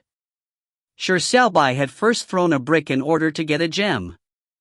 He had previously explained Koan Pang hammer technique to Motzi, so by discussing the Koan Pang sword technique with Sunless, he was immediately inspired. It was as though he was chewing on stride gum as he talked incessantly without coming to a halt. Sunless' understanding of the sword was still higher than Shi Xiaobai's. She was able to understand the profound meaning behind everything Shi Xiaobai said. Furthermore, she could infer an understanding most suitable for her. She was not like Motzi, who needed a layman's explanation. Sunless' eyes brightened up as she listened to him. The way she looked at Shi Xiaobai was filled with a brilliance. Just like Motzi and Kevin, she was also extremely impressed by Shi Xiaobai's teaching ability. Shi Xiaobai was good at teaching, while Sunless was a sword prodigy not seen in 100 years. As such, Sunless spent only about 10 minutes before grasping the Koan Pang sword technique Shi Xiaobai had understood. She did so at a startling pace. However, the essence of the sword technique needed actual practice to fully grasp it. Following that was Sunless teaching Shi Xiaobai the sword techniques she had grasped. The situation took on a strange turn. Sunless, Shi Xiaobai, yeah. Sunless, you. Shi Xiaobai, yeah. Sunless, this. Shi Xiaobai? Sunless. Shi Xiaobai. The duo stared at each other. They exchanged looks as though they were having an exchange through their eyes like deaf mutes. Shi Xiaobai did not know how to read her mind, so he could not understand what Sunless wanted to express. He could only softly say, "Why don't you demonstrate it?" It was extremely demanding on Sunless for her to lecture. Sunless nodded and heaved a sigh of relief in her heart. She immediately raised her silver sword. She unreservedly demonstrated the Kuan-Pang sword techniques she had learned. It was completely different from what Shi Xiaobai knew. Shi Xiaobai's Kuan-Pang sword technique generated high temperatures and flames, but Sunless' two sword techniques were accompanied by low temperatures and strong winds. Shi Xiaobai attempted multitasking. As he observed Sunless' swordplay and grasped the sword intent within it, he also paid attention to Mozi and Kevin's situation so as to help them if need be. Mozi and Kevin worked very hard as though they were workaholics. The medium difficulty stone doors happened to be at their limits, so every level was cleared with great difficulty, or by suffering injuries, or having their psionic power drained. However, they gained a lot each time, causing them to continuously grow. Although the power of light's healing effects were constantly significant, the effects of the massage technique of God was gradually weakening. Each massage needed more time, and the amount of psionic power restored with each massage also decreased. Mozi and Kevin seemed to slowly develop resistance against it. It was particularly notable on Mozi. Back when Shi Xiaobai helped improve her bloodline's purity, she clearly felt that the stimuli were not as strong as back when she had a full body massage, or at least she did not moan involuntarily.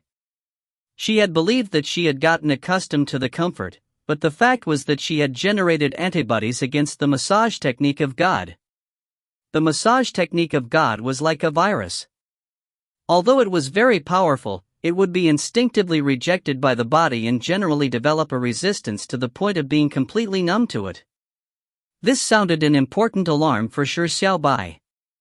If you find any errors, ads pop up, ads redirect, broken links, non-standard content, etc., please let us know. Report chapter so we can fix it as soon as possible.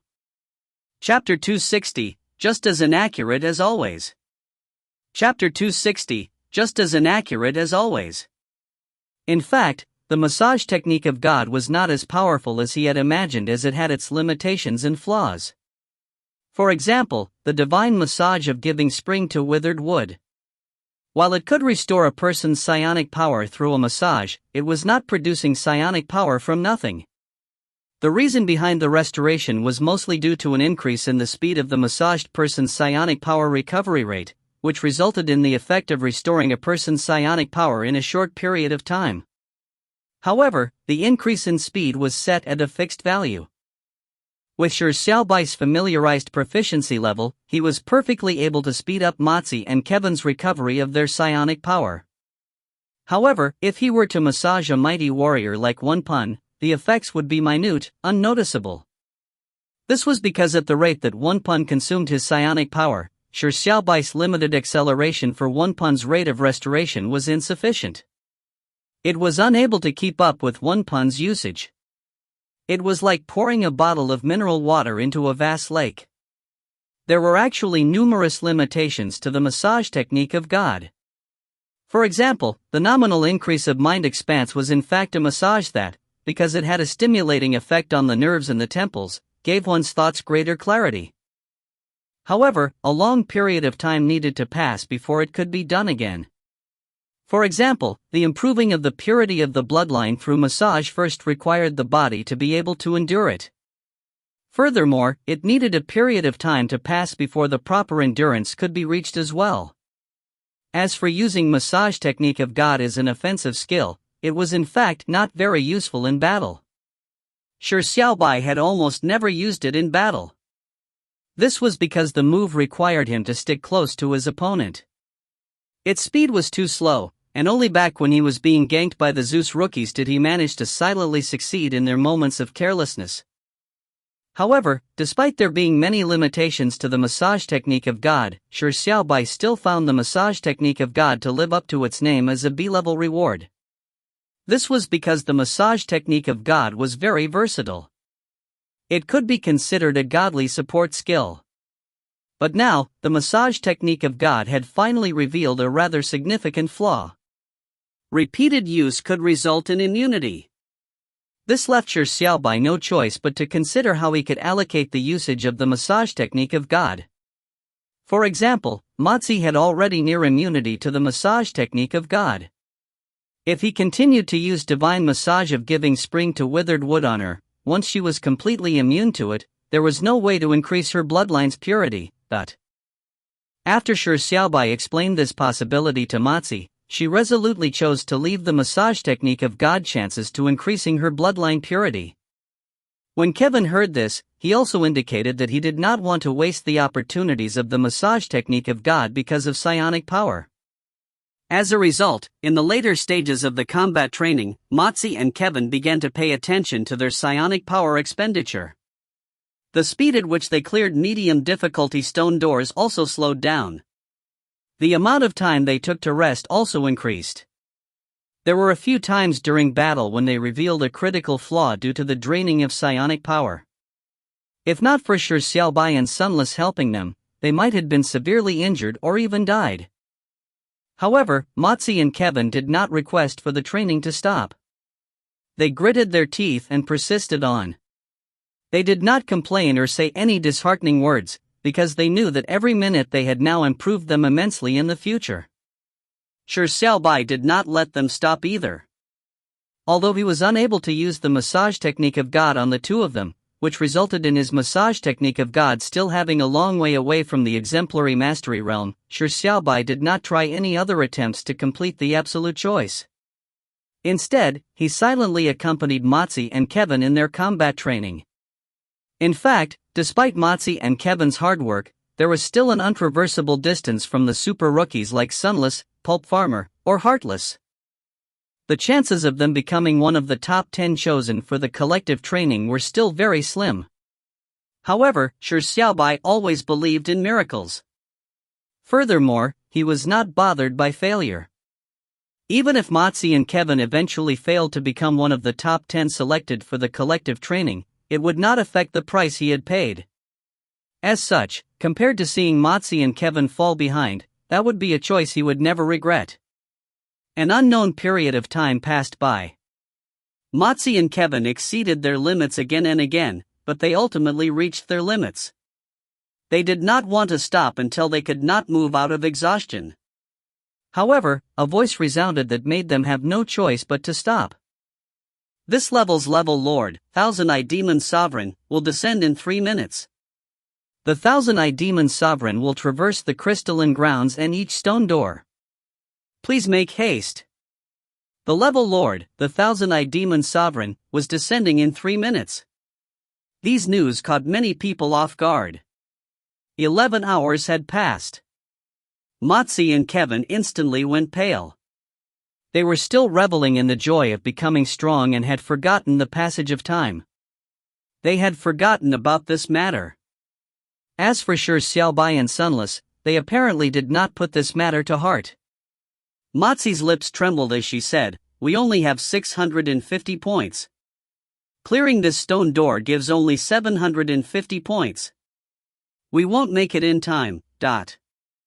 Kevin looked at Shi Xiaobai and Sunless and said apologetically, "The level lord's strength far exceeds the psionic mortal realm. Even if all the trial takers combine forces, they would be no match for the level lord. We have to avoid it as much as we can. Sorry, I caused all of you harm." Shi Xiaobai said softly, "There's no need to apologize. There's also no need to be pessimistic. Aren't we just short of 250 points? Matzi suddenly thought of something as her face turned increasingly pale.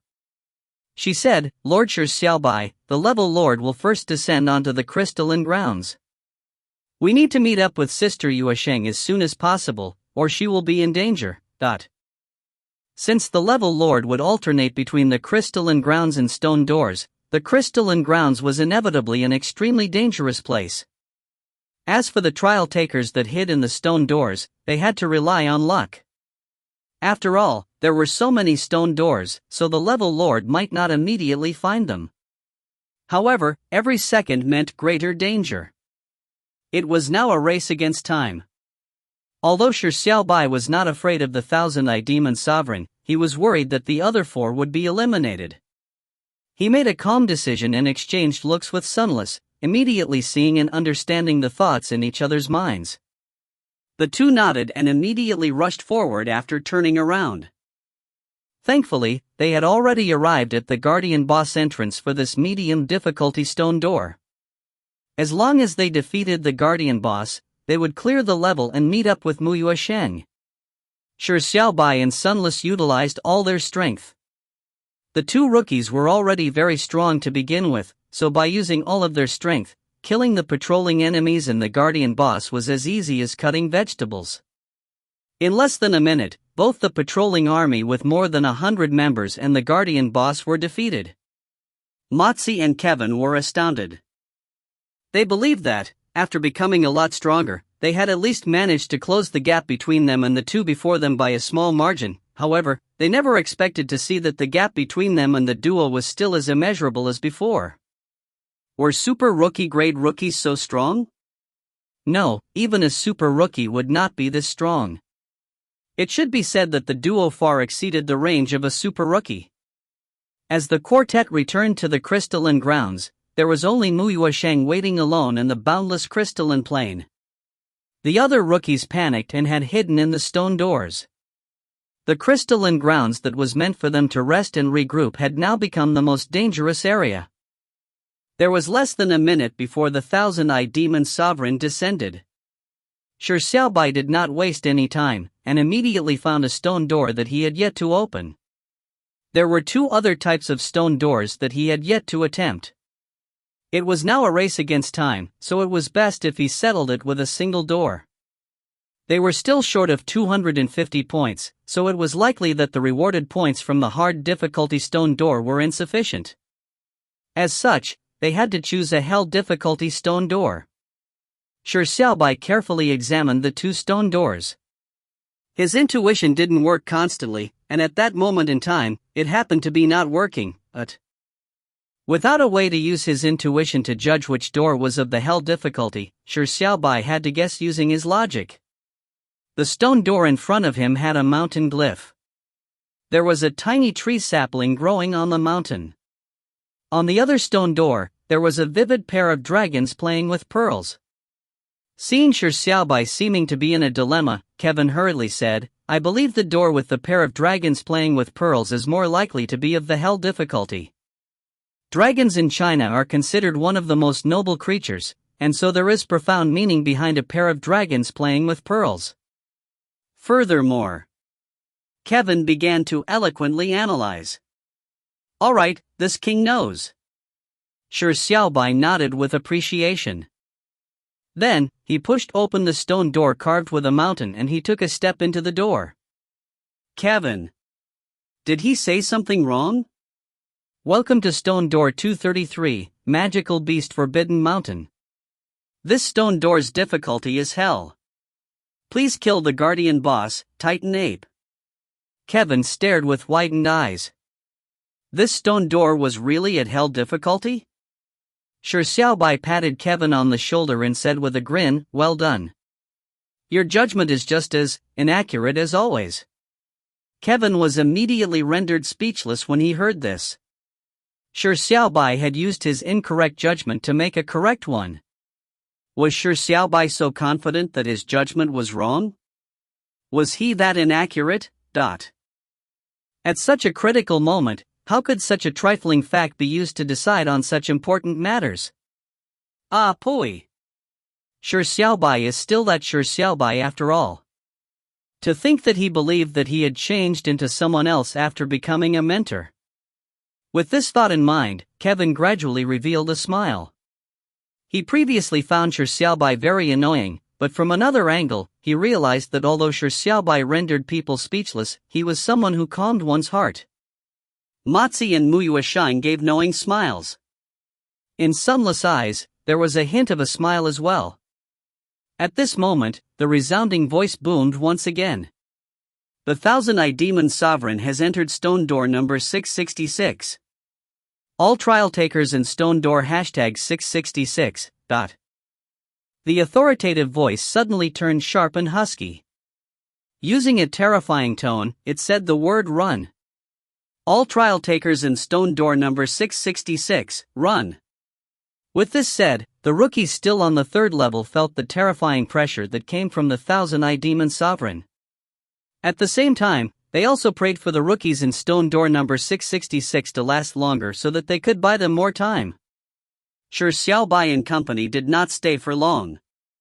They began proceeding towards the core of Magical Beast Forbidden Mountain. They were still in the outskirts of the mountain and the number of magical beasts they encountered were few in number and were relatively weak. Shi Xiaobai, Sunless, and Muyuesheng were able to clear the beasts, while Mozi and Kevin quietly restored their psionic power. The few of them advanced very quickly, and soon enough, they were in the middle of the outskirts.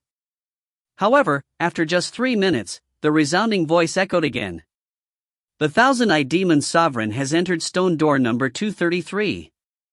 All trial takers in Stone Door #233, run. All the rookies in Stone Door number 666 had been eliminated after 3 minutes? Wait, Stone Door number 233? Wasn't this the Stone Door Shi Xiaobai and company were? Our luck is surely unbeatable. Author's note: the 6 chapters of Mozi and Kevin's strengthening were not meant to show how powerful the massage technique of God is, but to express how good are Shi Xiaobai's understanding of combat and his teaching ability. So don't be too hung up over the massage technique of God. And just as you have wished, there is a limitation.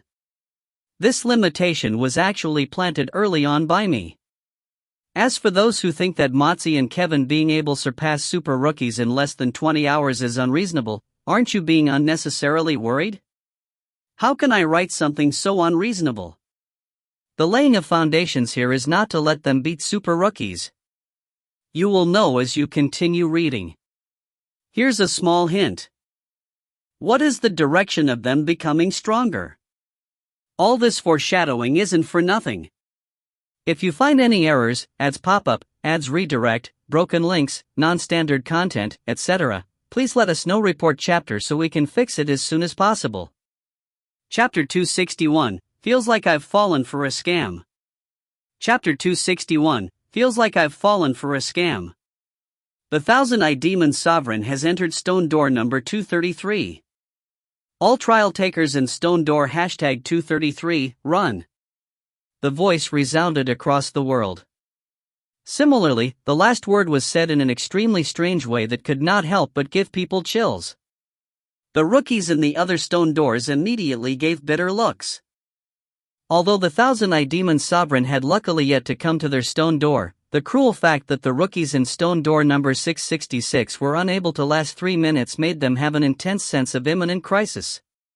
Shi Xiaobai had just entered Stone Door number 233, and were in the outskirts of the Magical Beast Mountain. The Level Lord's assault on them caught them somewhat off guard. Furthermore, when the voice dissipated, the bright sky suddenly darkened, as though a shroud had been pulled over it. A sinister and terrifying aura began emanating throughout the world. The quiet mountain was suddenly filled with calls, roars and shrieks of terror. The flying beasts hurriedly flew towards the sky. The dark sky was filled with hordes of flying beasts that obscured the sky, as though they were dark clouds that were frantically escaping. It looked as though Armageddon was here. Mozi and Kevin's faces were already pale. Muyuesheng also frowned deeply. Even Sunless could not help but place her hand on her sword hilt. Shi Xiaobai looked far into the distance as his eyes shimmered. The Thousand-Eyed Demon Sovereign had come to the Magical Beast Forbidden Mountain, and although it had just arrived, it still appeared to be a distance away from them. However, the changes to the sky and forest as well as the magical beast's frantic escaping were enough to indicate how terrifying the Level Lord was. It had yet to appear, but just its primal aura was enough to fill the area with fear. We shall fight it out with it. Mozi's voice trembled slightly as she turned to Shi Xiaobai, her eyes suddenly filled with courage. The Thousand-Eyed Demon Sovereign had finished the trial takers at stone door number 666 in 3 minutes. It was obvious that it was a very experienced hunter. There was not much time for them. Furthermore, the quintet was still in the outskirts of the mountain. They were still a distance away from the guardian boss, so they were already out of time. The only choice they had at that moment was to gather the strength of all 5 of them to fight it out with the Thousand-Eyed Demon Sovereign. Kevin's lips turned pale as he took a deep breath and said, compared to being chased like prey by the level lord, we might as well face it. At most, we will just use the exit command. It was pointless running. As a hunter, the Thousand-Eyed Demon Sovereign definitely had a powerful tracking ability. Compared to scattering and being eliminated one by one, it was better to gather the forces of them 5. Although the chance of success was nearly 0, it was better than feeling cowardly. Mu Yuesheng's eyes were as firm as ever. She said with a deep voice, I would rather be eliminated now than run. Sunless slowly pulled out her sword, using her action to express her attitude. At that moment, they had given up the thought of running. They mustered their courage to engage in a final battle. Suddenly, the 4 noticed something strange. They spontaneously looked at Shi Xiaobai. At this moment, why did Shi Xiaobai, the first person who would usually step forward and say in high spirits, let us destroy the Thousand-Eyed Demon Sovereign, suddenly became so silent? Shi Xiaobai slowly stopped looking into the distance. He looked at the other 4 and suddenly said, all of you go first. Finish the Titan Ape. This king will deal with the Thousand-Eyed Demon Sovereign. The quartet were stunned when they heard this, but they quickly recovered. This was very Shi Xiaobai. They similarly felt the pressure of the immense terror, but the 4 of them thought of mustering their courage to put up a final resistance. As for Shi Xiaobai, he was thinking of how to lead the few of them to pass the level and take on the greatest pressure himself. Even if the world were to collapse, he wanted to be the one standing on the highest spot to hold it up with his shoulders.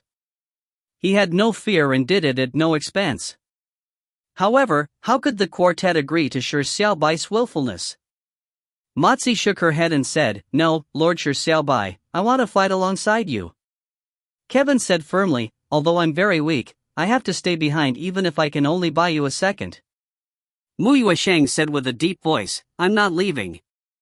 Sunless looked silently at Shi Xiaobai.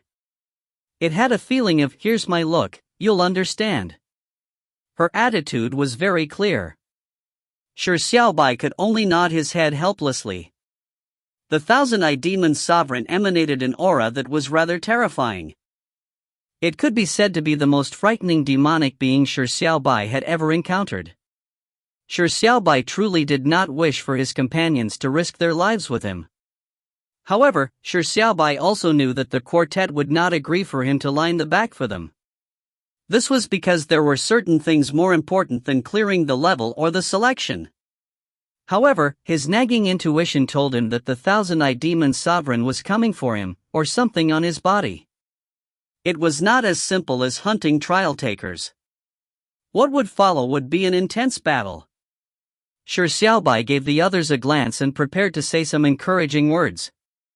Suddenly a thought came to him as his eyes lit up slightly. Shi Xiaobai looked at Mu Yuesheng and hesitated for a moment. Can you lend your strength to this king? Mu Yuesheng was stunned as she asked in wonderment, what do you mean? Shi Xiaobai quickly explained the gist of his superpower. As there was not much time, he simply said that his superpower allowed him to obtain strength from others, or even borrow the superpowers of others. Of course, to prevent a misunderstanding, he also mentioned that the position of the strength came from the chest. The quartet was stunned when they heard this. A superpower that could borrow the superpowers of others was something unheard of. At this critical juncture, Mu Yuesheng obviously did not refuse despite the energy borrowing process being somewhat embarrassing. She nodded and said, all right. Shi Xiaobai's eyes immediately flared.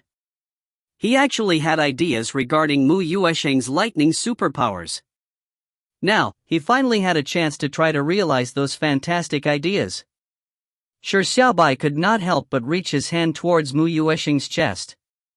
Then, he skillfully stopped his hand in front of her chest. Shi Xiaobai was already very skilled at this. Furthermore, Mu Yuesheng's chest was as flat as an airport runway, just like Callie's, so Shi Xiaobai could immediately reach out his right hand without any mistakes. When everyone saw this scene, they felt a dark cloud above their heads. They gave Shi Xiaobai strange looks as though they were saying, "Why are you so skilled?" A few seconds later, a bluish-purple circle of light suddenly bloomed on Mu Yuesheng's chest. Shi Xiaobai reached his right hand in. With a groan, Mu Yuesheng's face blushed slightly. Moments later, Shi Xiaobai pulled out an icy blue sword made of lightning. Turning the sword into energy, Shi Xiaobai with satisfaction stabbed the icy blue sword into his chest to store it. Mu Yuesheng's petite body trembled. Looking at Shi Xiaobai's innocent gaze, she felt like she had been fallen for a scam. If you find any errors, ads pop up, ads redirect, broken links, non-standard content, etc., please let us know. Report chapter so we can fix it as soon as possible. Chapter 262, It's Coming to This King for Dog Food. Chapter 262, It's Coming to This King for Dog Food. If Rico were here, she would have told Mu Yuesheng earnestly that this was only just the beginning of the scam. You would know when the time comes. But soon, Mu Yuesheng was appalled to realize that others were clamoring to fall for the same scam.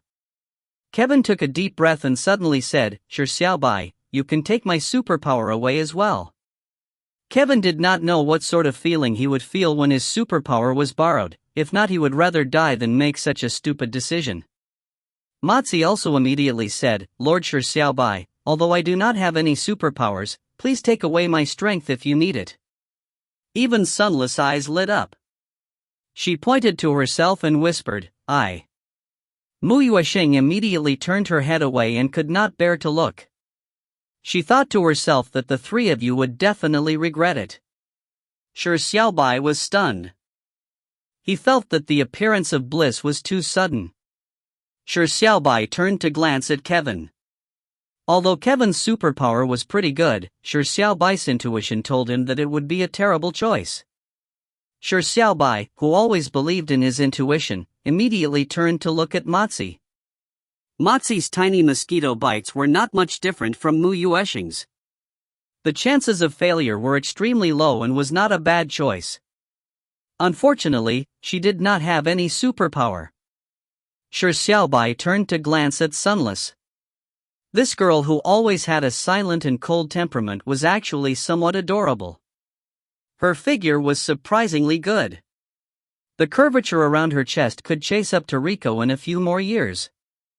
This would be a great test of his skill, but this king's skill can definitely withstand a test.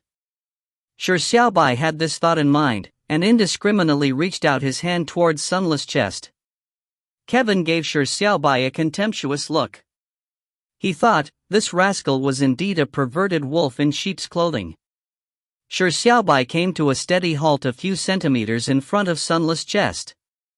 Although Sunless remained expressionless, her body still trembled slightly.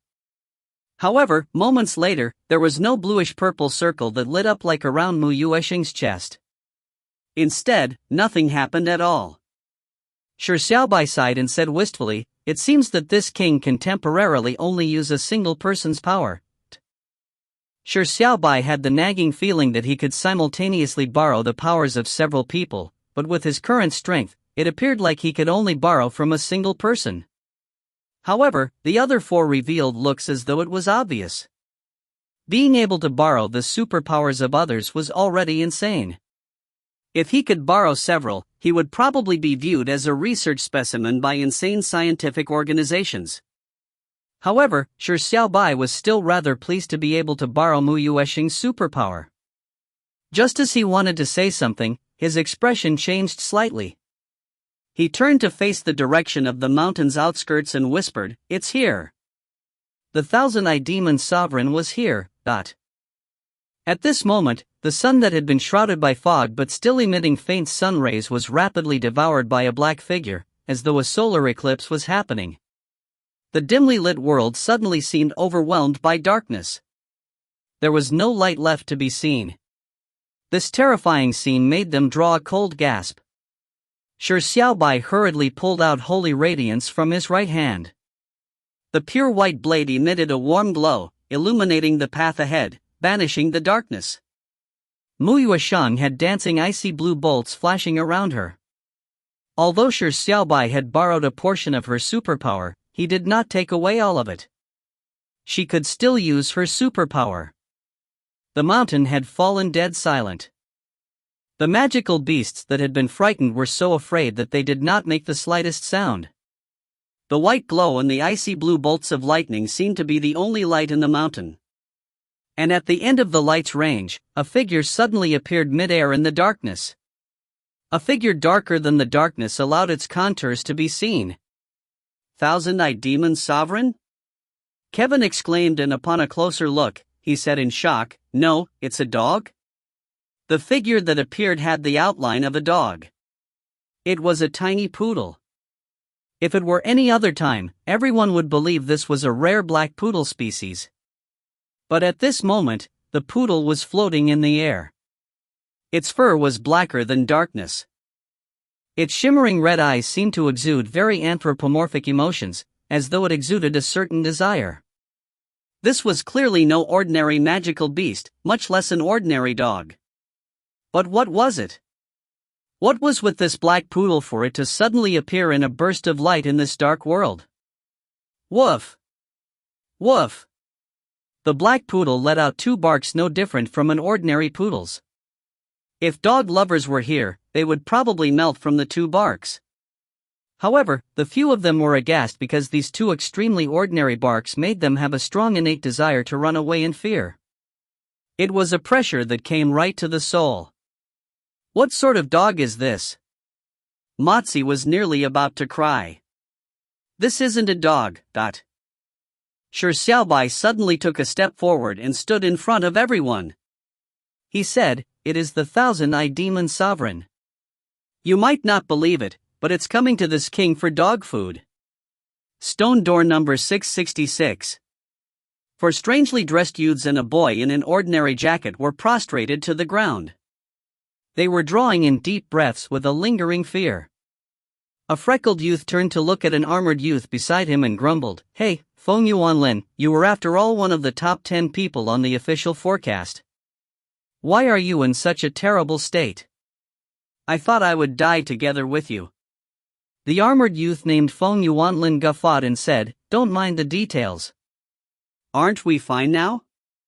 Who knew that the whatever Thousand-Eyed Demon Sovereign is such a cute poodle? I bellowed once and it ran away in fear." The freckled youth rolled his eyes and chuckled. He said, "It's unknown who was the one who bellowed in fear while running. I am seriously beginning to suspect that it was nepotism for you to be in the top 10 in the official forecast." The Thousand-Eyed Demon Sovereign clearly discovered something and rushed elsewhere, hence sparing us. We were truly lucky. Feng Yuanlin smacked his lips and said, "It must have not been able to hold its pee. I've reared dogs.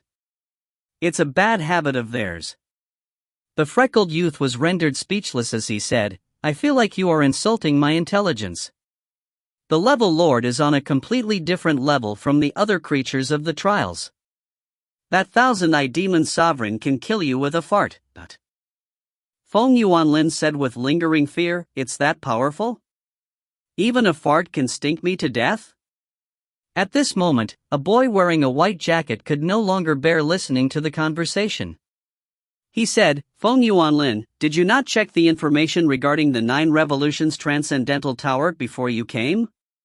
Feng Yuanlin scratched his head and said in embarrassment, "Me is a village boy. Me doesn't know how to use the internet." The other 4 were immediately rendered absolutely speechless.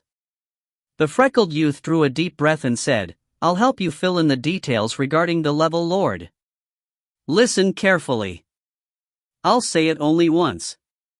If you find any errors, ads pop up, ads redirect, broken links, non-standard content, etc. Please let us know. Report chapter so we can fix it as soon as possible. Chapter 263, Negotiations broke down, kill it.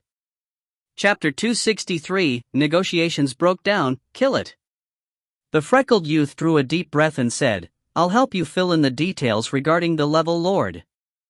Listen carefully. I'll say it only once. Feng Yuanlin nodded and said, Go ahead. Your accent isn't very strong, so I can understand it. However, it's lacking a charm and it's also lacking in emotion. You don't have an irresistible voice. Let me tell you, my secondary school's teacher, her voice was what you would call soothing. Even the words get lost from her sounded great. The jacketed youth chuckled and said, This is the reason why you get your teacher to scold you get lost 10 times a day, . The freckled youth hurriedly leaned over and whispered, Let us fill him in. If this goes on, my IQ will dry up. The jacketed youth sighed and suddenly shouted at Feng Yuanlin, Shut up, sit down, listen well. Feng Yuanlin immediately sat up straight, as though he was an attentive student. A second later, he said in surprise, Fuck, you sure imitated my teacher's tone. I nearly fell for it. The jacketed youth sneered and said, The actions that follow these 3 words our teacher said have become instinct for you. At this moment, a wealthy-looking youth dressed in gold and silver suddenly said angrily with his back facing the rest, Do you even want any more tips? If you keep spouting non-essential filler, I'm going to drop this, . The wealthy boy turned his head and waved the cell phone in his hand and said, Sorry, I wasn't talking to you. I've been following a web novel recently. This author actually uses a few jokes to fill the story with filler. I fucking couldn't tolerate it any longer. Anyway, there's no way he's gonna get a lot of tips from me, but he might get some if I'm feeling good. The others gulped and the freckled youth hurriedly turned around to look at Feng Yuanlin. With a hurried tone, he said, Listen well, the other beings in the 9 Revolutions Transcendental Tower are controlled by a program. They would be restored every month. For example, that python we just killed, it will be reborn a month later. However, the level lord would not be restored. Once it's dead, it will never appear again. However, despite the thousands of years of existence, only one of the 9 level lords of the 9 Revolutions Transcendental Tower has died. The other 8 have lived for thousands of years. Think carefully, what the hell does this mean? The youth in white jacket added on, even the descendants of the species that created the 9 Revolutions Transcendental Tower failed to kill the 8 level lords. The only level lord that died was killed under the hands of the person named Hero King. Do you understand? Feng Yuanlin was astounded as he said, Holy shit, he's that impressive? The youth in the white jacket nodded his head in a deadpan manner. Feng Yuanlin hurriedly stood up and patted himself on the buttocks. He urged the 4, since the 1000-eyed demon sovereign is so impressive, if it were to return for us, wouldn't we be doomed? Why are we fucking resting? Quick, let's hurry to the 4th level. This world is too dangerous. As Feng Yuanlin said, he immediately took the lead and went ahead. The freckled teenager muttered, I wonder who was the one who grumbled that his legs needed a rest. Why do I feel that accompanying Feng Yuanlin will be truly dangerous? The other 3 immediately nodded their heads. Stone door number 17. 4 people proceeded through a dusty, wind-filled desert. The female whopper was walking in front and was like a wall, blocking the raging dust storms for the 3 youths behind her. The 3 youths were the extremely handsome Heartless, the burly youth that defeated Kevin in the battle exchange, and a pigtailed youth who was a Zeus rookie but did not have many stage lines. The 4 of them were members of Zeus. Heartless and company had already begun challenging the stone doors before Shi Xiaobai and company formed a group, but at this moment, they had yet to clear the 3rd level for unknown reasons. The 4 proceeded through the desert with ugly expressions. The pigtailed youth suddenly whispered, Sorry, it's my fault. If not for my suggestion of randomly pulling in a person as our 5th partner, or if I had listened to Boss Heartless and waited for Jinji and Xiangwen, we wouldn't be trapped for so long in a hell difficulty stone door because of that darn asshole. Jinji was the short-haired teenager that changed his opinion of Shi Xiaobai during the counterattack on the Demon City. As for Xiangwen, he was the Adonis who lost his arm because of his own selfishness and hatred during the tower defense. Heartless said softly, no one could have guessed when Jinji and Xiangwen would arrive in the third level. They might have been eliminated early on. Your suggestion back then was correct. Furthermore, we had unanimously agreed to it. As for that asshole, he was chosen out of a number of people. For a heritage treasure, that asshole betrayed us. It was our fault for failing to read him. It's not your own fault, so don't blame yourself any further.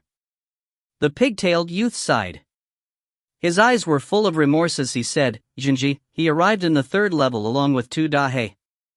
Those people from Gaia managed to wait for him, and we should have also waited, but because of me. The burly youth said with a deep voice, enough, cut it out. We are all at fault. We have already paid the price for not waiting for Jinji and Xiangwen. The present problem isn't this, but the descent of the level lord. We are in a very dangerous situation. Senior God of Swords had told us before the selection that we have to avoid the third level's level lord regardless of anything. But we ended up getting stuck on this level. Heartless sighed slightly and said, we are only short of 100 points. Clearing this medium difficulty stone door will allow us to clear the level. Let's speed up. The others nodded as they gritted their teeth to speed up. Stone door number 233. The world was covered in darkness. Even the sun looked like it had been swallowed by darkness. Only a pure white sword and icy blue lightning bolts were emitting the final bit of light. Under the light's illumination, a poodle with a pair of dark red eyes was hovering in mid-air. It barked twice, but its bark imposed a pressure on the souls of the 5 people on the ground. As the rest were surprised about the poodle's identity, Shi Xiaobai suddenly took a step forward. He said firmly, this is not a dog. It is the 1,000-eye demon sovereign. You might not believe it, but it's coming to this king for dog food. With this being said, the 4 were immediately extremely surprised. Looking at Shi Xiaobai's back, their heads were filled with questions. This dog is the 1,000-eye demon sovereign? Hey, shouldn't the 1,000-eye demon sovereign be a demonic sovereign with 1,000 eyes? Why is it a dog? Also, what's up with the coming to you for dog food? When the poodle heard this, it immediately barked twice. There was a clear hint of angry emotions in the 2 barks. The pressure on their souls also became more apparent. The weakest Motzi and Kevin immediately turned pale. However, Shi Xiaobai chuckled and said to the poodle, when you requested the holy sword from this king, you were salivating. Don't tell me you are treating the holy radiance in this king's hand as dog food? Let this king tell you. It's not the first time this king has seen someone who likes to eat swords like you. The 4 faltered when they heard this. Shi Xiaobai was talking to a dog? He knew dog speak? Wasn't this dialogue somewhat wondrous? Woof! The poodle lowered its head to look at holy radiance in Shi Xiaobai's hand. A look of disdain appeared in its eyes, as it barked softly once. Shi Xiaobai frowned and looked up at the poodle. He said in wonderment, you say it's not this trashy holy sword in my hand? But another one? Another one, Shi Xiaobai could not help but think. Other than holy radiance, did he still have a second holy sword? Wait, he did have a second holy sword. That golden sword with the fair lowly as a sword spirit. You are after her. Shi Xiaobai stared with widened eyes. The darn dog was after the lowly. He wanted to eat the golden sword? No, or was he planning on eating the lowly? Shi Xiaobai's eyes were immediately filled with anger. If it wanted to harm the lowly, it was not to be forgiven despite it being a dog. Shi Xiaobai turned to the 4 people behind him and said in indignation, everyone, this king's negotiations with this shameless dog have broken down.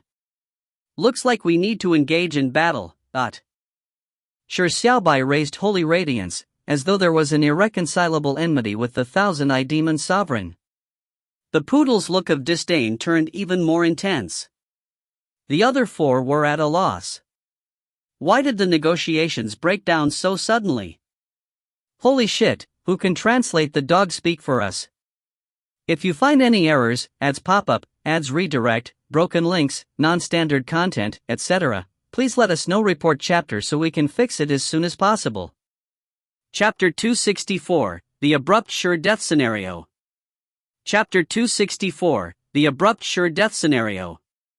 Upon hearing of the breakdown of negotiations with Shi Xiaobai, and how they were preparing to do battle, the black poodle's eyes revealed a look of contempt. It looked up slightly and seemed to have an anthropomorphized appearance, as though it was a humorous emoji. If this were any other time, it would be considered an extremely cute puppy. But at this very moment, facing the incessantly flooding pressure from it, this poodle that was very likely the level lord could only be described as terrifying by the others. The four people behind Shi Xiaobai would not treat the poodle as a cute pet, nor did any one of them have any hopes of being lucky. They knew that if they refused to use the exit command immediately, what would follow was an intense battle. And the moment Shi Xiaobai raised holy radiance was the kickoff to the battle. Kevin had always been waiting for this opportunity because he could not endure it any further. The pressure on his soul gave him terror that he could not resist.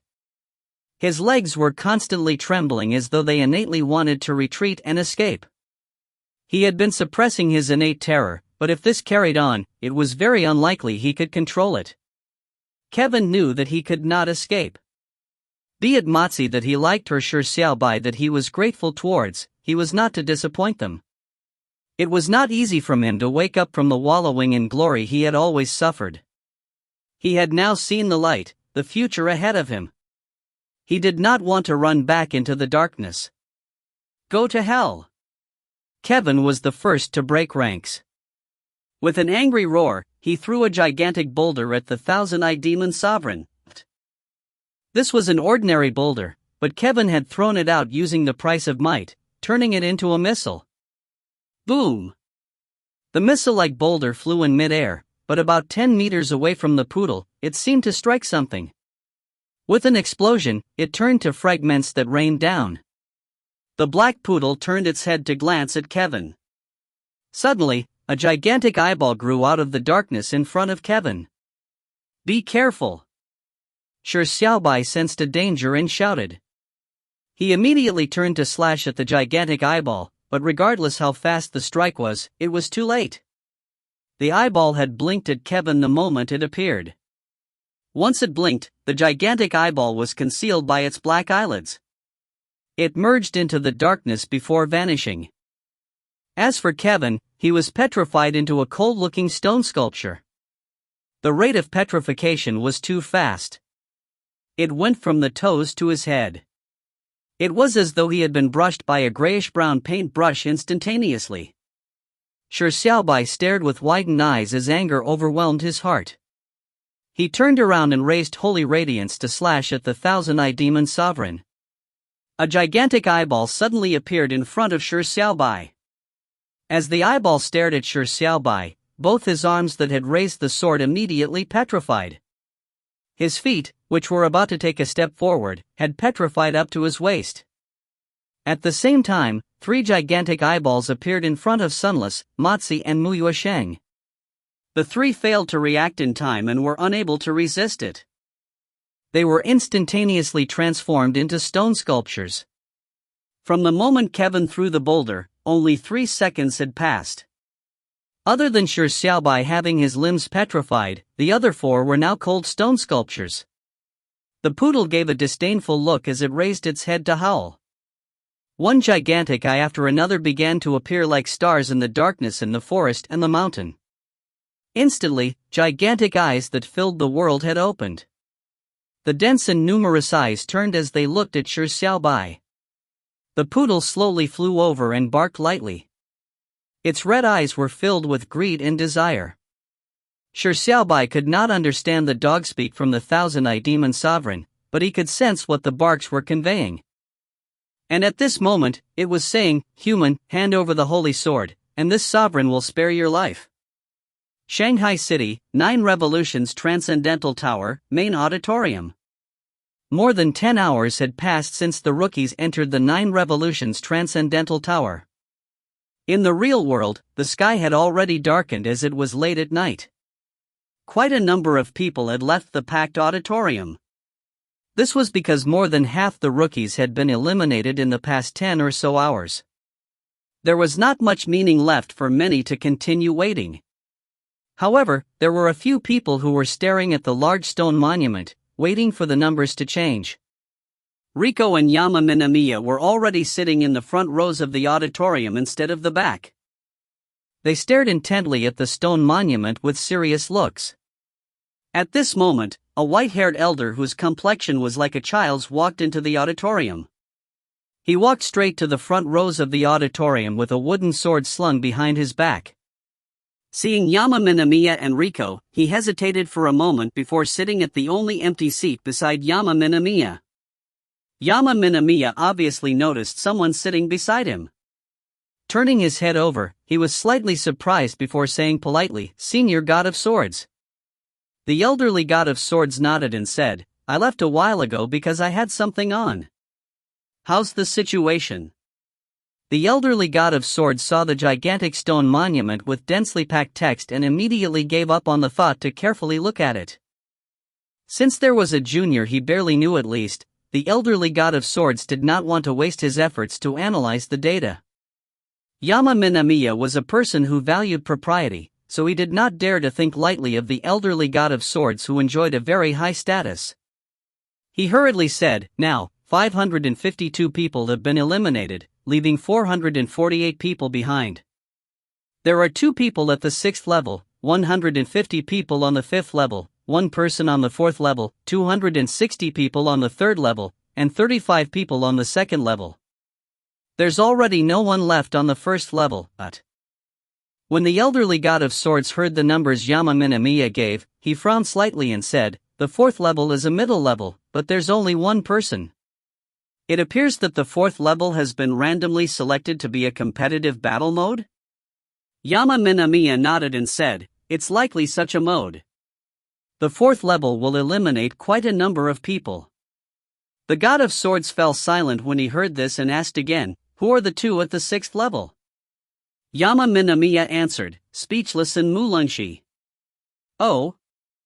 It seems like the 2 of them are really worthy for being forecast to be the top 2 by the officials." The God of Swords sighed and asked again, "At this moment, most people are left in the 3rd level. I believe the 3rd level's level lord is about to descend?" Yama Minamiya said with a sigh, "The 3rd level's level lord has already descended." The God of Swords was slightly taken aback. Seeing Yama Minamiya's heavy expression, he curiously asked, "The few rascals from your side are still at the 3rd level?" Yama Minamiya gave a wry smile and said, "Senior, you might not know, but all 4 of our children are on the 3rd level."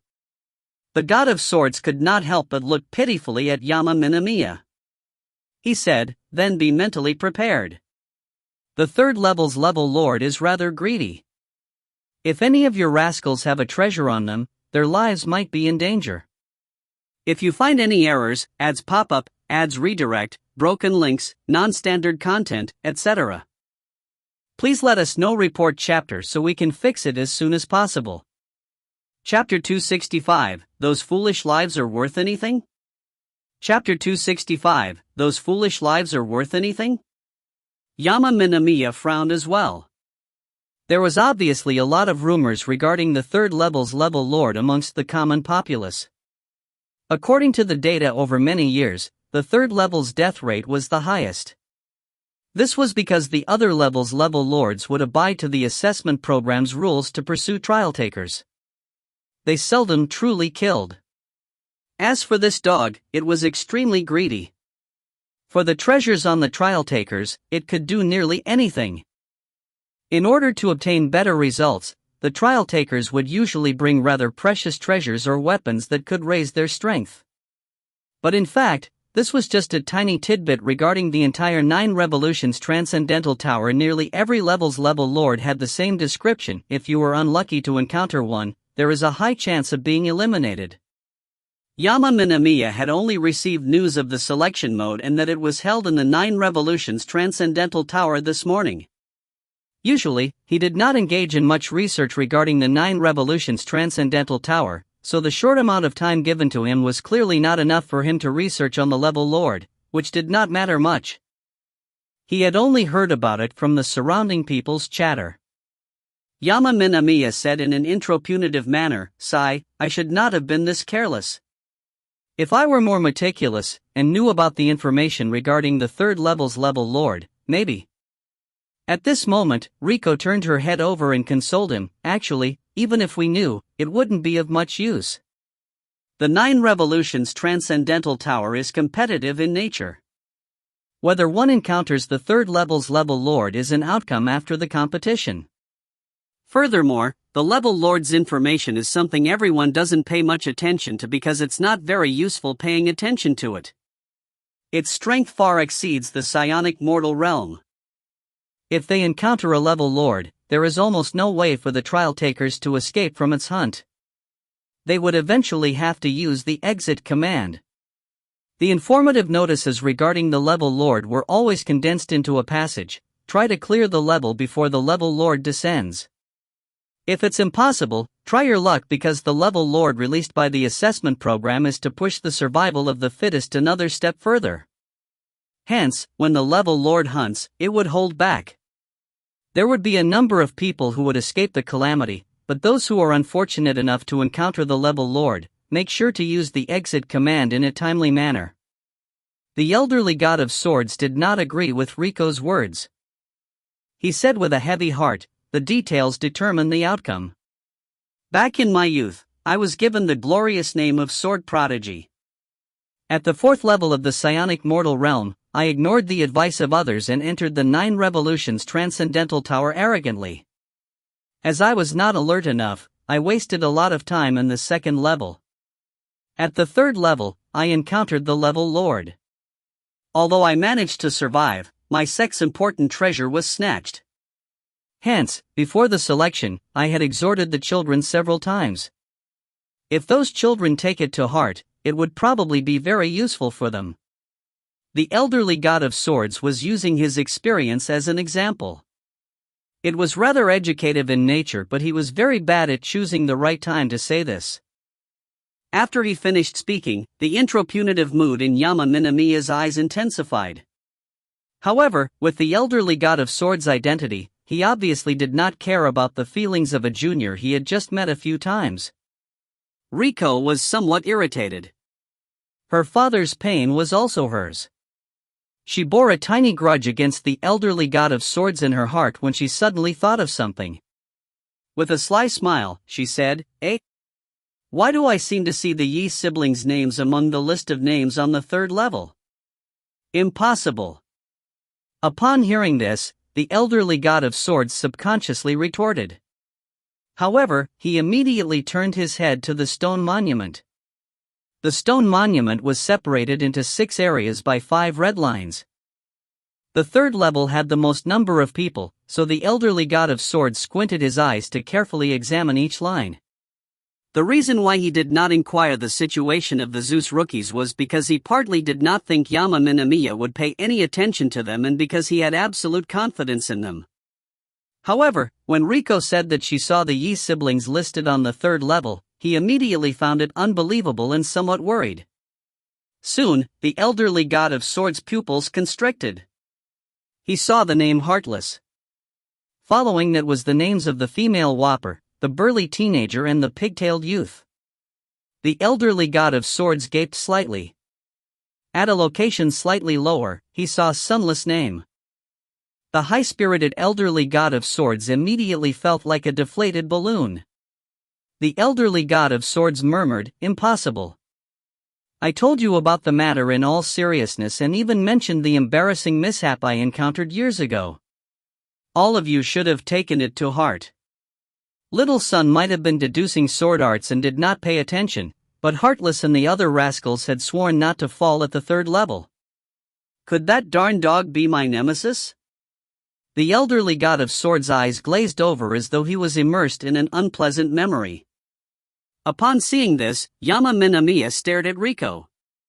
He knew the elderly god of swords cared greatly about his reputation, so he had deliberately not mentioned this matter. However, Riko had exposed the matter. Although the elderly god of swords was somewhat a bitch, he was still a senior we have to respect.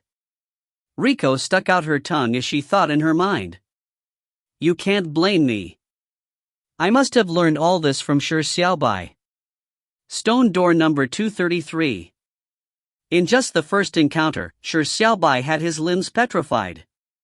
The other four were completely petrified. This small team was clearly collapsing, revealing how powerful the level lord was. Shi Xiaobai had watched with his own eyes his partners insta-killed. A negative potpourri of emotions, rage, guilt, and hatred arose in his heart. However, he did not lose his rationality. This was because Shi Xiaobai could still sense the life force from the partners around him. Hence, he could judge that although their bodies had turned into stone sculptures, they were equivalent to being sealed in ice. They were restricted by a layer of grayish-brown stone. The thousand-eyed demon sovereign did not immediately kill him. Human, hand the holy sword over and this sovereign will spare your life. The black poodle floated not far from Shi Xiaobai. Its red eyes were filled with greed and eagerness. It could understand human language, but it could not produce human speech. Hence, its barks could be conveyed into human speech as it transmitted it to Shi Xiaobai. As it wanted Shi Xiaobai to hand over the holy sword, it needed to communicate with Shi Xiaobai. Shi Xiaobai locked eyes with the thousand-eyed demon sovereign for a few moments. Suddenly he took a few deep breaths, gradually calming himself down. Every time he found himself in danger, Shi Xiaobai was always very calm. However, when his partners were also on the brink of death, Shi Xiaobai would feel intensely perturbed. However, Shi Xiaobai knew very well that such a time called for calmness. If he lost his mind, he would have not be able to protect anything. Shi Xiaobai took one last deep breath. His emotions gradually calmed down as his thoughts cleared.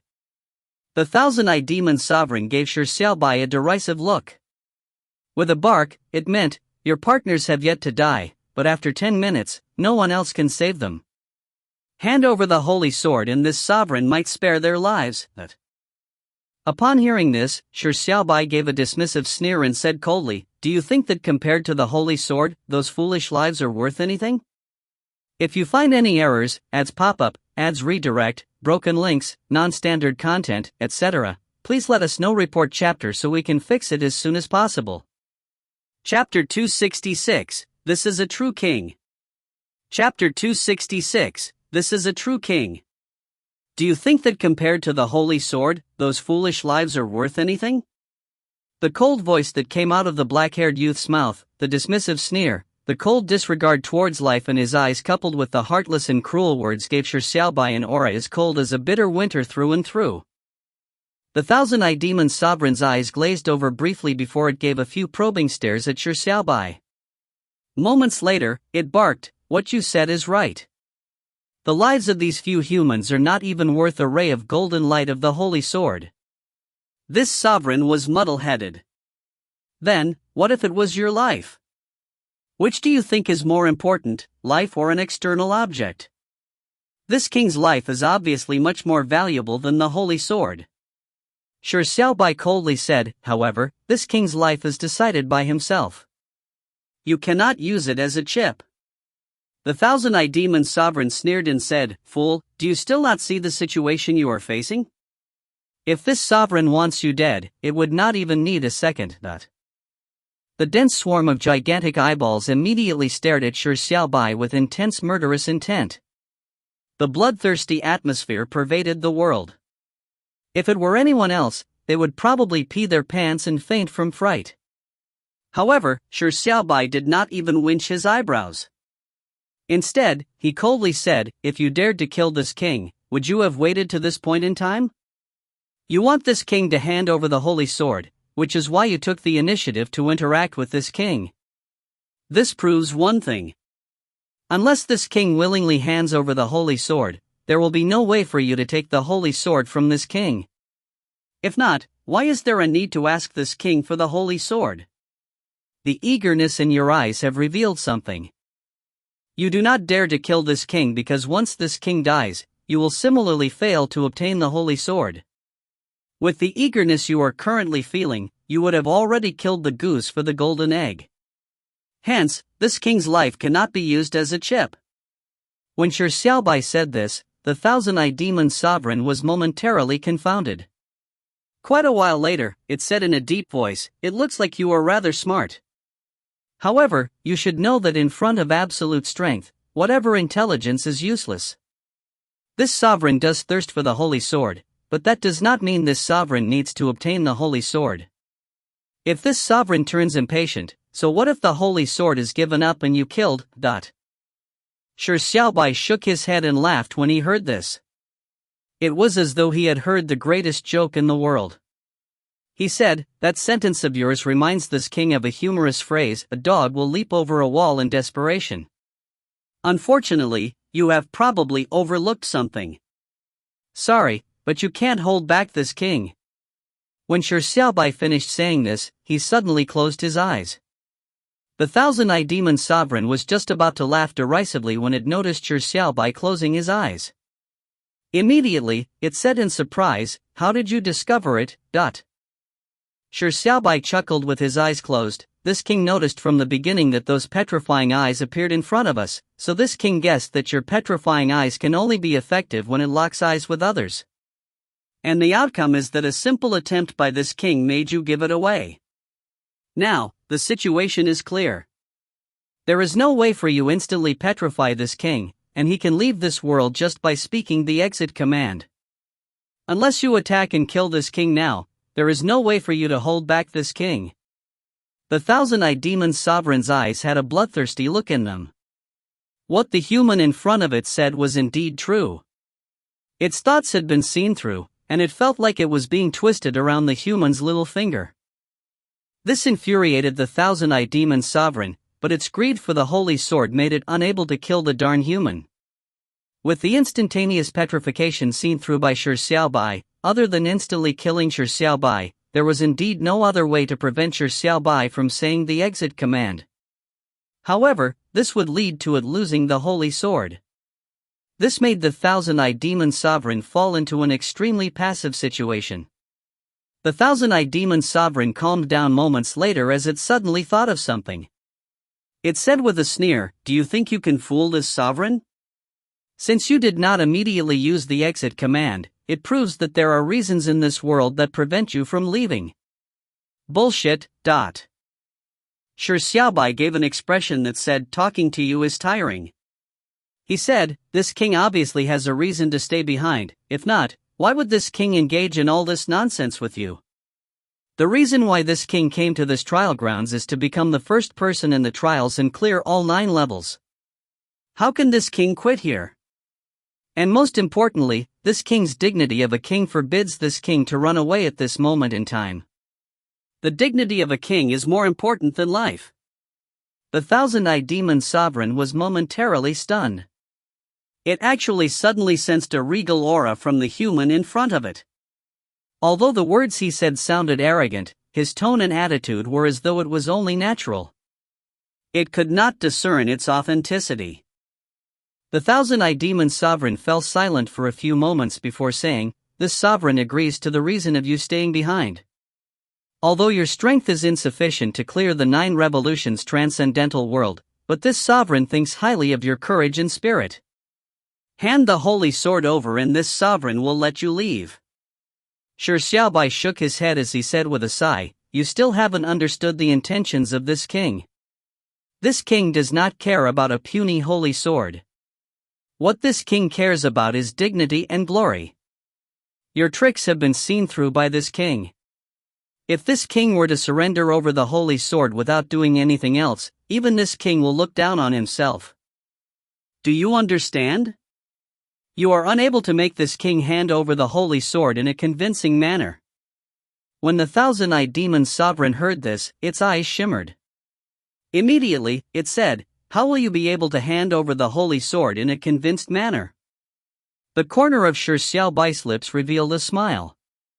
With an expression that stated, "You finally got it," he said, "This king's strength was sealed by the evil gods of various worlds and now is at the psionic mortal realm. In terms of combat power, this king is indeed inferior to you. However, this king is extremely confident in his speed. Speed is what this king is most confident in, so if you are able to convince this king with your speed, this king will hand over the holy sword to you with both hands." The thousand-eyed demon sovereign's eyes immediately gave off a hint of excitement. Although it could not judge if the evil god seals were true, it knew that a human at the psionic mortal realm would never be able to be faster than it regardless of anything. The thousand-eyed demon sovereign immediately barked, "How will you be convinced when it comes to speed?" Shi Xiaobai said softly, "Very simple. You give this king a minute head start. No, let this king have a 30-second head start. Just 30 seconds. You can chase after 30 seconds. If you can chase up to this king in an hour, this king will be convinced and hand over the holy sword to you. If you are unable to chase up to this king, you are to let this king go." The thousand-eyed demon sovereign found it unbelievable when it heard this. Are you kidding? With a head start of 30 seconds, it was given an hour to chase. It was impossible for a psionic mortal realm weakling to ever be able to escape. It could use its sense of smell to lock onto Shi Xiaobai's location. With its speed that was near sonic speeds, not even the strongest humans in the world, much less someone at the psionic mortal realm, could escape from it. The thousand-eyed demon sovereign looked suspiciously at Shi Xiaobai and said, "Are you sure 30 seconds is enough? Why does this sovereign think you are trying to fool this sovereign? If this sovereign were to catch you, you will not go back on your word and refuse to hand over the holy sword, right?" When Shi Xiaobai heard this, he immediately gave an incensed look. He angrily said, "Are you insulting this king? Having a 30-second head start is already very shameful for this king. With this king's speed, 10 seconds, or even 3 seconds is enough. However, in order to show respect for your dignity, this king said 30 seconds that even this king feels like he's bullying you. But now, you actually insult this king? Since you address yourself as this sovereign, you must be a sovereign king of a particular country. Then let this king ask you. How can a puny holy sword be compared to a king's honor? If this king were to lose and go back on his word, what would happen to this king's honor? If it were you, would you embarrass yourself for an external object? When the thousand-eyed demon sovereign heard Shi Xiaobai's angry words, it fell into silence for a long time. Shi Xiaobai said resentfully, "This king would rather die than escape, but would rather die than hand the holy sword to someone who insults this king. If you doubt this king's character as king, then there is no need to continue this discussion. Yes or no, make it clear. As a sovereign king, how can you be so wishy-washy?" The thousand-eyed demon sovereign stared at Shi Xiaobai for a very long time. With a wave of its dog paws, the petrification on Shi Xiaobai's limbs immediately dispersed. Shi Xiaobai stretched his limbs and said in satisfaction, "Very well. You have won the respect of this king. If you are able to chase up to this king, so what if I were to give you a puny holy sword? It's just a tip of the iceberg when it comes to this king's treasures." Shi Xiaobai turned around and was about to begin running. The thousand-eyed demon sovereign looked at Shi Xiaobai with slight shock. This was the first time it encountered such a human. From his tone, it could not sense the slightest hint of deceit. Are you really a sovereign that was sealed of his strength? He did not even care about the holy sword? His treasures were so exaggerated? At this moment, although the thousand-eyed demon sovereign refused to believe what was said, it could not deny its possibility. Suddenly, Shi Xiaobai, who was about to run, knitted his brows slightly. Pointing at the 4 petrified people, he softly said, "Let them go. Although this king does not care about the lives of these fools, they come from the same place as this king. If in the future other people were to know that this king turned a blind eye to helping them, it would be a blotch on this king's reputation. When the thousand-eyed demon sovereign heard this, it hesitated slightly. Shi Xiaobai immediately said with a sneer, "It seems you still look down on this king. This king believes he has shown sufficient sincerity, yet you hesitate over a few trivial lives. This king can't sense your sincerity. Whatever, these people may affect this king's reputation slightly, but it is nothing much. Kill them if you wish. Pretend as though this king did not say a word." Shi Xiaobai gave the thousand-eyed demon sovereign a glance that had a faint look of disappointment. He silently turned around and did not look at the four petrified people again. The thousand-eyed demon sovereign had obviously noticed the look of disappointment. It gaped and began ruminating. For it, killing these four humans was like stepping on the grass on the road. There was not a single effect. And from beginning to end, Shi Xiaobai had not mentioned these people, and he had a nonchalant attitude towards them. He had only briefly mentioned that because of his reputation. The thousand-eyed demon sovereign saw the look of disappointment in Shi Xiaobai's eyes. Immediately, it also felt that it had not been sincere. Would it hurt if it released the four trivial humans to make a gesture of sincerity? The thousand-eyed demon sovereign waved its dog paws, and immediately Sunless and company were released from their petrified states. If you find any errors, ads pop up, ads redirect, broken links, non-standard content, etc., please let us know. Report chapter so we can fix it as soon as possible. Chapter 267, that spot won't do. Chapter 267, that spot won't do. Sunless and company were released from their petrified states. Immediately, they cast complicated gazes at Shi Xiaobai's back. Although they had been petrified, they could still hear. Although they could not understand what the thousand-eyed demon sovereign's barking meant, they could hear everything Shi Xiaobai had said. The four of them were not fools. They understood Shi Xiaobai very well, and were certain what Shi Xiaobai was trying to do. Shi Xiaobai had pretended to act cold and ruthless, with complete disregard for their lives. He labeled them as fools, not because it was a contrived plot of him revealing his true evil nature. He did it to deceive the thousand-eyed demon sovereign so that it would ignore them, the people Shi Xiaobai cared the most. Shi Xiaobai's acting was truly outstanding. Anyone who did not understand Shi Xiaobai would believe he was a person with a heart of stone after hearing the cold tone in his words and seeing the expression he gave.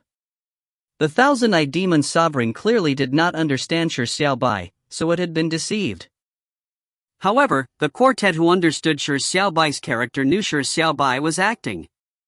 Immediately, they felt their hearts ache for him. It was imaginable how tormenting it was for his heart to force himself, a passionate youth with a rich sense of righteousness, to say such cold and ruthless words, and for him to force himself to appear disdainful so as to not reveal the slightest flaw. Tears began to well up in Mozi's eyes. Even a rare look of sorrow appeared on Sunless' face. Mu Yuesheng bit her lower lip slightly, while Kevin clenched his fists. They silently watched Shi Xiaobai's cold back, and felt sorry for him and also admiration. Despite the impasse, he had managed to calmly analyze the situation, and by stacking lies on top of lies, he managed to wisely deceive the thousand-eyed demon sovereign. He had managed to create hope in such a despairing situation.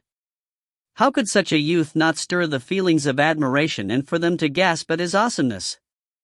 However, what was Shi Xiaobai to do after pushing the situation to this stage? How was he to escape the thousand-eyed demon sovereign after this? The quartet were extremely worried, but they could not speak at this moment. They could only have their backs face the thousand-eyed demon sovereign and try their best to hide their sorrow. This was because if they were to make any unusual moves, it was very likely to expose Shi Xiaobai. It would result in all his hard work from before to fail. Not only would it hurt the painstaking efforts Shi Xiaobai had gone through, it might also place Shi Xiaobai into a very dangerous situation. At this moment, they were looking at Shi Xiaobai's back with pained looks. They were praying for him and cheering for him in their hearts. This king will go ahead first. You can wait for 30 seconds or chase after 3 seconds. As long as you chase up to this king will hand the holy sword to you with both hands. Shi Xiaobai turned to look at the thousand-eyed demon sovereign. He did not even glance at the quartet at all, as though he truly did not care about them. After Shi Xiaobai finished speaking, he immediately used crab steps to dash forward at a blazing speed. Soon, he disappeared in the woods of the mountain. The thousand-eyed demon sovereign watched Shi Xiaobai's disappearing back and used its sense of smell to lock onto Shi Xiaobai's position. When it sensed his speed, it was quickly surprised. He dared to make such a boast with such a speed? The thousand-eyed demon sovereign sneered in its heart. It was apparent that the arrogant human had belittled its speed. Shi Xiaobai's speed was indeed considered the apex of the psionic mortal realm, but compared to transonic speeds, it was as slow as a turtle's crawl. The thousand-eyed demon sovereign patiently waited for the 30 seconds to end. It was extremely keen to convince Shi Xiaobai completely so that he would hand it the holy sword. The thousand-eyed demon sovereign turned its head to glance at the quartet. After hesitating for a moment, it finally chose to ignore them. Its innate nature was not bloodlust, and if it were to backtrack on its words now, the human might also backtrack on his words. That would be a terrible mistake. The 30 seconds quickly passed. The thousand-eyed demon sovereign did not wait for even a second. Its floating body dashed forward with a boom. Its speed was too fast for the naked eye to distinguish. The quartet was given a fright. They were still hoping that the poodle that was floating in the air was not fast, but they never expected it to be so fast. This speed was on a completely different level than Shi Xiaobai's. It was just a matter of seconds before it could catch up to Shi Xiaobai. Mozi said in a panic, "What do we do?" Sunless, who was always silent, said resolutely at that moment, "Believe him." After saying the two words, Sunless suddenly turned to head in the opposite direction from which Shi Xiaobai had headed to. It was in the direction towards the core of the mountain. The other three immediately understood Sunless' thoughts. They believed that Shi Xiaobai would be able to buy them time while he held the thousand-eyed demon sovereign back. They had to take advantage of this time to kill the Titan ape and clear this hell difficulty stone door. As such, they would have enough points to head to the 4th level. The eyes of the three people immediately turned resolute. They chased after Sunless' departing figure with all their might. After the thousand-eyed demon sovereign revealed such a terrifying speed, Sunless was still able to believe that Shi Xiaobai was able to hold it back. As people who knew Shi Xiaobai longer, how could they have a reason to not believe in him? Even if they could not think of any means Shi Xiaobai had to not get caught up by the thousand-eyed demon sovereign, they still chose to believe. This was because Shi Xiaobai was a person who was extremely reliable during critical moments. In the outskirts of the mountains, Shi Xiaobai had suddenly come to a stop after dashing forward for a distance. He reached his right hand into his chest and pulled out an icy blue sword, but following that, Shi Xiaobai kneaded the icy blue sword into a blob of icy blue light. Then, he stretched both his hands into the light blob. "Hurry up! Faster!" Shi Xiaobai's hands moved extremely quickly inside the icy blue blob. In the woods, Mu Yuesheng, who was running midway, suddenly stared with widened eyes as she quickly covered her mouth. Her entire being began to tremble violently. Mozi, who had caught up from behind, exclaimed, "Sister Yuesheng, what's wrong? Why is your face so red?" Mu Yuesheng's face was as red as an apple. She shook her head at Mozi and blurted the words out of her trembling lips, "Nath, ing." There was no way for Mu Yuesheng to explain the sensation she was experiencing. That sudden feeling of being groped by Shi Xiaobai all over made her so embarrassed that she wanted to find a hole to burrow herself in. However, Mu Yuesheng knew that she had to endure. Regardless of anything, she had to endure. She would never allow herself to disturb whatever Shi Xiaobai wanted to do at such a critical juncture due to her embarrassment. Even if she did not know what Shi Xiaobai wanted to do, she had to support him unconditionally.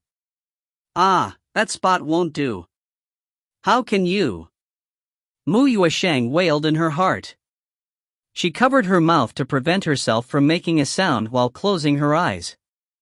There was no way for her to move any further. She felt as though time was going extremely slowly. If you find any errors, ads pop up, ads redirect, broken links, non-standard content, etc., please let us know. Report chapter so we can fix it as soon as possible. Chapter 268, Rub, Rub. Chapter 268, Rub, Rub. Shi Xiaobai was actually feeling extremely nervous. Although he was trying to calm himself down as much as he could and he had successfully deceived the Thousand-Eyed Demon Sovereign, Sunless and company were still in constant danger. He could not guarantee that the Thousand-Eyed Demon Sovereign did not have a bloodthirsty nature. Even a 1% chance was a risk Shi Xiaobai found too much. That was risking his partner's lives. If the Thousand-Eyed Demon Sovereign demanded for holy radiance, he would have exchanged it for his partner's safety without another word. However, what the Thousand-Eyed Demon Sovereign wanted was the golden holy sword in which the sword spirit lowly resided. Shi Xiaobai could easily part with the golden holy sword just like holy radiance, but the lowly was a life that Shi Xiaobai could not selfishly give away. Hence, Shi Xiaobai finally chose to use a risky method that needed both wisdom and courage. And this moment was the most critical juncture. Shi Xiaobai's hands needed the icy blue light blob at a very fast speed.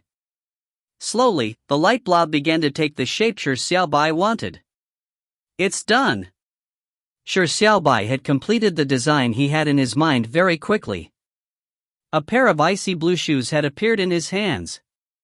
Shi Xiaobai quickly took off his shoes and wore the pair of icy blue shoes. At this moment, a figure was charging towards him from a distance away. It stopped not far away from Shi Xiaobai. The Thousand-Eyed Demon Sovereign had caught up. The Thousand-Eyed Demon Sovereign had a derisive look in its eyes when it saw Shi Xiaobai motionless. It barked, "Have you given up?" Shi Xiaobai gave the Thousand-Eyed Demon Sovereign a look of despise and said softly, "Naive." This king felt that having a 30-second head start is being too browbeat against a dog. So this king stopped to wait for you. The Thousand-Eyed Demon Sovereign scorned, "In terms of boasting ability, you are the best human this sovereign has ever seen. With that speed that is no different from a turtle's crawl, this sovereign, Before the Thousand-Eyed Demon Sovereign finished its words, it suddenly saw Shi Xiaobai turn around. His right foot gently rubbed against the ground. Just a slight rub caused electric bolts to spark beneath Shi Xiaobai's feet. His entire being bolted forward like lightning. In a blink of an eye, he had traversed a distance of more than a kilometer. The speed was almost as fast as lightning. The Thousand-Eyed Demon Sovereign stared with widened eyes. An anthropomorphic expression of disbelief appeared on its dog face. How could he be so fast? How could he be this quick?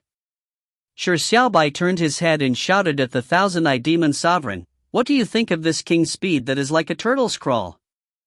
The Thousand-Eyed Demon Sovereign suddenly felt its dog face burn. It immediately shot at Shi Xiaobai like a cannon. The Thousand-Eyed Demon Sovereign's speed was also very fast and it nearly traversed the kilometer in a few seconds. However, just as it was about to catch up to Shi Xiaobai's left foot rubbed against the ground gently. The rubbing generated electric currents. The electric bolts that appeared beneath his feet were like icy blue pixies. Shi Xiaobai bolted forward once again. Again, with an incredible speed, it left the Thousand-Eyed Demon Sovereign in the dust. Motherfucking electricity generating friction. This wasn't scientific. The Thousand-Eyed Demon Sovereign roared and chased once again with sonic speeds. Shi Xiaobai rubbed his feet once again and pulled away again with lightning speed. How could the speed of sound compare to the speed of lightning? The Thousand-Eyed Demon Sovereign noticed that it could not chase up to Shi Xiaobai. What was most exasperating was that Shi Xiaobai would leisurely stop and wait for it to chase up whenever he opened up a gap. Every time it was about to touch him, a gentle rub was enough to open a despairing distance between them. After failing several times, the Thousand-Eyed Demon Sovereign did not immediately chase him again. Instead, it stopped and looked at Shi Xiaobai's feet with stunned disbelief and indignation. It exclaimed, "What are those shoes?" Shi Xiaobai turned around and gave a lofty glance and said arrogantly, "These are this king's skating shoes, but..." To be precise, they were skating shoes constructed out of Mu Yuexing's superpower. It was a pair of skating shoes that had the power of lightning in them. The Thousand-Eyed Demon Sovereign had an inexplicable change of expression. This was because it had never heard the term skating shoes. However, from its point of view, the pair of shoes had to be a divine artifact. Not only did this human possess a holy sword, he even possessed such an awesome divine artifact known as skating shoes. The greed in the Thousand-Eyed Demon Sovereign's eyes turned more intense.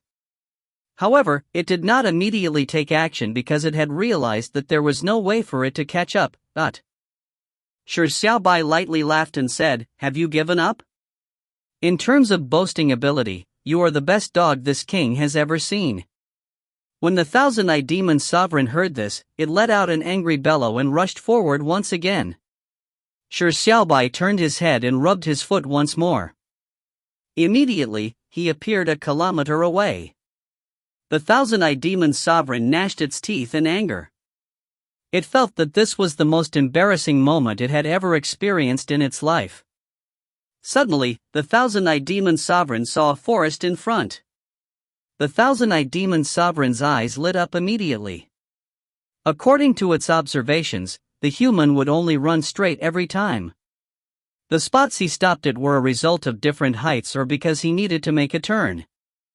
And at this moment, the forest was an obstacle that made it impossible for him to dash in a straight line. The chance was here. Your good luck ends here. The Thousand-Eyed Demon Sovereign fumed with a roar. It chased after Shi Xiaobai as though it was insane. It had to be said that the Thousand-Eyed Demon Sovereign's observation was done very meticulously. Its guess was very accurate. If it were Mu Yuexing's lightning flash step, there was indeed a need for her to run in a straight line. She would only be able to lament at her inadequacy against a forest with obstacles that lined the area. However, Shi Xiaobai had long seen through this. He had figured out that it was insufficient to only run in straight lines in a mountain.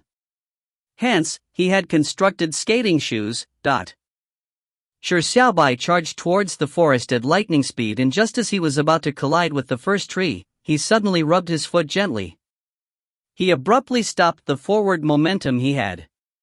Shi Xiaobai did not stop but slightly changed his angle. With another rub, he shot forward. With another rub, he would immediately stop as though he had jammed on car brakes.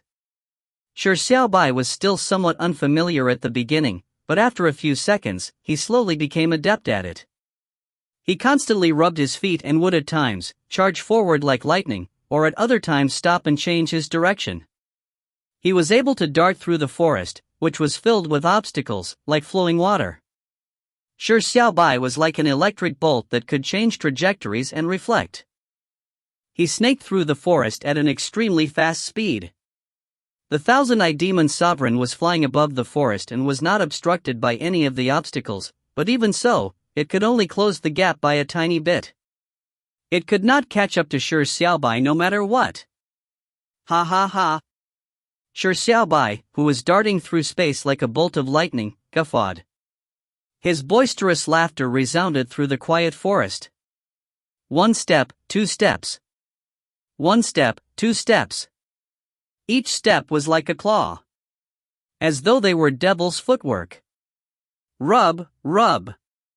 He constantly rubbed against the rough ground. Rub. Shi Xiaobai darted through the forest, across the mountains. With a pair of skating shoes, the Thousand-Eyed Demon Sovereign was left in his dust. Suddenly, a dilapidated ruins appeared in front of him. Shabby stone buildings had blocked off his path. Uneven levels of buildings made them seem like conjoined mountain peaks. The Thousand-Eyed Demon Sovereign's eyes lit up. The dense cluster of buildings had gaps so narrow that a human could not pass through. It was as though a mountain had blocked the road in front of Shi Xiaobai. Try to keep rubbing for this sovereign. The Thousand-Eyed Demon's sovereign gave a hysterical laugh. It had seen an opportunity. If you find any errors, ads pop up, ads redirect, broken links, non-standard content, etc., please let us know. Report chapter so we can fix it as soon as possible. Chapter 269, Leaped Over a Wall in Desperation. Chapter 269, Leaped Over a Wall in Desperation. In the core area of Magical Beast Forbidden Mountain, Sunless surveyed her surroundings and frowned slightly. Due to the Thousand-Eyed Demon Sovereign's arrival, all the magical beasts had hidden away in fear. The stone door which was at hell difficulty had dropped several levels in difficulty. She was not met with any resistance on her way, so she quickly arrived in the core region. But, the Titan Ape had also hidden itself. Sunless was feeling somewhat anxious. It was a race against time for them. Every second they wasted was an additional second of danger for Shi Xiaobai. However, with Sunless' personality, it was impossible for her to shout, "Damn you Titan Ape, how much of a coward are you? Get the fuck out here to die." Sunless hesitated slightly before pulling out her silver sword and slashed out an azure sword beam. Boom! Boom! Boom! Azure sword beams began striking trees, rocks and the ground, resulting in one explosion after another. Sunless constantly slashed with her sword, and during this period of time, several magical beasts that had been in hiding ran out. Despite their homes being destroyed, they still escaped without looking back to find another hiding spot. The trepidation these magical beasts felt had reached such a stage. Although Mu Yuesheng had to stop for a period of time due to certain actions Shi Xiaobai had engaged in, she too had quickly arrived in the core area. After understanding the situation, she also began shooting beams of lightning bolts and joined the destructive lineup. Only when the entire core area was blasted up by sword beams and electric bolts till they were in ruins did the duo stop in a discouraged state. It was unimaginable for them that the Titan Ape was that cowardly. After some time, Motzi and Kevin finally arrived. Kevin was still alright, but Motzi, who was pushing herself with all her might, was already panting. The two were dumbfounded when they saw the aftermath of the destruction. After Mu Yuesheng explained to them, the two understood the present situation and also grumbled over the cowardly actions of the Titan Ape. The anxiety shown on their faces also turned more intense. They were in a race against time, and with the Titan Ape hiding in an unknown location, they were feeling extremely anxious. The biggest problem they were facing now was the finding of the Titan Ape. Suddenly, Motzi seemed to have thought of something. She slowly constructed a sharp psionic knife in her right hand. Gritting her teeth and turning her head away, she slit her left wrist forcefully. The knife immediately created a laceration on her skin as blood immediately gushed out. When the other three saw this scene, Mu Yuesheng, who was the closest, immediately rushed to apply pressure on Motzi's wound. She exclaimed, "What are you doing?" Kevin also anxiously rushed over and said with great concern, "I know you are uneasy and blaming yourself. We are feeling the same way too, but you can't commit suicide." Sunless also walked over. A soft blue light emitted from her hands as she covered the wound that was profusely bleeding. Motzi's face was somewhat pale as she frowned slightly. The laceration was truly painful, but when Motzi saw the concerned looks of the others, she knew that they had misunderstood. She hurriedly explained, "Blood. My blood might be able to lure the Titan Ape out." Mu Yuesheng immediately asked curiously, "Why?" Kevin's eyes lit up and said, "Titan bloodline?" Motzi nodded and tersely acknowledged it. She recalled that back when Shi Xiaobai was teaching her and Kevin, Mu Yuesheng and Sunless were not present. She hurriedly explained to the other two girls that she possessed a Titan bloodline. From the name, Titan Ape, it was probably an ape with a portion of Titan blood. It might be attracted to her blood which also possessed Titan blood. Furthermore, after Lord Shi Xiaobai's help, the purity of her bloodline had increased. The bloodline purity she had was probably one of the best out of those that still had Titan bloodline. The trio immediately understood Motzi's intentions as a glimmer of hope appeared in their hearts.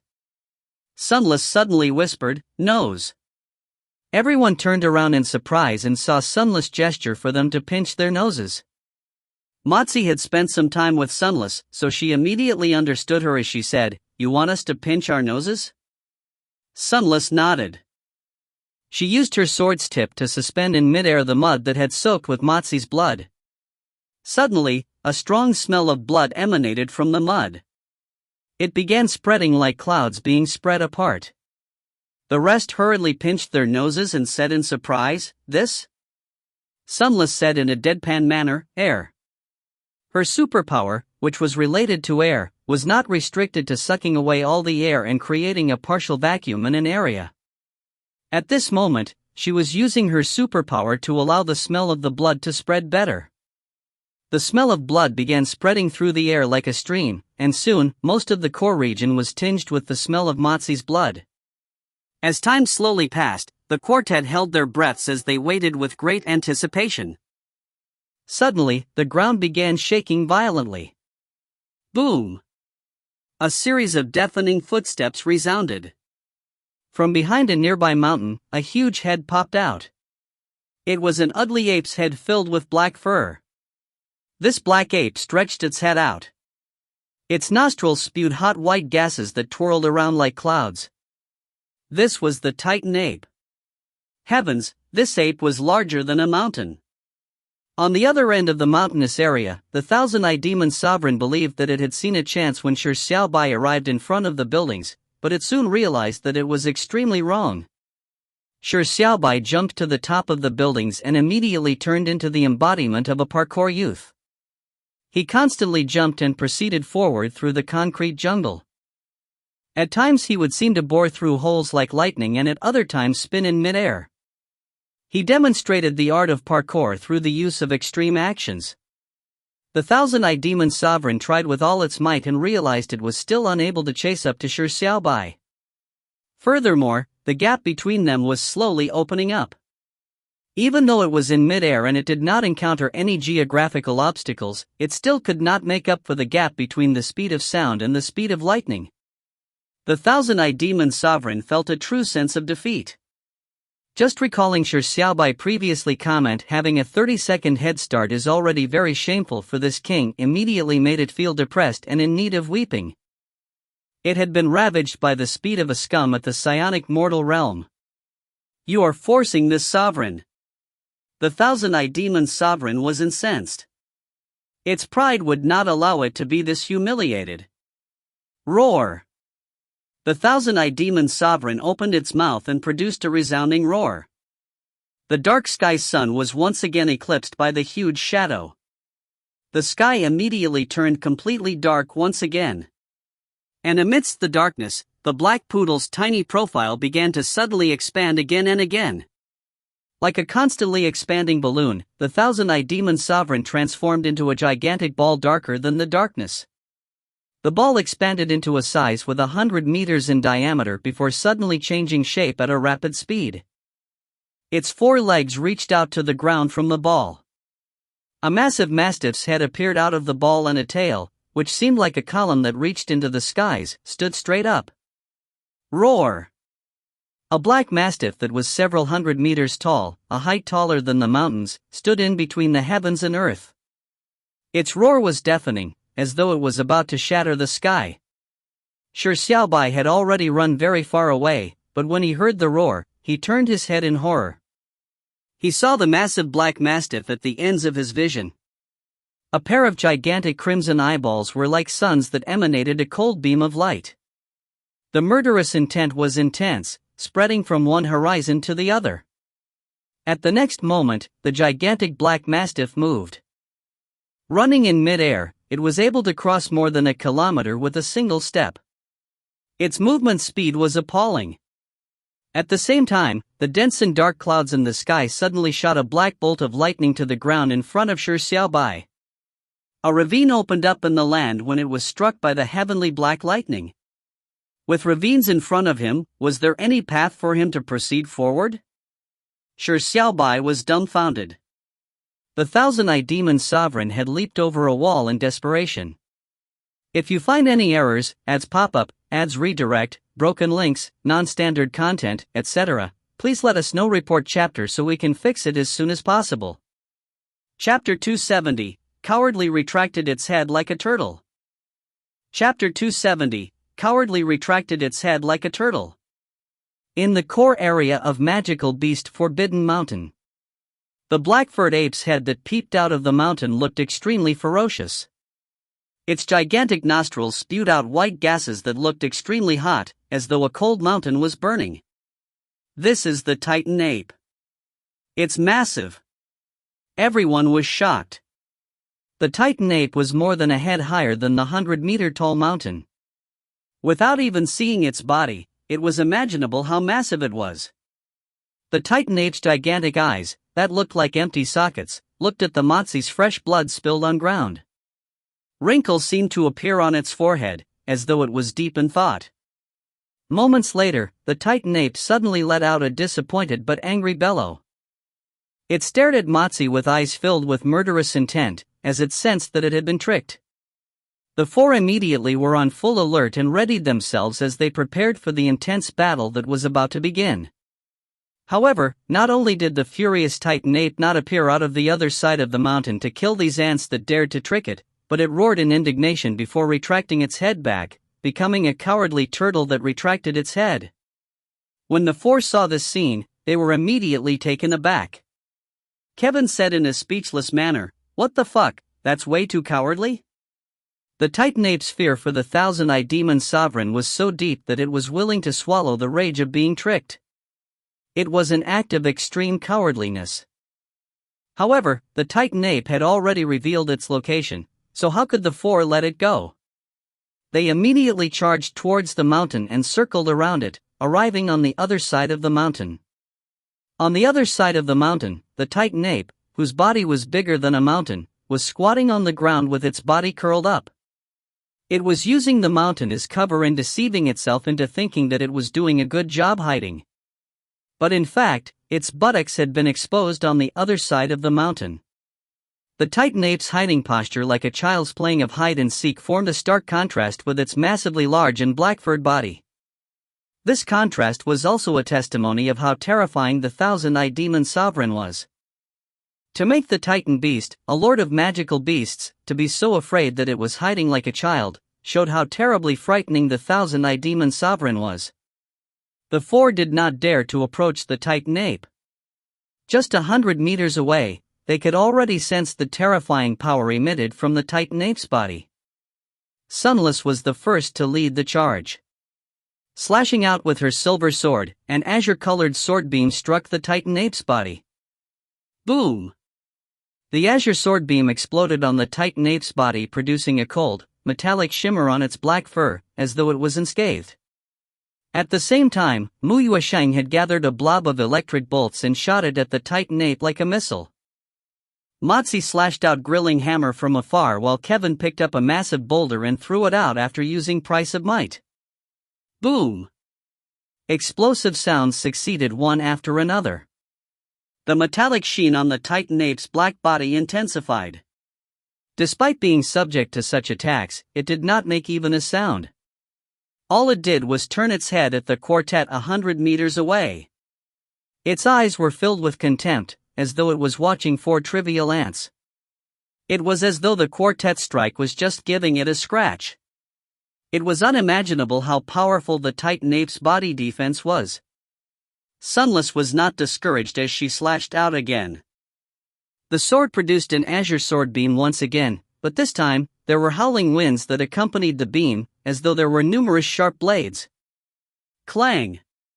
Clang! This stormy wind that resembled blade edges struck the Titan ape, resulting in incessant clanking sounds of metal colliding.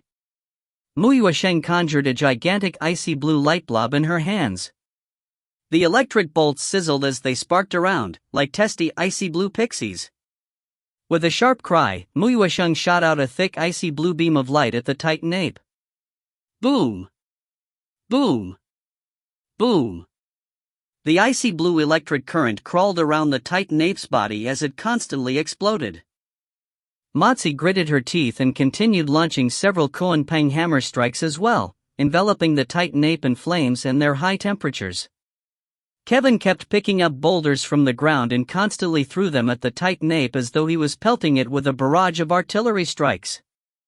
Against the four people's crazy bombardment, the titan ape remained motionless, but the layer of metallic sheen eventually began to flicker. Roar! The titan ape finally seemed to find it unbearable as it growled angrily at the four. The growl was deafening and it was accompanied by a strong wind. It toppled a few large trees and nearly blew the four away. In the storm, Sunless suddenly slashed again.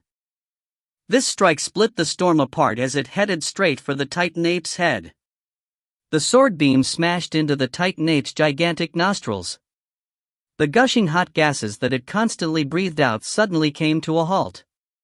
Deep wrinkles appeared on the titan ape's forehead as its nostrils stirred violently a couple of times. Roar! The titan ape raised its head and roared. With its air being snatched away around its nose, it could no longer take it anymore. The titan ape slowly stood up and madly beat itself on the chest, producing reverberating boom, boom, boom sounds. The violent forces caused the ground around it to shake. Boom! When the titan ape stood up, it was as though its body was holding up the sky. When it took a step forward, the world began to tremble. Even the mountain behind it trembled as well. The tough battle was finally imminent. However, the quartet did not show any signs of fear but anxiety. They had to kill the titan ape as fast as possible. And from the looks of it, it was not a simple task. The titan ape's defense and strength was astounding.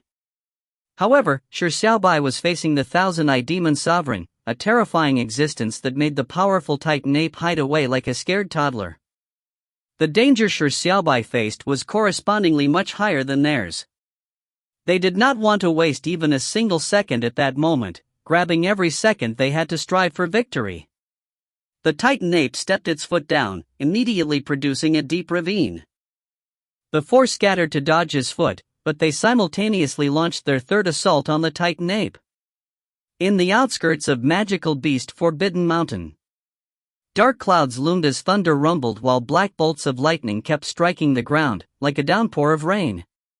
The strikes opened thousands of ravines and caused the ground to be almost in tatters. And amid the pelting of lightning bolts and above the deep ravines, Shi Xiaobai began using devilish footsteps and lightning speeds to constantly dodge. If a ravine opened up in front of him, he would move in a different direction, and circle around the ravine at a rapid pace. In midair, the black mastiff that was a few hundred meters in size roared as it ran in a straight line at supersonic speeds. It was approaching Shi Xiaobai at a very fast speed. After the thousand-eyed demon sovereign transformed into a gigantic mastiff, it seemed to lose its mind. The lightning storm it summoned was random and chaotic, while its eyes were only filled with killing intent. It was as though it was willing to destroy the world as long as it crushed Shi Xiaobai to death. If you find any errors, ads pop up, ads redirect, broken links, non-standard content, etc., please let us know. Report chapter so we can fix it as soon as possible. Chapter 271, a little excited just thinking of it. Chapter 271, a little excited just thinking of it. The pressure put on Shi Xiaobai was immense. The irregular bolts of lightning and the constantly tearing ground forced him to focus fully on dodging, and the killing intent and the soul-suppressing effects of the black mastiff behind him were constantly attempting to shake his resolve. Shi Xiaobai had to divert some effort to maintain his will, which made him feel slightly restrained. Furthermore, the distance between him and the thousand-eyed demon sovereign was gradually closing. The surging killing intent that he sensed felt like an illusion of death approaching him. And the biggest crisis he was facing was that the superpower he had obtained from Mu Yuesheng was about to run out. In other words, his skating shoes were almost worn out. Something must be thought of. This king does not want to be eliminated. Shi Xiaobai began to think calmly. The more dangerous a moment was, the more he needed to calm down. The gigantic mastiff was probably another form of the thousand-eyed demon sovereign. Transforming into such a form probably made it lose its mind. If that was the case, the thousand-eyed demon's sovereign had become enraged from its humiliation and did things out of desperation. It no longer cared if it could obtain the holy sword. It only wanted to chase up to Shi Xiaobai to redeem the disgrace it had felt. If it caught up to him, it was no use using his mouth anymore. The only thing he could do was fight it out or use the exit command. Wait, lost its mind? Suddenly, Shi Xiaobai's eyes lit up slightly. He immediately put his hand into a pocket and quickly pulled out a golden ball. This golden ball's name was the Master Conquest Ball.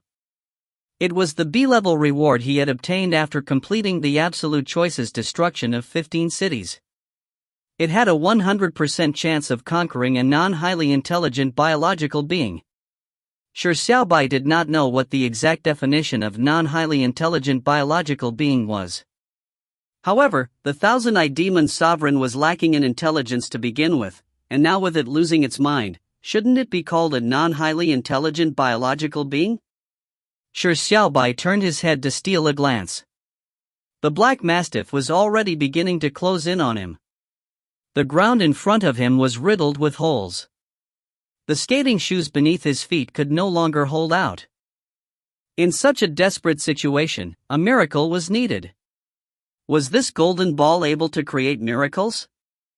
Who cares? Without any hesitation, Shi Xiaobai threw the golden ball at the thousand-eyed demon sovereign. The golden ball was a B-level reward, a reward on the same level as Filthy Turtle Divine Technique and the Massage Technique of God. The golden ball followed a parabolic trajectory as it struck the black mastiff's massive body. The golden ball, which was originally tightly closed, suddenly opened as a golden beam of light appeared from within the ball, as though a golden light bulb that switched on. This glow was like stars in the night when compared to the black mastiff's massive black body. However, once the stars lit up, the darkness in the sky suddenly was banished. Roar. The black mastiff let out an alarmed roar as its limbs were fixed in a posture of it struggling to run. However, its body was lodged firmly by the golden ball as it slowly pulled the mastiff in. Its tail had already disappeared into the tiny golden starlight beam. Roar! Roar! Roar! The black mastiff constantly howled, as though it was extremely apprehensive. When Shi Xiaobai looked back, he was completely astounded. He saw the black mastiff's body twist and suddenly contract like black ink on a piece of paper. First was its tail, then its behind, followed by its back limbs, waist, front limbs, and finally its ferocious dog head. The massive mastiff that was as big as a mountain was sucked into the tiny golden ball. The golden ball slowly closed and dropped to the ground from mid-air. The golden ball began to rattle violently as it shook side to side. Once. Twice. Shi Xiaobai held his breath. A third shake. The golden ball shook before coming to a stable halt. The golden surface also darkened and soon lost its golden hue, turning into a tiny black ball. At this moment, a sacred but authoritative voice boomed, resounding across the whole world. The third level's level lord, thousand-eyed demon sovereign, has been conquered. The third level has no level lord anymore.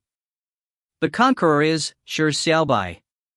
Shi Xiaobai looked at the black ball with a confounded expression. He conquered it just like that? A master conquest ball was all it took.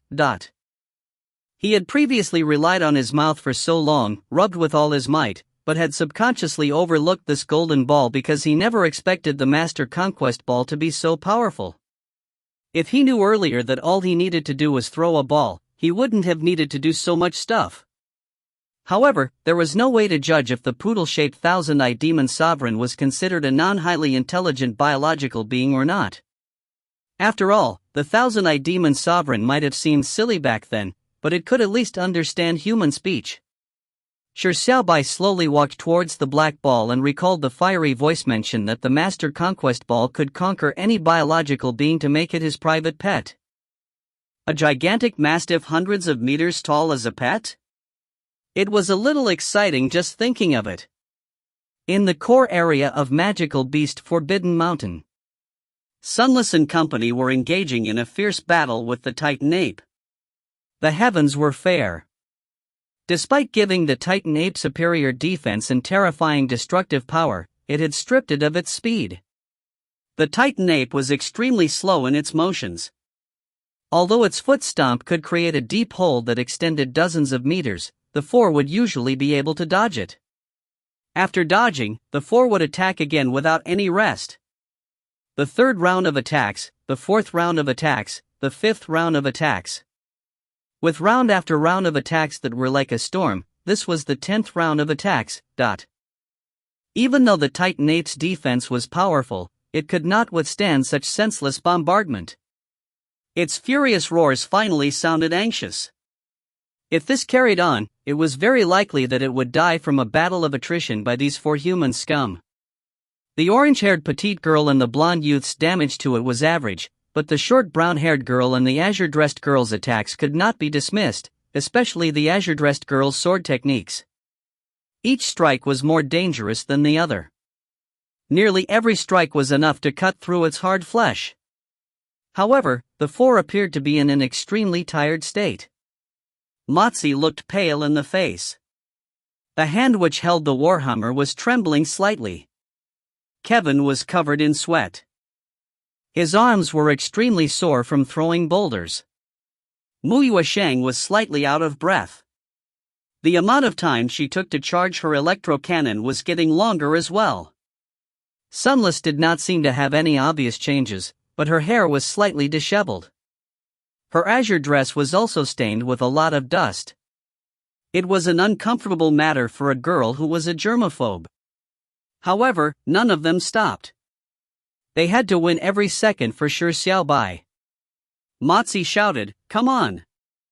Just a bit more." Mu Yuesheng nodded and said as well, "Everyone, just a little bit harder." Kevin picked up another boulder and loudly said, "Think of Shi Xiaobai. He's currently facing the Thousand-Eyed Demon Sovereign, so many times more terrifying. The situation he is in must currently be much more arduous than ours. Even if we were to break our necks, we have to save Shi Xiaobai." Kevin felt his heart culminating with burning hot blood as he threw another boulder. Yes, he was saving Shi Xiaobai. This was a little exciting just thinking of it. At this moment, a sacred but authoritative voice boomed, resounding across the whole world. The third level's level lord, Thousand-Eyed Demon Sovereign, has been conquered. The third level has no more level lord. The conqueror is Shi Xiaobai. If you find any errors, ads pop-up, ads redirect, broken links, non-standard content, etc., please let us know. Report chapter so we can fix it as soon as possible. Chapter 272, Shi Xiaobai, you are my daddy. Chapter 272, Shi Xiaobai, you are my daddy.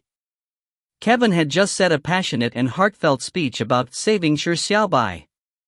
The other three also had extremely intense fighting spirit while they struggled in battle to save Shi Xiaobai. This was because the person they were saving was Shi Xiaobai. Hence, this matter was something that kept them worried, but also had a special place in their hearts. They were always helped by Shi Xiaobai and felt like they owed him. If they could save Shi Xiaobai, they might feel slightly better.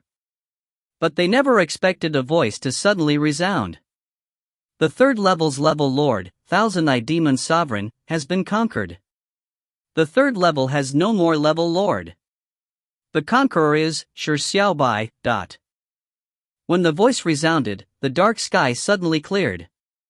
The world was immediately covered with clear blue skies that went from horizon to horizon. The quartet was dumbfounded.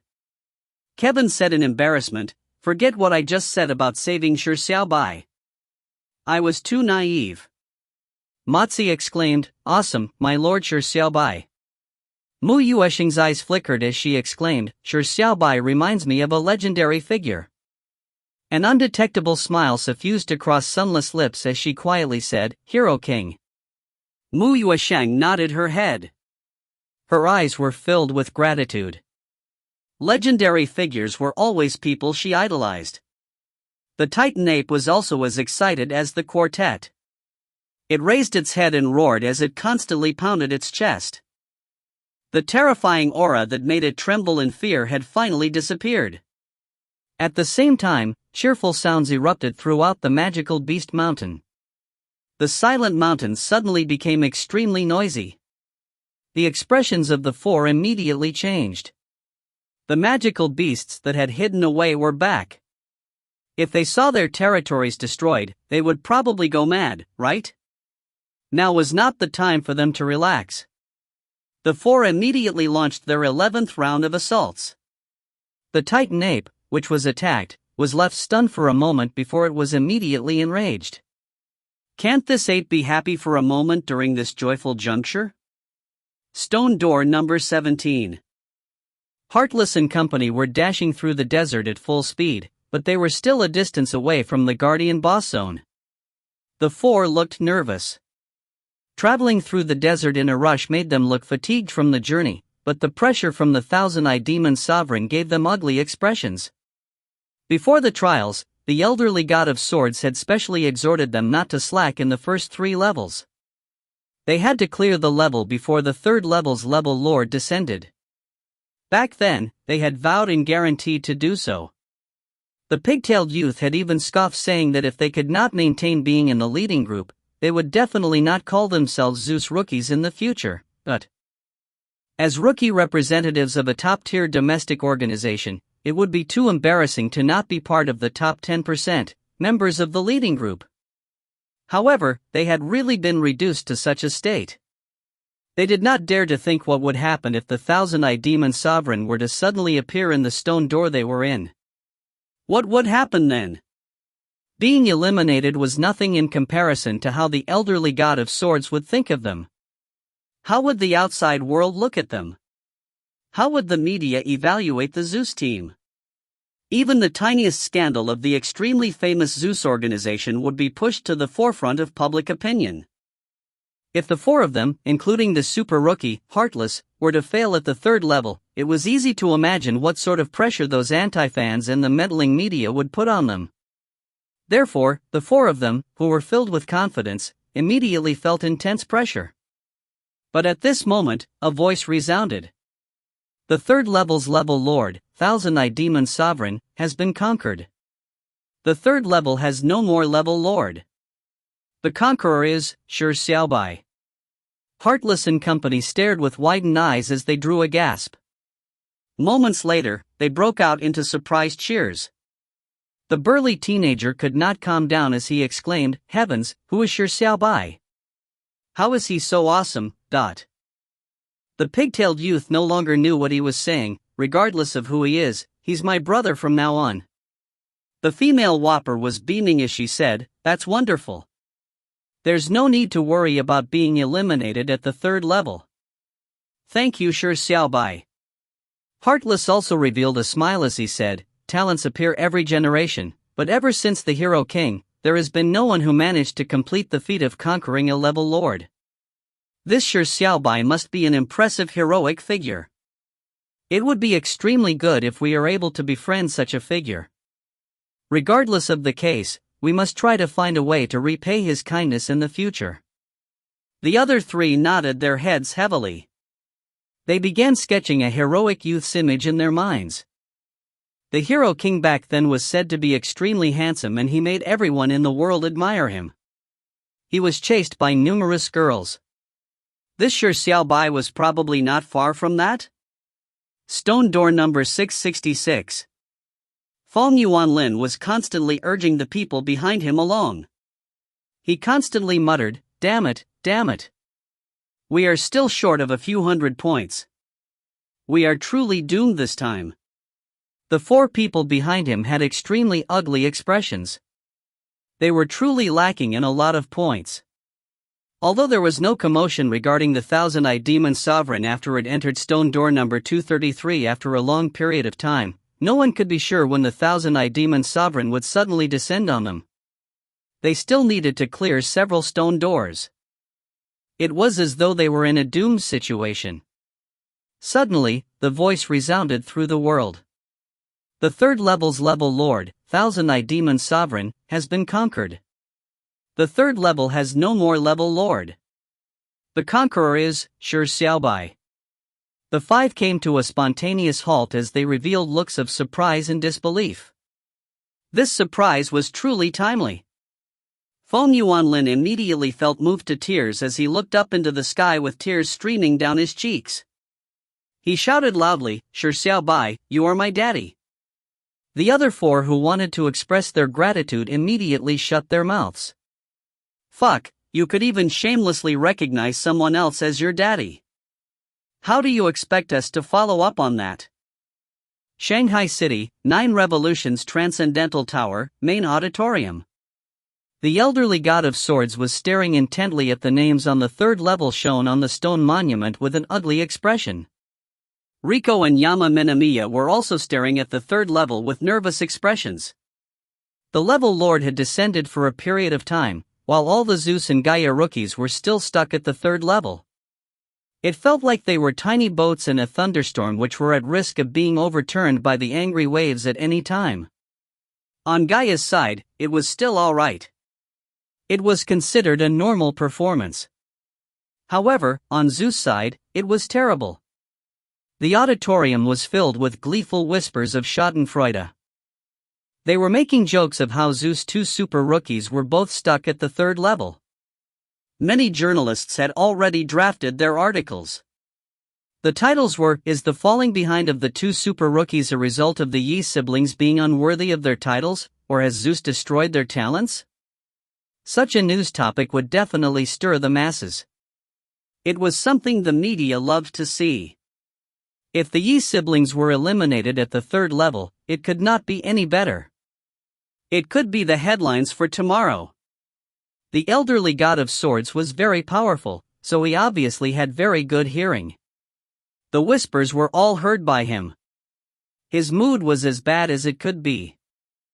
Suddenly, the text that filled the stone monument disappeared as a line of text suddenly appeared from top to bottom.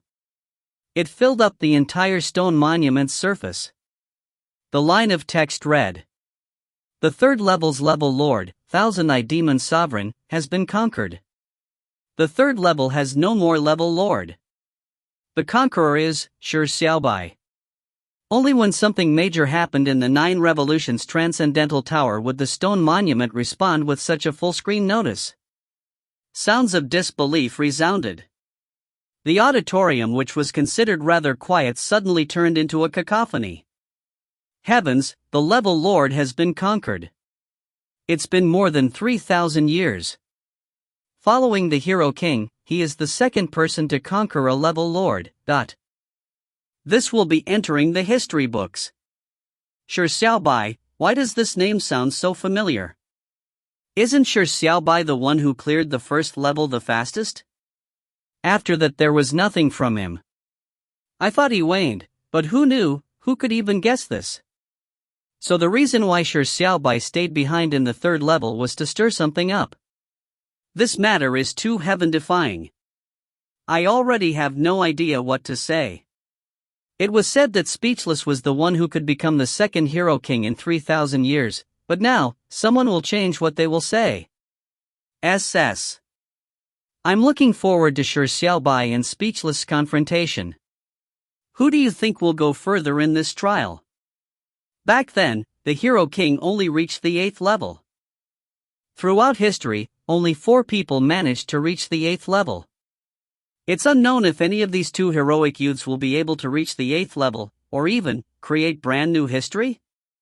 If you find any errors, ads pop up, ads redirect, broken links, non-standard content, etc., please let us know. Report chapter so we can fix it as soon as possible.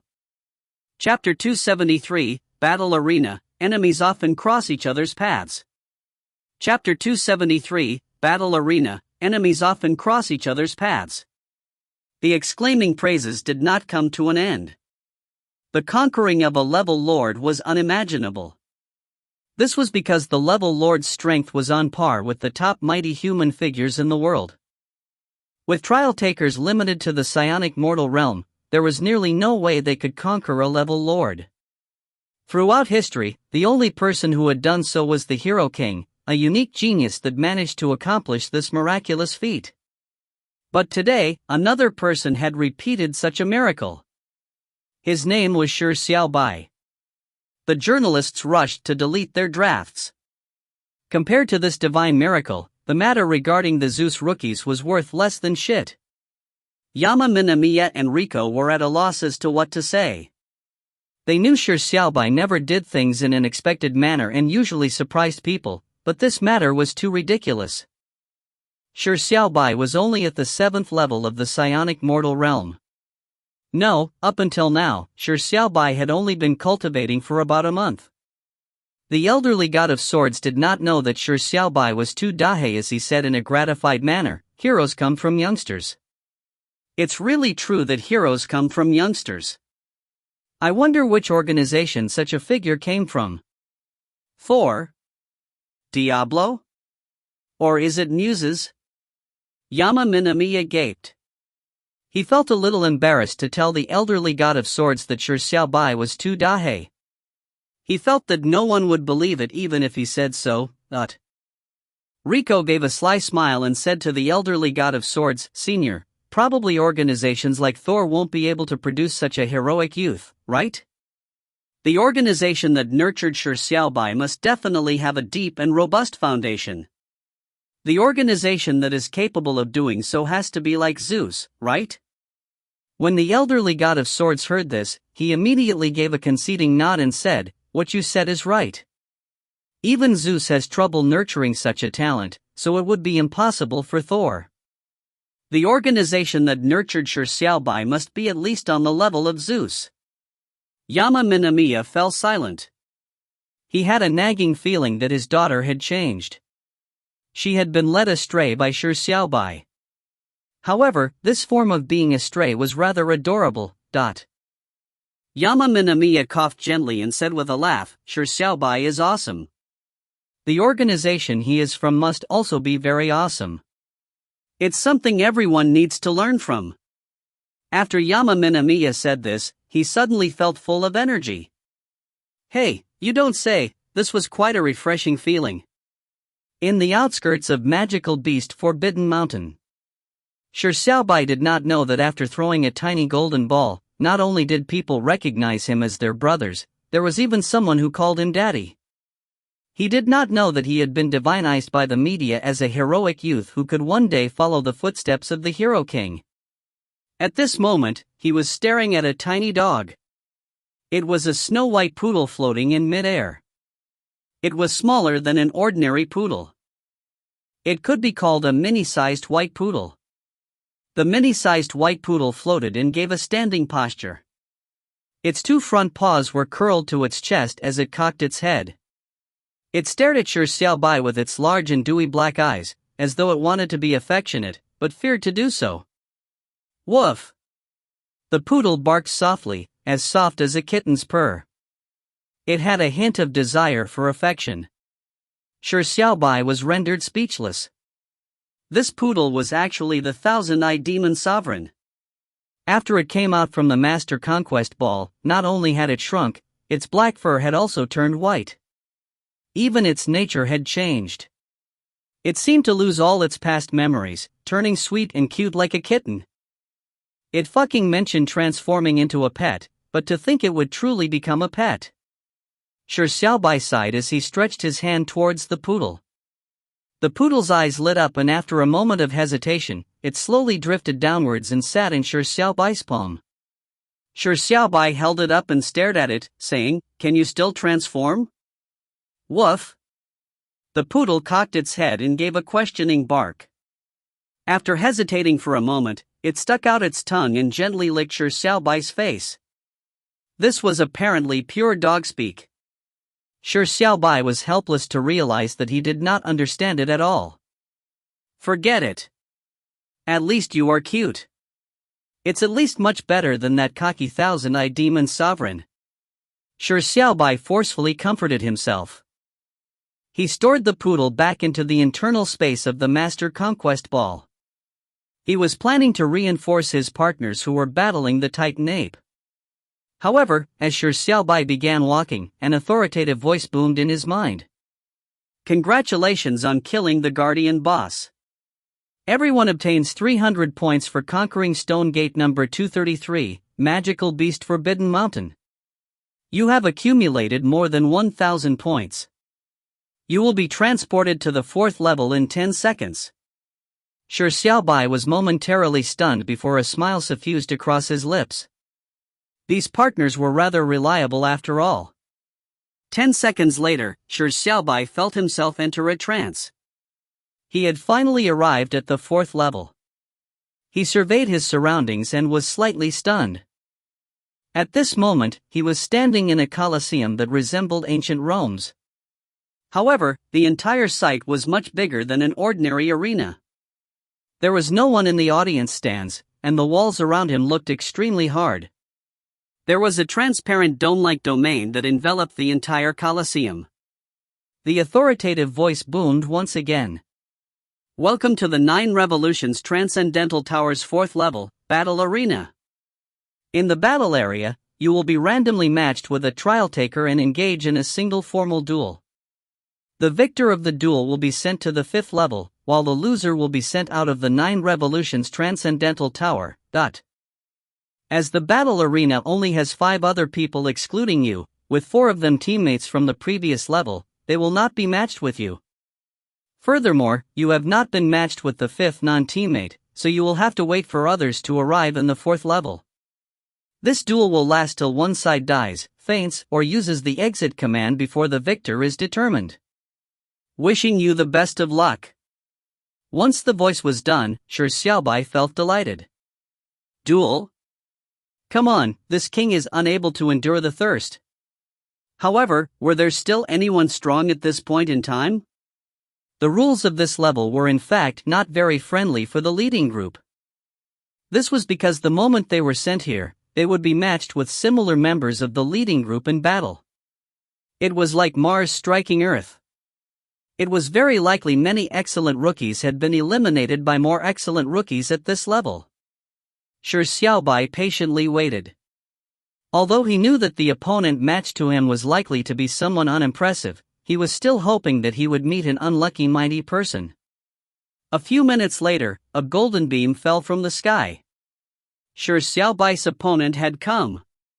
When Shi Xiaobai focused his eyes, he immediately smiled.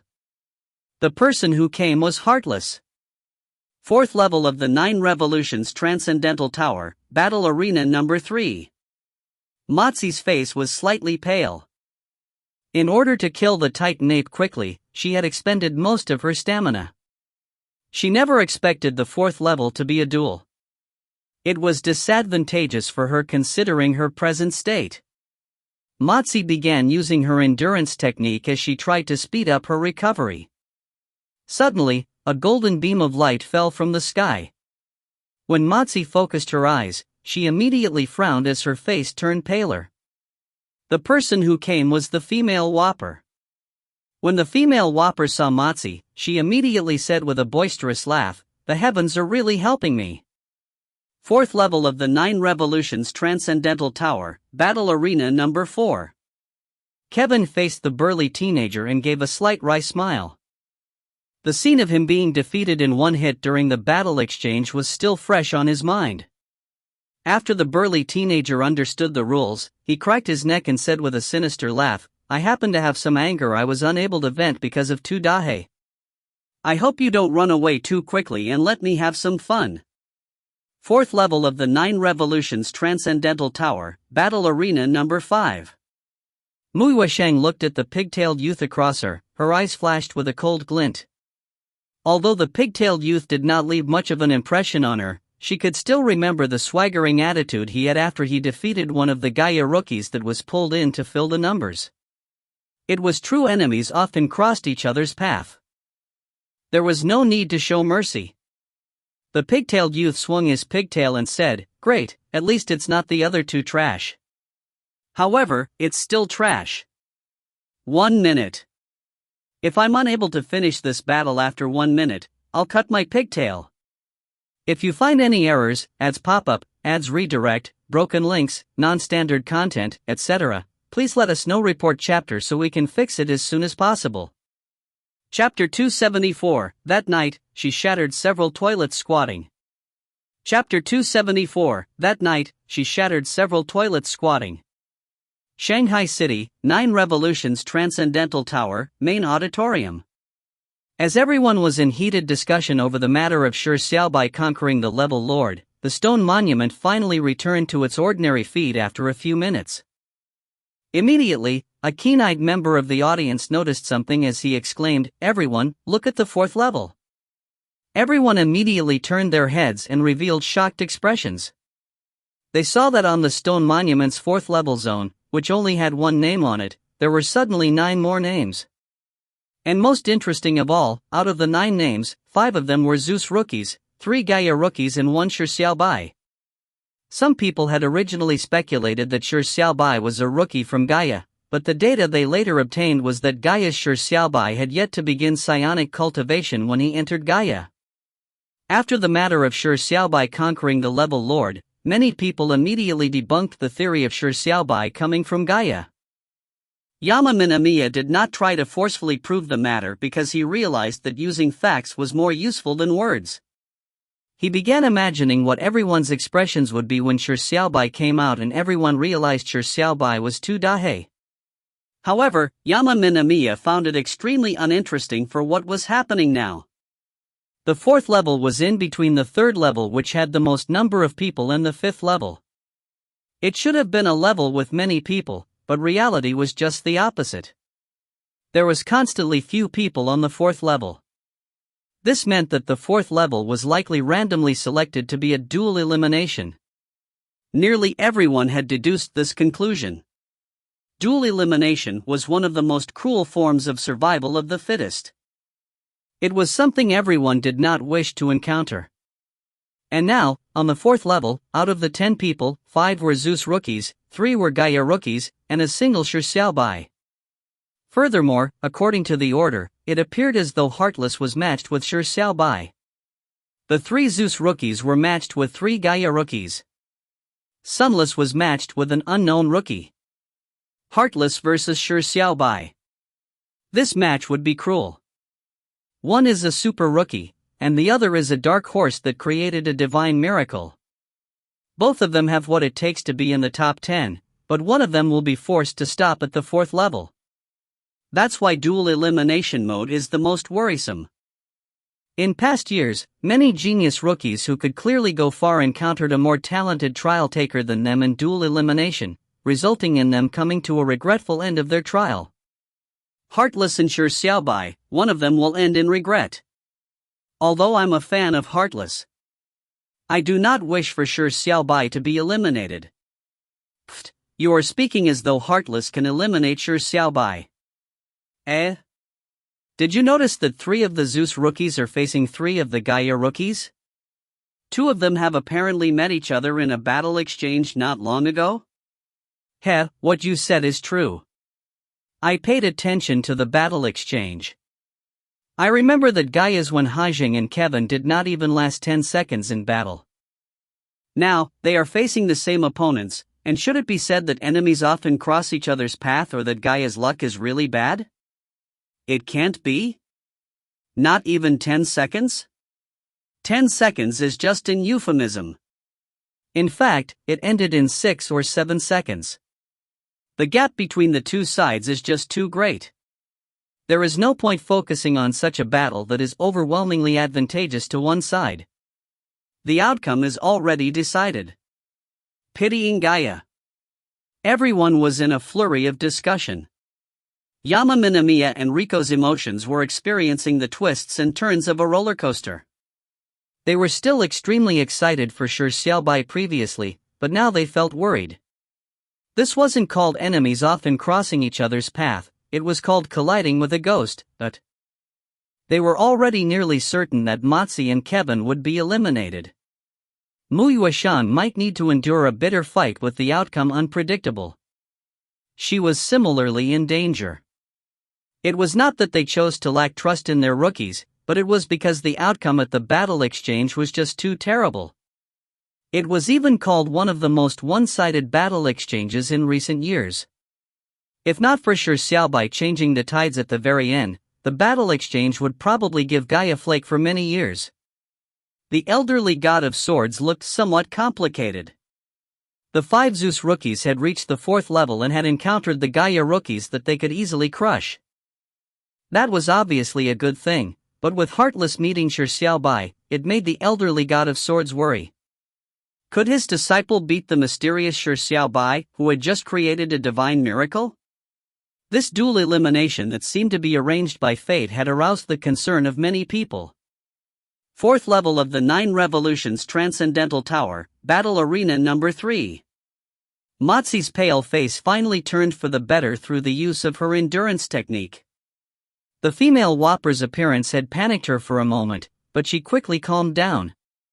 She had been training in the 3rd level for more than 10 hours.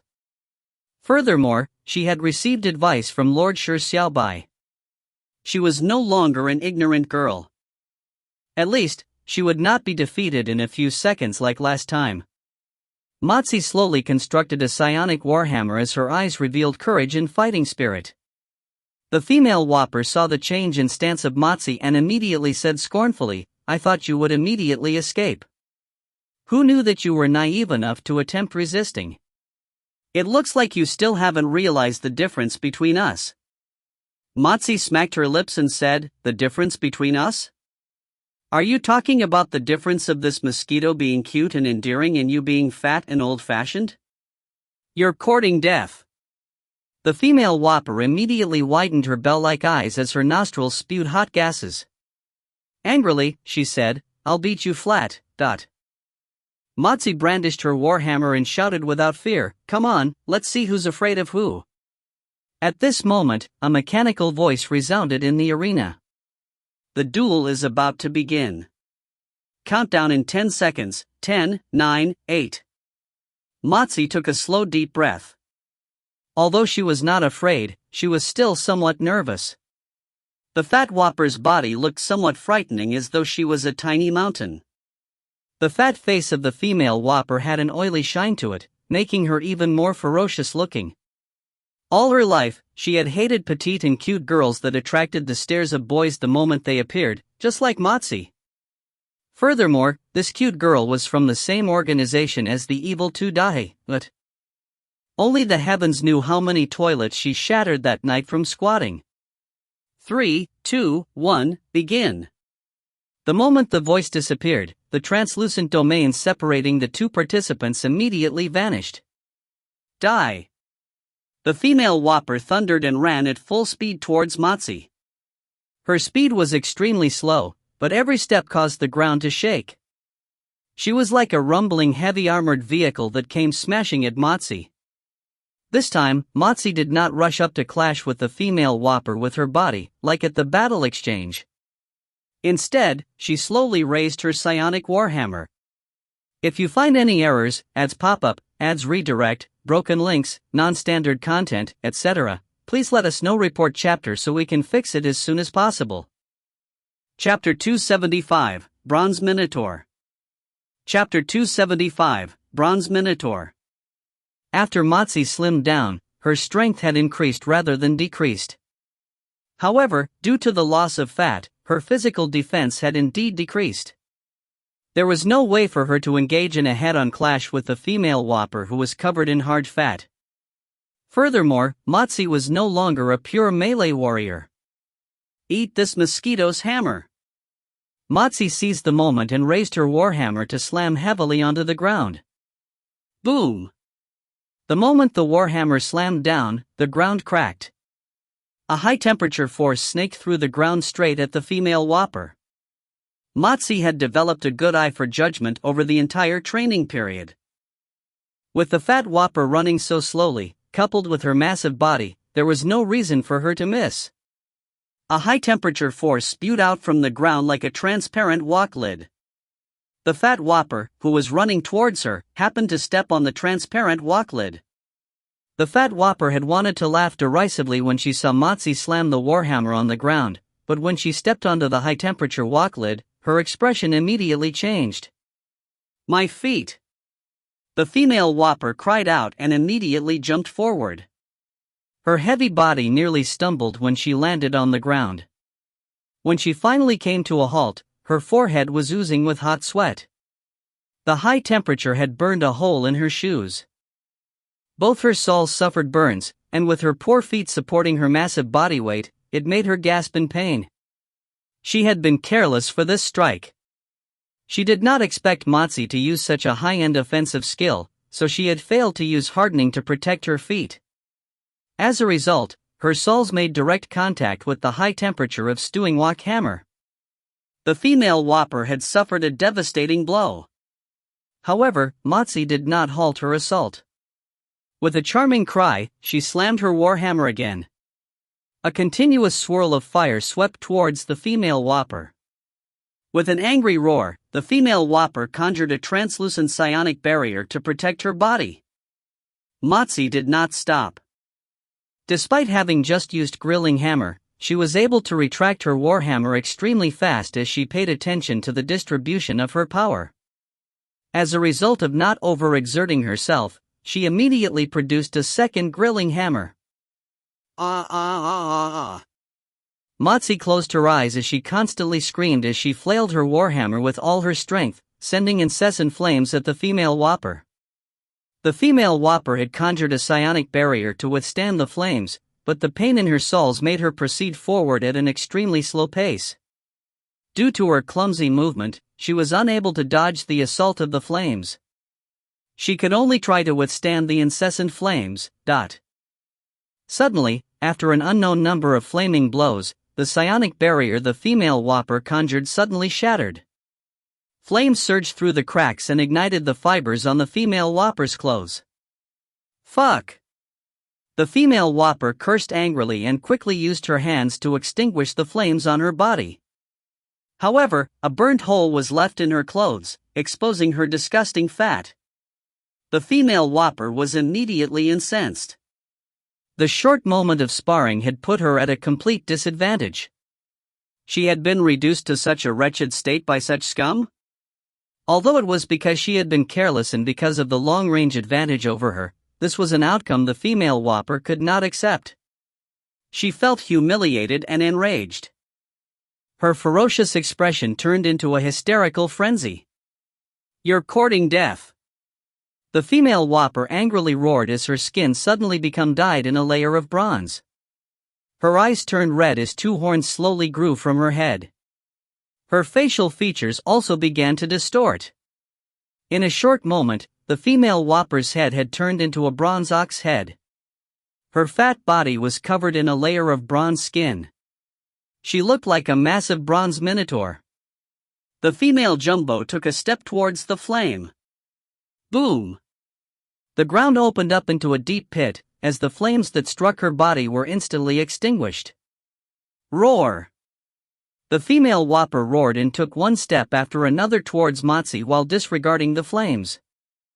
Deep pits formed in the ground as the large eyes of the bronze ox head were filled with killing intent. It was scary. Matsi stopped as she stared ashen. She was panting heavily. After continuously using Kuan Pang hammer technique, she had nearly drained the remaining psionic power in her body. How was she to defeat the frightening bronze minotaur in front of her? 4th level of the 9 Revolutions Transcendental Tower, Battle Arena number 4. I hope you don't run away too quickly and let me have some fun a little longer. A sinister smile suffused across the burly teenager's lips. Tu Dahe had plucked the lofty snow lotus in the heavens he could only watch from afar and had caused him to squat on the toilet for an entire night. It was already infuriating enough. Not long ago, he had been stuck in a hell difficulty stone door for nearly 10 hours because of some asshole. He had been rushing through the desert while feeling trepidation for the level lord. So, the burly teenager had evil pangs of anger he needed to vent. And at this moment, who else was more appropriate for venting his anger other than the blonde youth that appeared in front of him? The bloodlust in the burly teenager's eyes showed how eager he was. Without a doubt, if Kevin did not escape, the burly teenager would torment him. Kevin took slow deep breaths to calm his mind. Back at the battle exchange, he had been struck down by the burly teenager in one strike, making him feel extremely humiliated. However, he had never thought of taking revenge.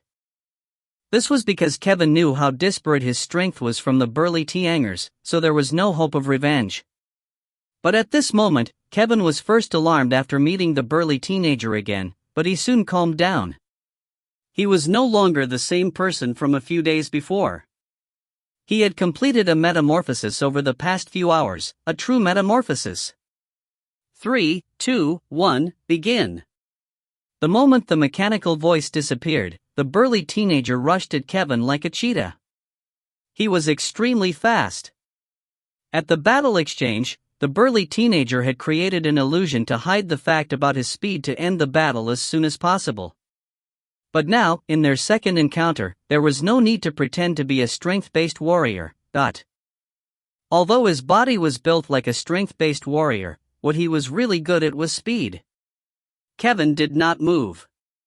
All he did was slowly raise his right palm. Naive. The burly teenager sneered. In a blink of an eye, he was in front of Kevin due to his extremely fast speed. He punched his fist at Kevin. Black Bear dominating palm. Kevin struck forward with Black Bear dominating palm, shattering the void in front of him with the surging power. The burly teenager's punch was apparently an illusion. After punching out halfway, he circled around and appeared behind Kevin.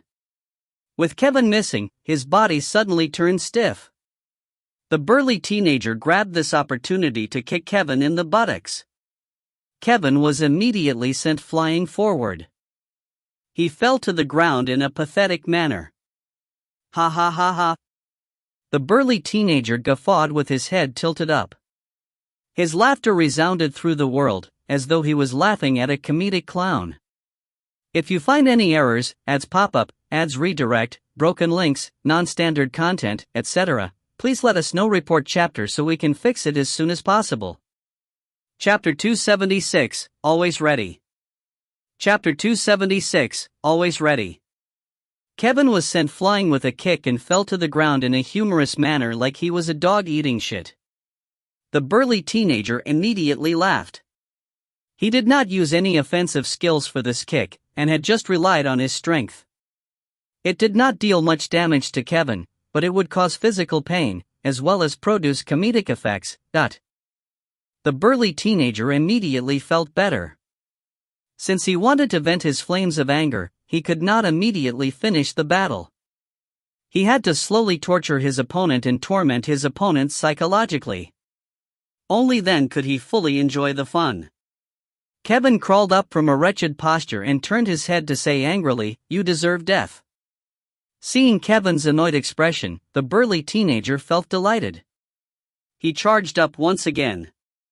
He could see the terror in the blonde youth's eyes. He wanted the pleasure of making him feel like he was a prey that was being toyed with. After suppressing so much anger, it was truly great to encounter such a blonde youth with a worrisome intellect. The burly teenager acted as usual and appeared behind Kevin in a flash. Black Bear dominating palm. Kevin immediately appeared as though he could not restrain his anger and hit out with Black Bear dominating palm again. However, the burly teenager easily dodged this strike once again.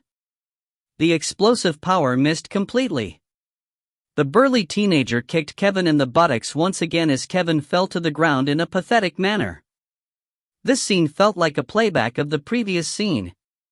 Fuck! Kevin angrily cursed, and after standing up, he charged at the burly teenager, sending another palm strike. The palm was, as usual, done without any planning, with no emphasis on timing. It looked funny and laughable. The sense of pleasure in the burly teenager's eyes intensified. He easily dodged Kevin's Black Bear dominating palm once again and kicked Kevin in the buttocks. Again, he only used a bit of strength, inflicting pain on Kevin but prevented him from becoming immobile. Just as he previously said, he wished he could have some fun a little longer. After being kicked to the ground a third time, Kevin stood up and questioned angrily, "Why is this happening? How can you dodge this genius's Black Bear dominating palm every single time? Why would you always dodge behind this genius? It's impossible. Impossible." Hearing Kevin's hysteric questions, the smile suffused across the burly teenager's lips. With a teasing voice, he said, "Fool, you are the first person I've seen to use your superpower in such a foolish manner." But Kevin immediately had a drastic change in expression. He said in a panic, "How? How did you tell?" The burly teenager's expression looked speechless as he said with a sneer, "Your stupidity is really incurable. There is no way you can possess such power with your strength. It's obvious you augment it with your superpower. Every time you use Black Bear Dominating Palm, your body will stiffen. It's obvious it's a limitation of your superpower. There's no one else who would reveal the weakness of their superpower so obviously like you." Kevin's face suddenly turned pale as he said, trembling, "No, there's no way you could figure that out. You must be specifically targeting this genius. You must have covertly investigated this genius, or else, how would you be able to see through the weakness of this genius's superpower? That's not right. That's not this genius's weakness. You guessed wrongly. You guessed wrongly." Kevin hurriedly waved his hands as his eyes exposed a look of panic. The burly teenager glanced at Kevin as though he was looking at a retard. He hissed, "Speaking with you only lowers my intellect. Fine, I'll let you understand how foolish you are to reveal the weakness of your superpower." The burly teenager rushed forward once again. What followed was a unilateral abuse that was unbearable to watch. The burly teenager would dodge Kevin's Black Bear Dominating Palm every time, and use the moment of stiffness Kevin suffered from his superpower to strike. However, he would hold back and make Kevin suffer physical pain but prevented him from losing the ability to continue fighting. As for Kevin, he looked extremely flustered. He would use Black Bear Dominating Palm again and again blindly. He would be assaulted every time his body stiffened, but he never realized his mistake. He was like a fool trying to use Black Bear Dominating Palm augmented with his superpower to strike the extremely fast burly teenager, but would end up in a wretched state every time. The contempt in the burly teenager's eyes turned more intense. Only when Kevin was covered with injuries to the point of not being able to stand straight did he find it boring. He said with a sneer, "All right, it's time to say goodbye to you." Kevin staggered a few times. His body was completely bruised and his eyes looked glazed over, as though he had been beaten silly. The burly teenager's unhappiness was mostly gone. He was planning on giving the blonde youth in front of him a quick, enjoyable one.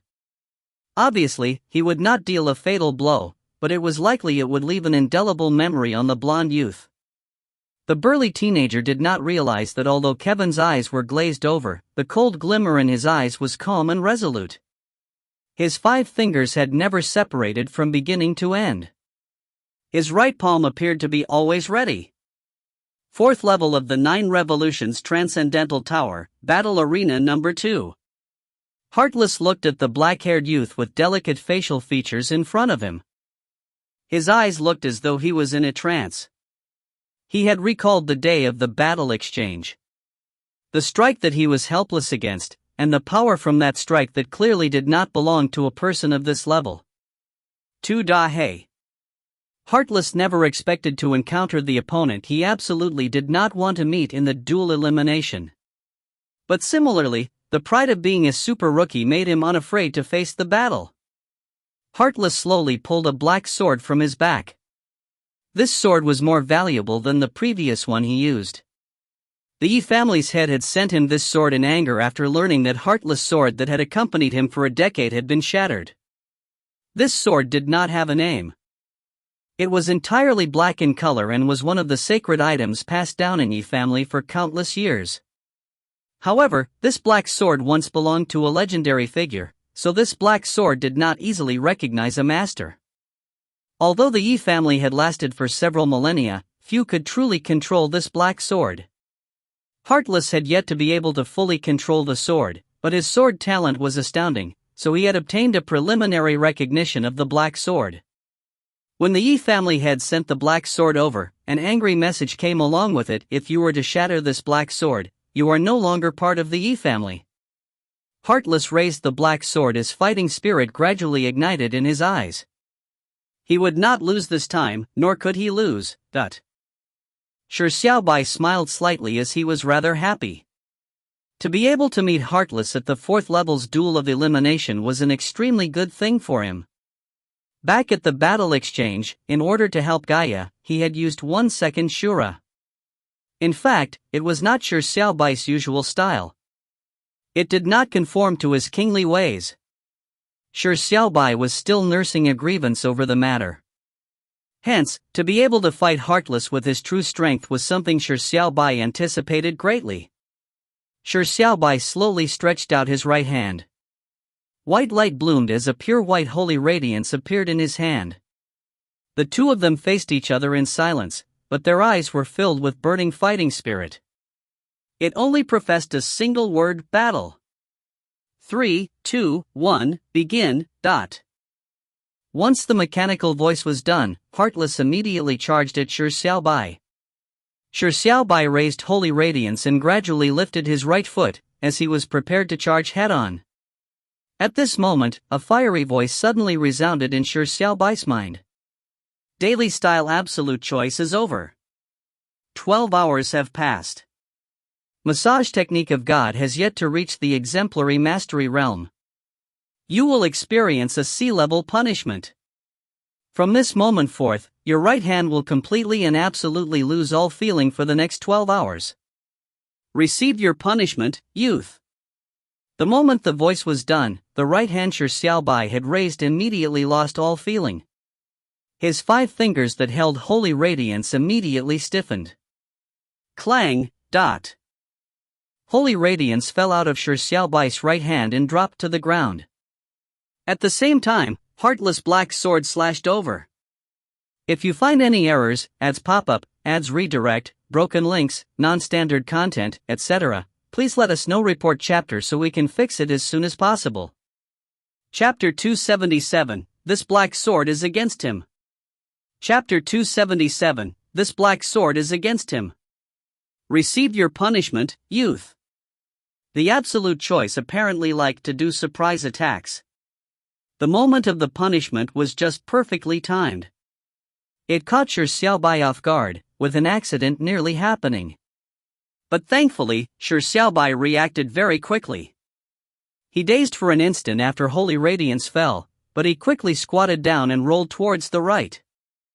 As he dodged Heartless' strike, his left hand quickly picked up holy radiance. Although his actions looked rather pathetic, it was still the best choice in a true battle. Clang! At the moment Shi Xiaobai dodged, he suddenly heard the sound of a metallic sword hitting the ground. He quickly turned over and saw the black sword in Heartless' hand drop to the ground as well. What happened? What's wrong with you? Shi Xiaobai and Heartless said the same thing in unison. Shi Xiaobai, who was in a half squat, stood up. He brandished holy radiance in his left hand twice and immediately felt a sense of ungainliness. Towards a right-handed person, using a sword in his left hand felt rather odd. It's alright. This king's right hand of a king is too powerful, so it would intermittently be sealed by the evil gods of various worlds. Now is a moment of the seal, so the right hand can't be used. It's alright. This king's sword techniques with the left hand are equally awesome. It's a piece of cake. Shi Xiaobai grinned. If this was a situation met by any other person, they would probably be flustered. They would grumble how that absolute choice was such a scamming bitch, but Shi Xiaobai would not do so. He immediately thought of a solution. If his right hand could not be used, couldn't he use his left hand? Such a solution looked very stupid and naive, and in fact, it truly was very stupid and naive. However, from Shi Xiaobai's point of view, this was the simplest and most straightforward solution. Furthermore, challenging himself to use his left hand was rather interesting, wasn't it? The corner of Heartless' mouth twitched. Things like evil gods of the various worlds or intermittent seals were not comprehensible for a person like him who had undergone formal education and become the top scholar at a provincial exam. From Shi Xiaobai's conclusion, he was apparently going to use his sword with his left hand? Was Tu Dahe's left-handed use of swords equally awesome? Heartless picked up the black sword from the ground, but he looked somewhat unsettled. Shi Xiaobai asked in wonderment, "What's wrong with you then?" "It's nothing." Heartless slowly shook his head.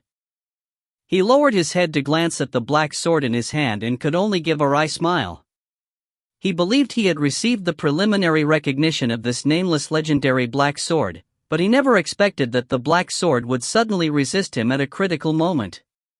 It was like an extremely obedient horse had suddenly kicked up a temper by lifting its forelimbs. As he was not mentally prepared for it, he was nearly thrown off the horse.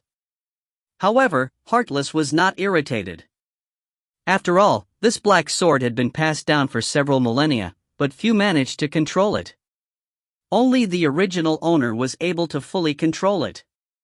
Truly powerful swords all had a temper. Instead, a desire for conquest was kindled in Heartless' heart. Heartless raised his black sword and said, "Come on, let's continue." Shi Xiaobai nodded. With his left hand holding up holy radiance, he took the initiative to charge. Shi Xiaobai used beginner sword with his left hand as he slashed at Heartless. By holding his sword in his left hand, it was similar to writing with one's left hand. The first attempt would produce squiggly and crooked text. Hence, the trajectory of Shi Xiaobai's slash was also crooked. It looked like it was lacking in force, and most of its energy had been dissipated. It was unable to focus on a single point. Heartless sneered in his heart and thought to himself that Tu Dahe was indeed just bragging. His swordplay with his left hand was clumsy. Heartless charged forward. Against such a clumsy left-handed strike, he obviously would not use all his strength, hence, he was also using beginner sword. Heartless slashed out. Suddenly, Heartless' facial expression drastically changed. He felt the black sword in his hand strongly resisting him again. Fuck, why does it keep choosing such a critical juncture? Heartless refused to accept the fact as he withstood the pressure from the black sword's resistance as he forcefully slashed out. Clang! The pure white sword and the pure black sword clashed. It was a collision of forces which produced a dazzling flare. Clang! The black sword in Heartless' hand suddenly flew out and landed on the ground a short distance away. Heartless' expression drastically changed again as he rapidly retreated. Shi Xiaobai's slash looked somewhat awkward, but it was still a force to be reckoned with. After withstanding the black sword's resistance, Heartless was only able to use 30% of his strength, so this clash ended in defeat. Shi Xiaobai did not continue pursuing him. He asked in wonderment, "Why does this king feel that your sword is resisting you?" After the clash, Shi Xiaobai had quickly noticed the problem. Heartless immediately turned embarrassed. After picking up the black sword, he faked a calm expression and said, "This sword is a holy sword, so it's natural for it to have a bit of a temper. It was just an accident." Shi Xiaobai was feeling somewhat confused. The holy radiance in his hand was rather docile. However, he knew little about the concept of holy swords, so he could only say, "Shall we continue?" Heartless took a deep breath and nodded. Raising the black sword, he charged at Shi Xiaobai. 3 minutes later, Heartless watched disappointedly as the black sword flew out of his hand again and again. His eyes were filled with disbelief. It was the 5th time. Up to the 5th time of his clash with Shi Xiaobai, the black sword would always resist him at the most critical moment. It was as though it was deliberately against him. As a result, after the 5th short clash, Heartless had been defeated 5 times by Shi Xiaobai, who was clumsily using his left hand. Shi Xiaobai frowned and asked, "Are you actually up for it? Shall we just use psionic swords?" Heartless gaped and felt somewhat at a loss as to how to respond. Heartless felt like that plot had been written backwards. Against Tu Dahe, who for some unknown reason could only use his left hand, he should have been able to defeat him easily one time after another, then he could spare him one time after another, before repeating the magnanimous question, "Are you actually up for it?" Why did the plot become what it was now? Or should he just accept Tu Dahe's suggestion and use psionic swords? No, I can control it. I can definitely do it. Heartless raised his black sword once again and said with resolute-looking eyes. Half an hour later, the black sword flew out once again as Heartless stared in silence. Heartless had already forgotten how many times he had been defeated or how many times Tu Dahei had spared him. This black sword definitely had a grudge with him. It would resist violently at the most critical juncture every single time. In fact, Heartless had begun to slowly see through the moment of the black sword's resistance. He had also learned how to deal with the resistance and had managed to reduce the negative effects to a minimum. Hence, he was insisting on using the black sword because he believed he would control it sooner or later. However, not only he was improving, Tu Dahei was also improving. If you find any errors, ads pop up, ads redirect, broken links, non-standard content, etc., please let us know. Report chapter so we can fix it as soon as possible. Chapter 278, Jealousy. Chapter 278, Jealousy. Heartless was improving, but so was Tu Dahei. Furthermore, Tu Dahei's improvement was more apparent than his. It went from crooked slashes from the beginning to the point of mastering the essentials of using sword techniques with his left hand.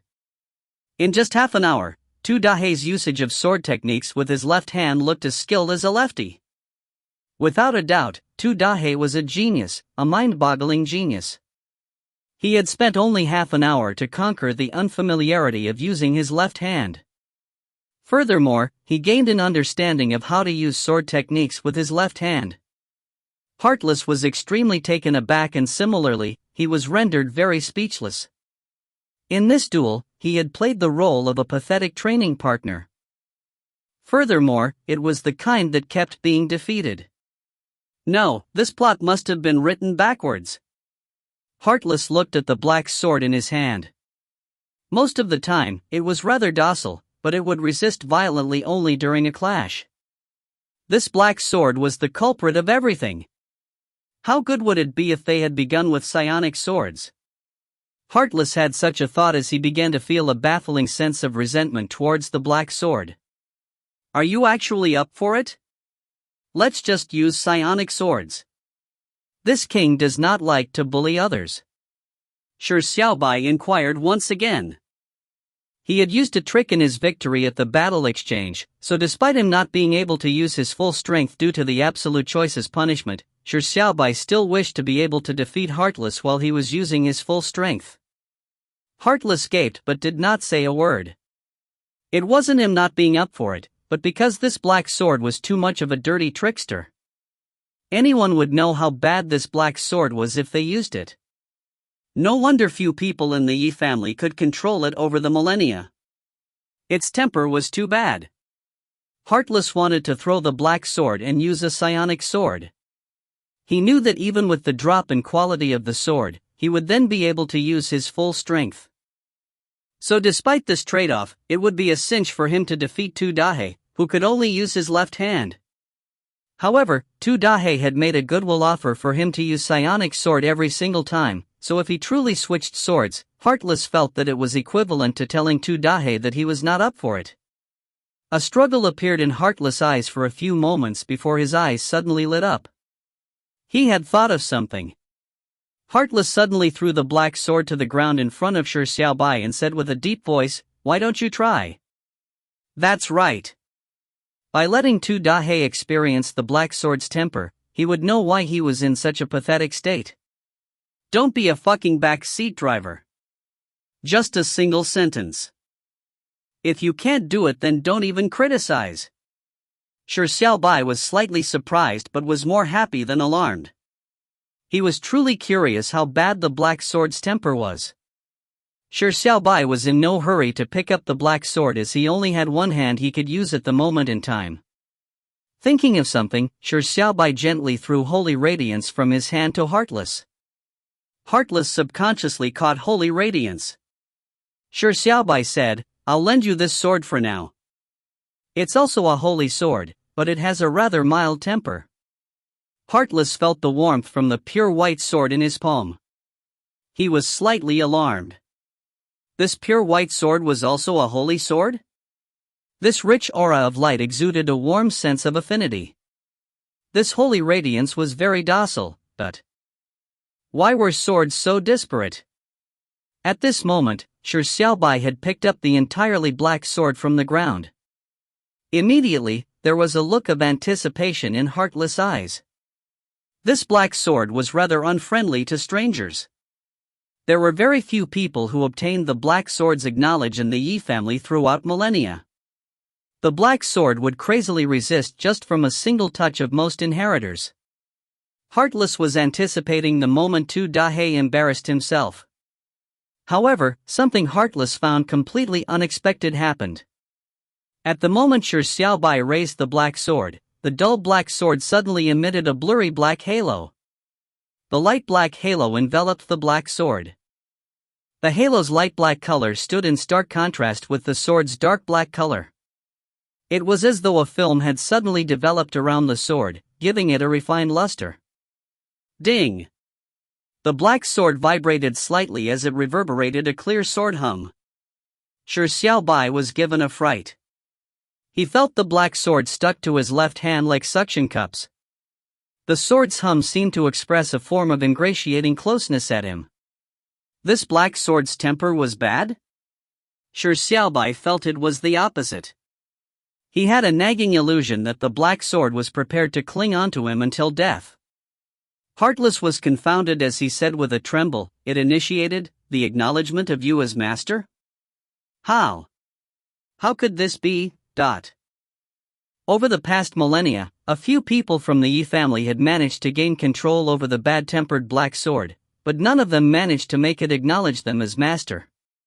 But now, it had taken the initiative to acknowledge Tu Dahei as master? For a holy sword to take the initiative to acknowledge a master was an amazing matter. Furthermore, it was this black sword with an odd temper. What was going on? At this moment, a sharp sword hum resonated. Heartless immediately felt the white holy sword in his hand shake violently. Heartless looked down as the white holy sword's creamy white luster was flickering. Ah! Heartless suddenly screamed as his right hand quickly released.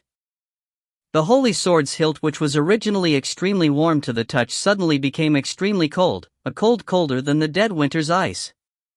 It had frozen his palm numb instantly. Holy radiance fell from Heartless' hand but did not drop to the ground. Instead, it floated in midair and rapidly flew towards Shi Xiaobai. As holy radiance shot out, it stopped in front of Shi Xiaobai. A frantic sword hum was emitted from holy radiance, as though it was an aggrieved child's crying complaints. At the same time, the black sword in Shi Xiaobai's left hand produced a sword hum. Holy Radiance's blade switched directions, and by angling itself at the black sword, it began to vibrate. The two swords' hums began to interlock as though they were quarreling children. Heartless was dumbfounded as he stared at this scene. As he felt his slightly frostbitten palm, he thought to himself that the white sword's temper was clearly worse than the black sword's. Furthermore, why were these two swords appearing to be jealous over Tu Dahei?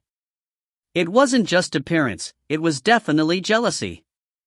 Heartless finally figured out the reason why the black sword would resist him at a critical juncture despite him obtaining a preliminary recognition of the black sword. It was not because black sword suddenly had a bad mood and its temper flared. It was because it had met Tu Dahei. Every time he slashed it at Tu Dahei, it would resist vigorously. It was resisting him because of Tu Dahei. What's the meaning of this? Heartless was too deep for tears. What sort of charm did Tu Dahei have? How did Tu Dahei make the black sword initiate the acknowledgement as master to the point of making the white sword feel insecure, resulting in the two holy swords quarreling over him? This was never seen or even heard of before. If you find any errors, ads pop-up, ads redirect, broken links, non-standard content, etc., please let us know. Report chapter so we can fix it as soon as possible. Chapter 279, You are actually a lefty, right? Chapter 279, You are actually a lefty, right? Shi Xiaobai was also dumbfounded. He also realized that the two holy swords were being jealous of each other. They were arguing over the right to be in his hand. The The sword hums from the black and white swords became harsher on the ears as they vibrated more intensely, as though they were about to come to a fight. Shi Xiaobai obviously could no longer sit idle. With a cough, he said to the two swords, "This king has received the intentions of the both of you.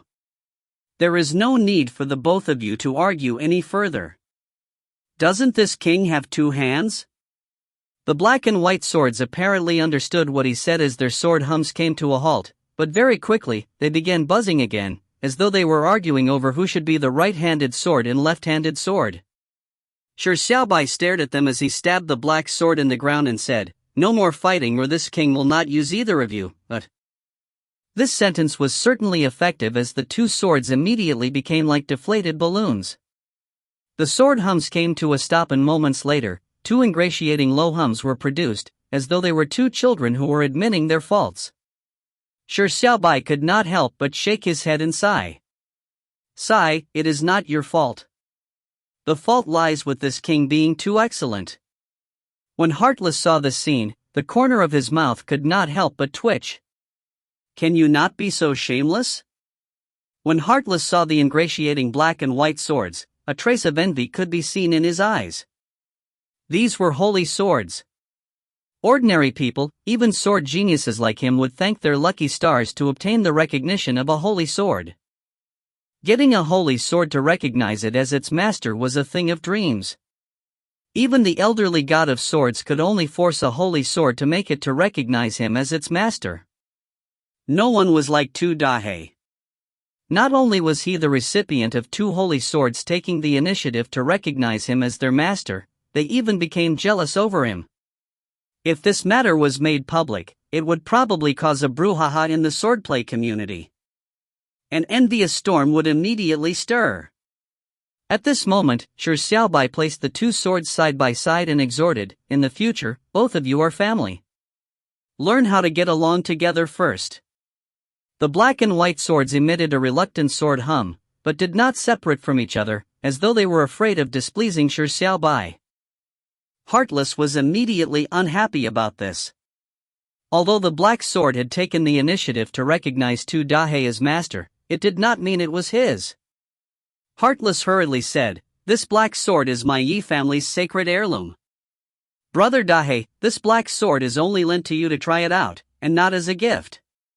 When Heartless said this, the black sword immediately issued a sharp protest in the form of a sword hum before Shi Xiaobai could even say a word. It had expressed its attitude. When Shi Xiaobai saw this, he could only shrug his shoulders and say, "This black sword seems to be a sword of this king's destiny. As you can see, it does not want to leave this king at this moment. Of course, this king will similarly not engage in forcefully robbing items from someone else. Let's do it this way. If you can defeat this king in battle, this black sword will be given back to you temporarily. If you were to lose, the black sword would be temporarily be kept with this king. This king will specially visit your family in the following days and give a sacred item of equivalent value as compensation for your family's loss." When Shi Xiaobai said this, psionic power surged out from his left hand and instantly constructed a psionic sword. He added on, "To make it fair, this king will not use either of the holy swords." When Heartless heard this, his face looked unsettled. This black sword was extremely important to the Yi family. How did he dare to use the black sword as a bet? However, with the current situation, it appeared to be the only way. Furthermore, there was no reason for him to lose to Tu Dahei, who was using his left hand, in a battle of psionic swords. Heartless hesitated for a long time before taking a deep breath to say, "Regardless of the battle's outcome, this black sword cannot be given to you. But since the holy sword has initiated recognizing you as its master, and you have a relationship with my sister, you would have to visit the Yi family at the end of the selection regardless of the outcome. Let's do it this way. If you can win this duel, this black sword can be lent till the end of the selection. But once the selection is over, you have to hand it back. Whether you are able to get this sword from the Yi family after this will depend on yourself. How about it, Dot?" Heartless languished in thought for a long while before finally thinking of a compromising solution. Upon hearing this, Shi Xiaobai nodded and said, "Alright." Shi Xiaobai could also read the tough situation Heartless was in. Furthermore, Shi Xiaobai would not forcefully steal the heirlooms of others. Heartless' eyes turned serious as a psionic sword appeared in his right hand as sword intent surged. Heartless said in a deep voice, "For the holy sword, I will do my best even if you are using your inept left hand." Shi Xiaobai grinned and said, "This king can't wish for anything better." Heartless did not speak further and walked toward Shi Xiaobai with his sword raised. The true battle was going to begin from this moment. Both sides were using psionic swords, so the external interference was eliminated. The key to victory depended on their sword techniques and sword abilities, as well as their understanding of sword truth. Heartless was hailed as the second best sword genius in the younger generation. Other than Sunless, he had never been defeated by any of his peers. Hence, there was no reason for him to be defeated by Tu Dahe, who was only using his left hand. "Watch it." Heartless slashed out, and the sword technique he used was the pride of the Yi family, Homecoming Sword.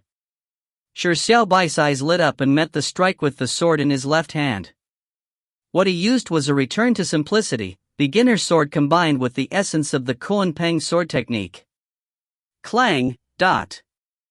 Shi Xiaobai was forced to take a step back when the swords clashed. Immediately, Heartless charged over with another slash.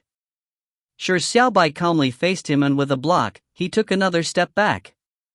Heartless followed up with his third strike, but Shi Xiaobai did not dare to take it on. He retreated 3 big steps. Just 3 strikes placed Shi Xiaobai completely at a disadvantage. The beginner sword Shi Xiaobai used was extraordinary, but Heartless' Homecoming sword was far superior. Furthermore, Heartless' comprehension of sword truths were also in the lead. Furthermore, the power of Shi Xiaobai's sword techniques were greatly reduced by using his left hand. However, Shi Xiaobai did not look upset after being restrained by the 3 strikes. Instead, his eyes turned brighter. The flames of fighting spirit in his eyes burned intensely. He saw a sunless figure in Heartless. It was as though he had returned to the night when their sword intents resonated. They had a spiritual connection and engaged in a swordplay exchange. That night, he suffered defeat 653 times, and from that, he understood the difference of sword truths. However, he slowly improved from suffering an abject defeat in 1 strike till he could withstand dozens of strikes. His comprehension of sword truths also went from nothing to something. Shi Xiaobai had always found it regretful that his swordplay exchange with Sunless ended too soon. This was because the formation of his sword truth was just short by a tiny bit. And at this moment, the Heartless in front of him gave him a similar pressure. Although this pressure was not as great as the one Sunless gave him, it was a real pressure. Shi Xiaobai liked pressure because pressure could allow him to challenge his limits, so that he could constantly improve and exceed his limits. Again! Shi Xiaobai greeted it with a beaming smile. 3 strikes and Shi Xiaobai nearly lost. 10 strikes and Shi Xiaobai managed to barely continue. 30 strikes and Shi Xiaobai was still struggling. 50 strikes and Shi Xiaobai had yet to be defeated. 100 strikes, Shi Xiaobai was like an indestructible cockroach. He would always hold out at the final most critical moment. 200 strikes, Shi Xiaobai gradually grasped the pattern of the pressure. As Heartless attacked him more and more violently, he finally managed to not retreat in a pathetic manner. 300 strikes and Shi Xiaobai found a chance to launch a counterattack while defending. Slashing out, he forced Heartless to take a step back. Heartless caught his breath as he looked unsettled. He looked with a face of excitement at Shi Xiaobai and suddenly said with a deep voice, "Tu Dahe, you are actually a lefty, right? If you find any errors, ads pop up, ads redirect, broken links, non-standard content, etc., please let us know. Report chapter so we can fix it as soon as possible." Chapter 280, You Can Scold Anyone But Tu Dahe. Chapter 280, You Can Scold Anyone But Tu Dahe. 4th level of the 9 Revolutions Transcendental Tower, Battle Arena number 5. The pigtailed youth held a dagger in hand while feeling short of breath. He looked exhausted. That's not right. Describing him as pigtailed youth was no longer correct because his pigtail had already disappeared. The pigtail youth's pigtail had been cut off at its roots. There was not even a tiny tail left. And the person who did such a sordid, beautiful job was the pigtailed youth himself. This was because at this very moment, 30 minutes had passed since the pigtailed youth said the words, 1 minute. If I'm unable to finish this battle after 1 minute, I'll cut my pigtail. Without being able to finish the battle even after 30 minutes, with an inkling that it would drag even longer, the pigtailed youth eventually cut his pigtail out of anger. You sure can run. You may not be strong, but your running skill is the best I've ever seen. In his rage, the pigtailed youth cackled. The girl with brown, short hair in front of him had a heaven-defying superpower. The lightning flash step was completely unreasonable. Every time he was about to catch up to her, she would transform into a bolt of lightning and appear elsewhere. That speed was something that left him in the dust. And what was most infuriating for him was that the girl had her eyes closed the entire time. She ran from beginning to end and did not even counterattack once. The pigtailed youth was young and arrogant, so how could he endure such disregard? He had really blown his top. If the pigtailed youth knew that Mu Yuesheng was not only closing her eyes, but was in cogitation in a multitasking manner, he would probably tear up. Mu Yuesheng ignored the pigtailed youth's mockery and continued her cogitation. Shi Xiaobai's massage technique of God had improved her cogitation cultivation greatly, but such an improvement had a limited duration. Mu Yuesheng did not want to waste a single second. Therefore, even in the midst of a duel, Mu Yuesheng prioritized cogitation. This was because her goal was not the 4th or 5th level, but to be in the selection's top 10. For this, she had to reach the 10th level of the psionic mortal realm as soon as possible. The pigtailed youth took a deep breath as he tiptoed towards Mu Yuesheng without a sound. At a distance of about 6 meters away from her, a cold flash appeared in the pigtailed youth's eyes. He suddenly burst forward with a staggering speed, and closed the distance instantly. Raising the dagger, he stabbed at Mu Yuesheng's back. Go to hell! The pigtailed youth stared angrily, his face somewhat hideous, as though he was a cornered wolf. Buzz! The sounds of electric current buzzed as icy blue bolts sparked around. Mu Yuesheng shot forward and instantly opened up a gap of more than 100 meters. Without any suspense, the pigtailed youth's sneak attack missed. Fuck! Are you fucking only able to run? The pigtailed youth cursed angrily. He nearly threw away his novel. This was not the way things worked. Mu Yuesheng continued ignoring him. She did not even open her eyes. Her cogitation was at a critical moment. She felt that she was beginning to come into contact with the 10th level of the psionic mortal realm. She was just short of a tiny bit to make a breakthrough. As for the pigtailed youth's attacks, Mu Yuesheng simply ignored him. Thinking back to that night during her fight with Shi Xiaobai, even Shi Xiaobai's surprisingly fast crab steps was helpless against her.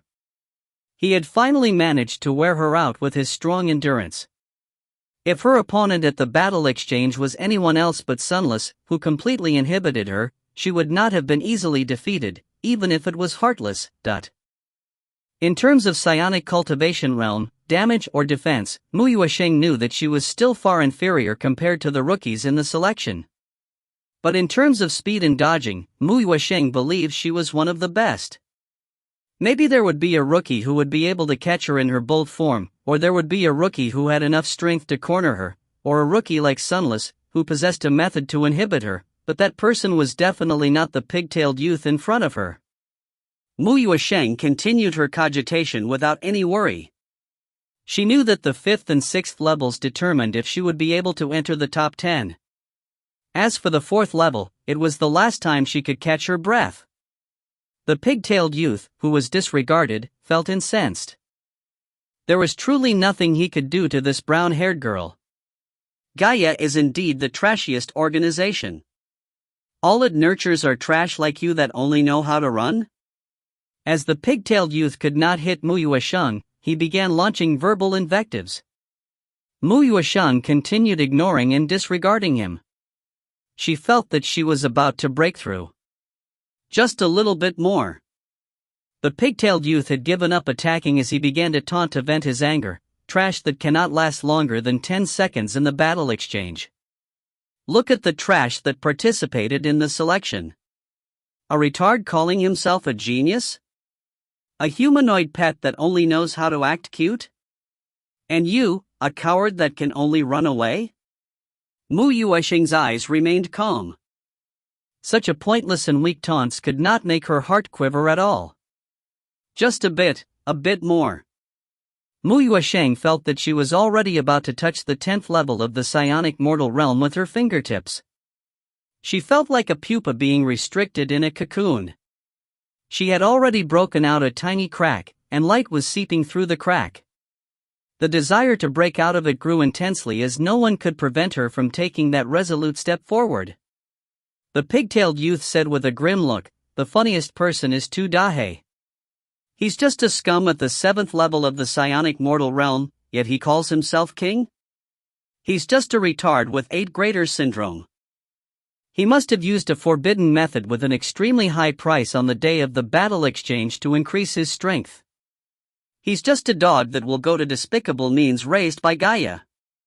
That forbidden method must have emptied his body, so he will not progress any further in the future. With his character, that doesn't know any better, I can already foresee the horrible outcome of him dying out on the street."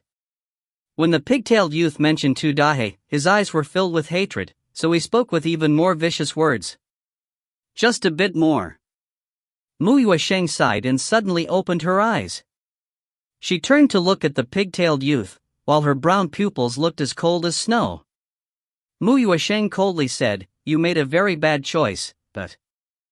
He could launch invectives at Gaia, he could taunt her, but cursing Shi Xiaobai, that was intolerable. Icy blue bolts flashed around vibrantly around Mu Yuesheng like testy pixies. The sizzling sounds of electric currents were intermixed with angry explosions. The pigtailed youth said angrily, "How can trash that only knows how to run do anything to me? I'll let you know how wide the gap is between me as an elite of Zeus and a Gaia trash like you." 10 minutes later. A pigtailed youth who was charred black all over lay on the ground as though he was dying. Electric currents snaked around his body as they buzzed. The pigtailed youth convulsed from time to time as his eyes looked glazed over. He said trembling, You should not be a Gaia rookie. How can a trash organization like Gaia have such a powerful rookie like you? I'm impossible." Mu Yuesheng stood afar with a calm look in her eyes. "Gaia will soon surprise everyone. No, Gaia has Shi Xiaobai. It will probably not be as simple as a surprise." Mu Yuesheng seemed to think of something as a smile suffused across her lips. When the pigtailed youth heard this, his eyes were filled with contempt while he wanted to say something derisive about Gaia. At this moment, an icy blue current flashed and with a sizzling sound, the pigtailed youth convulsed once as his eyes rolled back. With a terrible cry, he fainted. An authoritative voice immediately resounded above the arena. "The duel is over with Mu Yuesheng emerging victorious. The victor will be sent to the 5th level in 10 seconds and the loser will be sent out of the training ground. If you find any errors, ads pop up, ads redirect, broken links, non-standard content, etc., please let us know. Report chapter so we can fix it as soon as possible." Chapter 281, What Goes Around Comes Around. Chapter 281, What Goes Around Comes Around. 4th level of the 9 Revolutions Transcendental Tower, Battle Arena number 4. Alright, it's time to say goodbye to you. The burly teenager was somewhat bored and planned to mercifully end this unilateral abuse. The blonde youth in front of him was covered in injuries. His eyes looked glazed over and he had almost lost all torture value. The burly teenager briskly walked towards Kevin. He wanted to pluck the nearly ripe fruit of victory. The burly teenager was planning to use the most stylish posture to end this duel. As he briskly walked, he suddenly accelerated towards Kevin, like a cheetah that had noticed its prey. Kevin's eyes that looked glazed over suddenly recovered and stared angrily. With a roar, he smacked out with his right palm at the burly teenager. Black Bear dominating palm. That palm strike was still the unrepentant Black Bear dominating palm. Are you still trying to put up a last struggle? It's already been dozens of times, but you still don't realize that such a foolish offensive skill will never succeed? The burly teenager sneered in his heart. He instantly stepped away and easily dodged the extremely destructive Black Bear dominating palm, that unfortunately had too much precursory movements. After dodging, he could sense that the blond youth who had just struck could not help but stiffen his body. It's over. The burly teenager turned around and came behind Kevin. Seizing the 1 second of Kevin's stiffness, he chopped at Kevin's neck. The burly teenager was relaxed and happy. This victory was indeed too easy. Suddenly, the burly teenager's pupils violently shrank. His raised right hand came to a halt as he looked incredulously at his abdomen. A palm impression was left on his abdomen. Time seemed to stretch out at that very moment. At the moment the palm imprint appeared on his abdomen, the burly teenager's mind went blank. Immediately following that, the pain of his internal organs rupturing spread across his body. Boom! The burly teenager flew backwards like a cannonball. He flew out more than 10 meters at an extremely fast speed. By the time he was in midair, his eyes had turned white as hot blood spewed from his mouth. Put on! The burly teenager crashed to the ground and convulsed twice. He appeared to struggle to stand up but immediately collapsed to the ground weakly. Blood was pouring out from his mouth as his eyes glazed over. Sounds of soft footsteps slowly approached him as the burly teenager endured the pain to look up. He said with a tremble, "How? How is this possible? How did you do it, Dot?" Kevin lowered his head at the burly teenager and said, "Guess?" The corners of the burly teenager's mouth twitched. Kevin's sudden destructive power had struck his abdomen without any warning. He was seriously injured and was quickly losing his ability to fight. He was bound to lose the battle. But why did this happen? Why did the fool from before that was being beaten into a pulp suddenly was able to make such an effective counterattack? You had clearly stiffened because of your superpower. Why? Why could you turn around and hit me? The burly teenager said amid coughs. Kevin shrugged and said, "Think about it slowly." The burly teenager's eyes were filled with rage. He struggled to get up but Kevin struck at him. Boom! This palm strike hit the burly teenager in the back. Even though the burly teenager had used psionic hardening, he was still directly sent sinking into the ground. With a cry, he spat out another mouthful of blood. Kevin showed no mercy nor did he provide the burly teenager any respite. Instead, he was beating on the downtrodden burly teenager till he lost all his combat strength. The burly teenager gave a wry smile. The difference in strength between them was clearly immense, yet he had lost to a single strike out of carelessness, losing him the entire battle. The burly teenager began recalling the entire duel and gradually understood something. As he was plastered to the sunken ground, he turned his head with great difficulty. He said in disbelief, "You have always been acting?" A smile suffused across Kevin's lips. Yes, he was of course acting all along. By playing the role of a fool from the beginning, he took the initiative to bear the ridicule and beatings, all to seize that opportunity to launch a surprise attack. The stubborn usage of Black Bear dominating palm was to make the burly teenager discover the weakness of the price of might, making him convinced of that weakness. All of that was to lay the foundation for this sudden palm strike.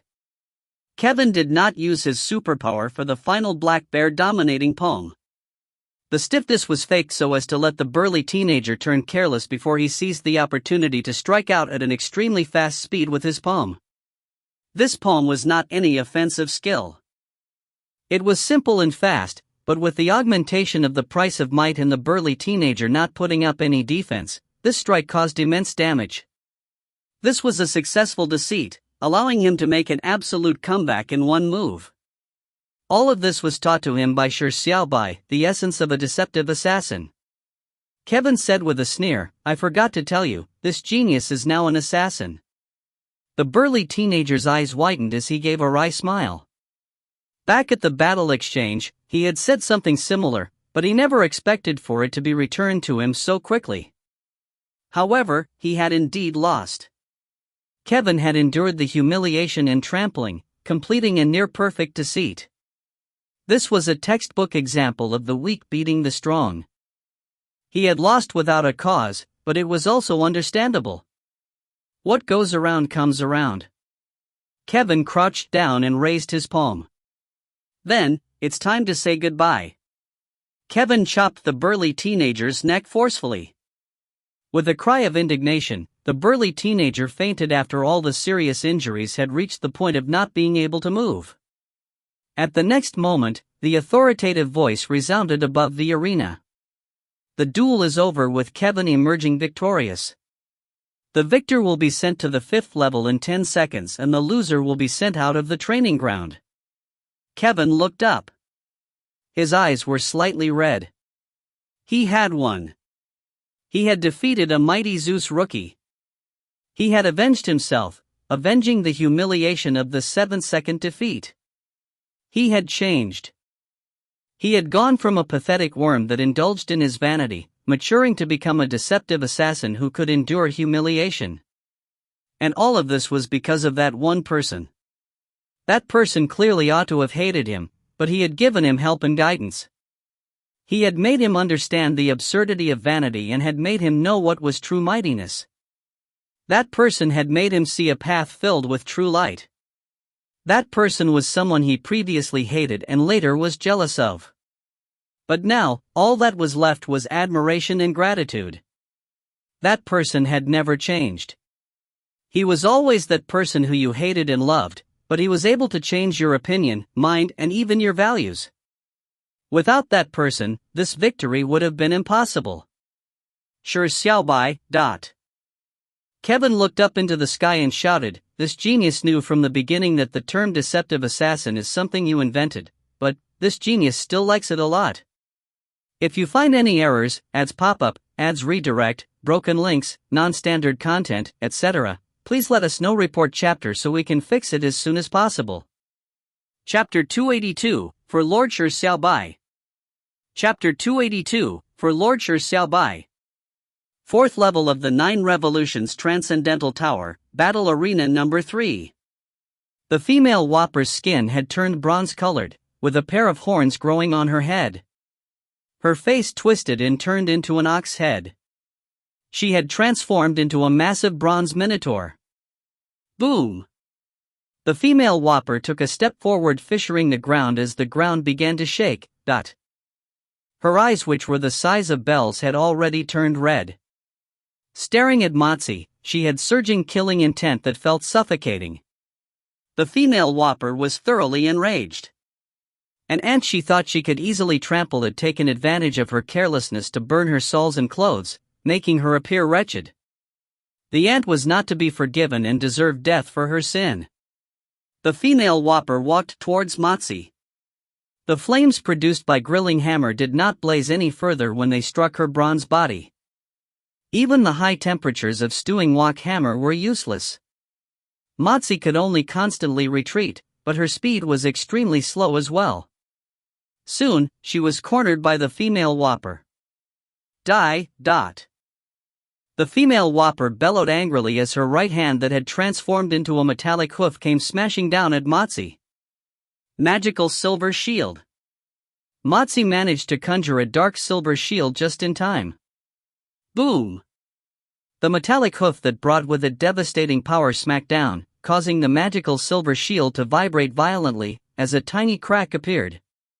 For a B-class defensive skill to barely withstand a single strike, it was evident how powerful the female Whopper was. But thankfully, the female Whopper's speed had become more retarded after transforming into a bronze minotaur despite having her strength and defense enhanced. At this moment, the female Whopper resembled the Titan ape. This mosquito might not be stronger, but can't she hide? Mozi did not forcefully use magical silver shield to resist the next strike but found an opportunity to run to the side. From previously kiting the Titan ape, Mozi had finally rounded up the methods of fleeing. The way she dodged the female whopper's retarded hoof looked extremely proficient. You can't run. After the female whopper missed with her hoof, she immediately turned around to look angrily at Mozi. Suddenly, she raised her metallic hooves and slammed down on the ground. Boom! As the metallic hooves struck the hard earth, a rift opened in front of her. This rift spread forward like a snake that was rapidly crawling towards Mozi. Alarms sounded in Mozi's heart as she hurriedly ran. The rift barely missed Mozi's feet, but suddenly, like grapefruit skin that split apart, it turned in a ravine a meter wide and 3 meters deep. Mozi rolled on the ground in a wretched state, narrowly avoiding falling into the ravine. You can't run. The female whopper's expression was ferocious. Her sharp voice sounded frightening as she continued trampling forward like a behemoth towards Mozi. From time to time, she would slam on the ground with her metallic hooves, spreading tiny rifts before opening them up into ravines that crossed throughout the arena. Mozi gritted her teeth while constantly on the run. She was like a rabbit that was being hunted relentlessly by a wolf. But soon, ravines filled the ground as a result of the female whopper's wanton destruction. The amount of space Mozi had to escape to was shrinking, and slowly, she was forced into a corner. You won't be able to run now. The female whopper sneered at the cornered Mozi. 3 ravines formed a triangle, sealing off all routes of retreat for Mozi. There was nowhere for Mozi to run. I'll crush you to death, shattering each and every bone of yours. The female whopper said such vicious words as she approached step by step. Mozi wheezed as she tried to catch her breath while fragrant sweat poured down her pale face. The battle with the Titan ape had drained her greatly, and with her escaping in panic, her stamina was depleted. Mozi stared at the female whopper and said with a sneer, "You want to crush this mosquito with those crappy hooves of yours? Do you even have any common sense? Furthermore, this mosquito can use the exit command at any time. You don't even let your vicious words go through your brain. Oh right, you don't have a brain. A cow's brain is filled with fat. Humph." The female whopper's face turned increasingly ugly. She had realized that she probably did not have a chance to vent her anger.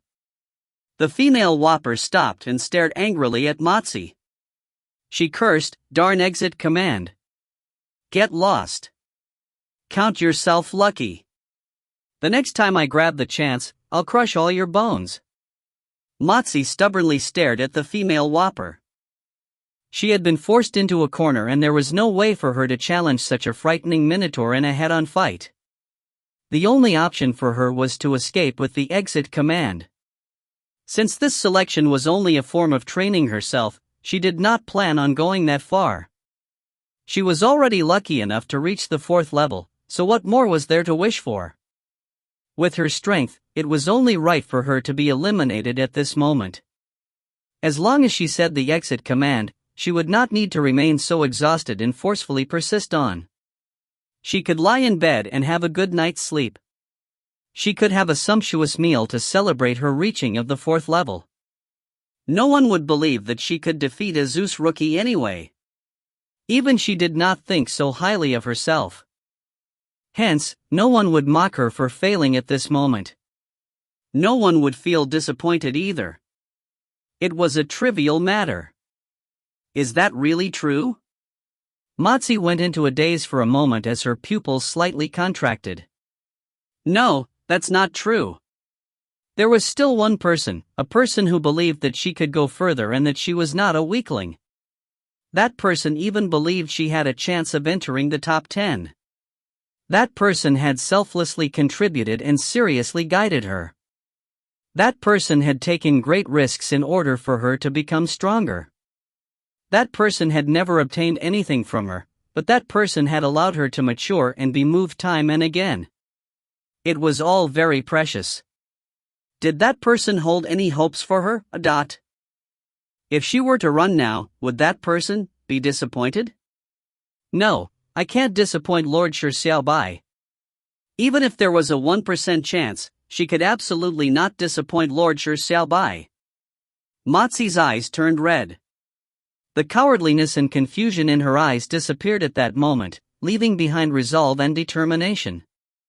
Mozi suddenly took out a dark red bead from her pocket and put it into her mouth before swallowing it. Ah! Mozi cried out. Her delicate skin suddenly turned red as though she was being consumed by fire. Her face tightened as though she was experiencing excruciating pain. This dark bead was the blood essence of the Titan ape obtained as a reward after clearing a hell difficulty stone door by collectively killing the Titan ape, but the Titan ape's blood essence contained the power of the Titan bloodline, hence, Sunless and Company naturally left the blood bead for her. This was a treasure meant to enhance the purity of her bloodline when she was strong enough, but Mozi had swallowed it at this moment. This was actually extremely dangerous, and could even be considered a life-threatening move. This was because Mozi's body might not be able to withstand the power contained within the blood essence. It was very likely she would explode to her death from swallowing the blood bead. However, Mozi was prepared to go for broke. It was not for victory, nor was it a wager, but to not disappoint Lord Shi Xiaobai. It was to not let the effort Lord Shi Xiaobai spent on her go to waste.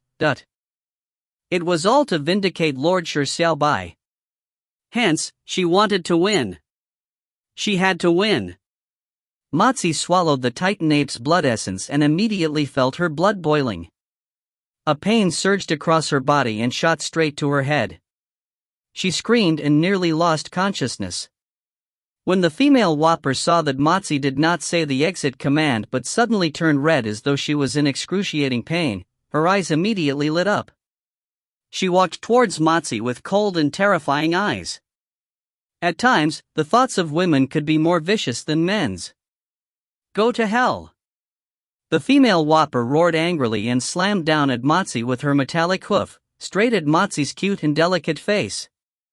Boom! A delicate hand suddenly reached out and grabbed the female Whopper's metallic hoof. The strike had come to an abrupt halt.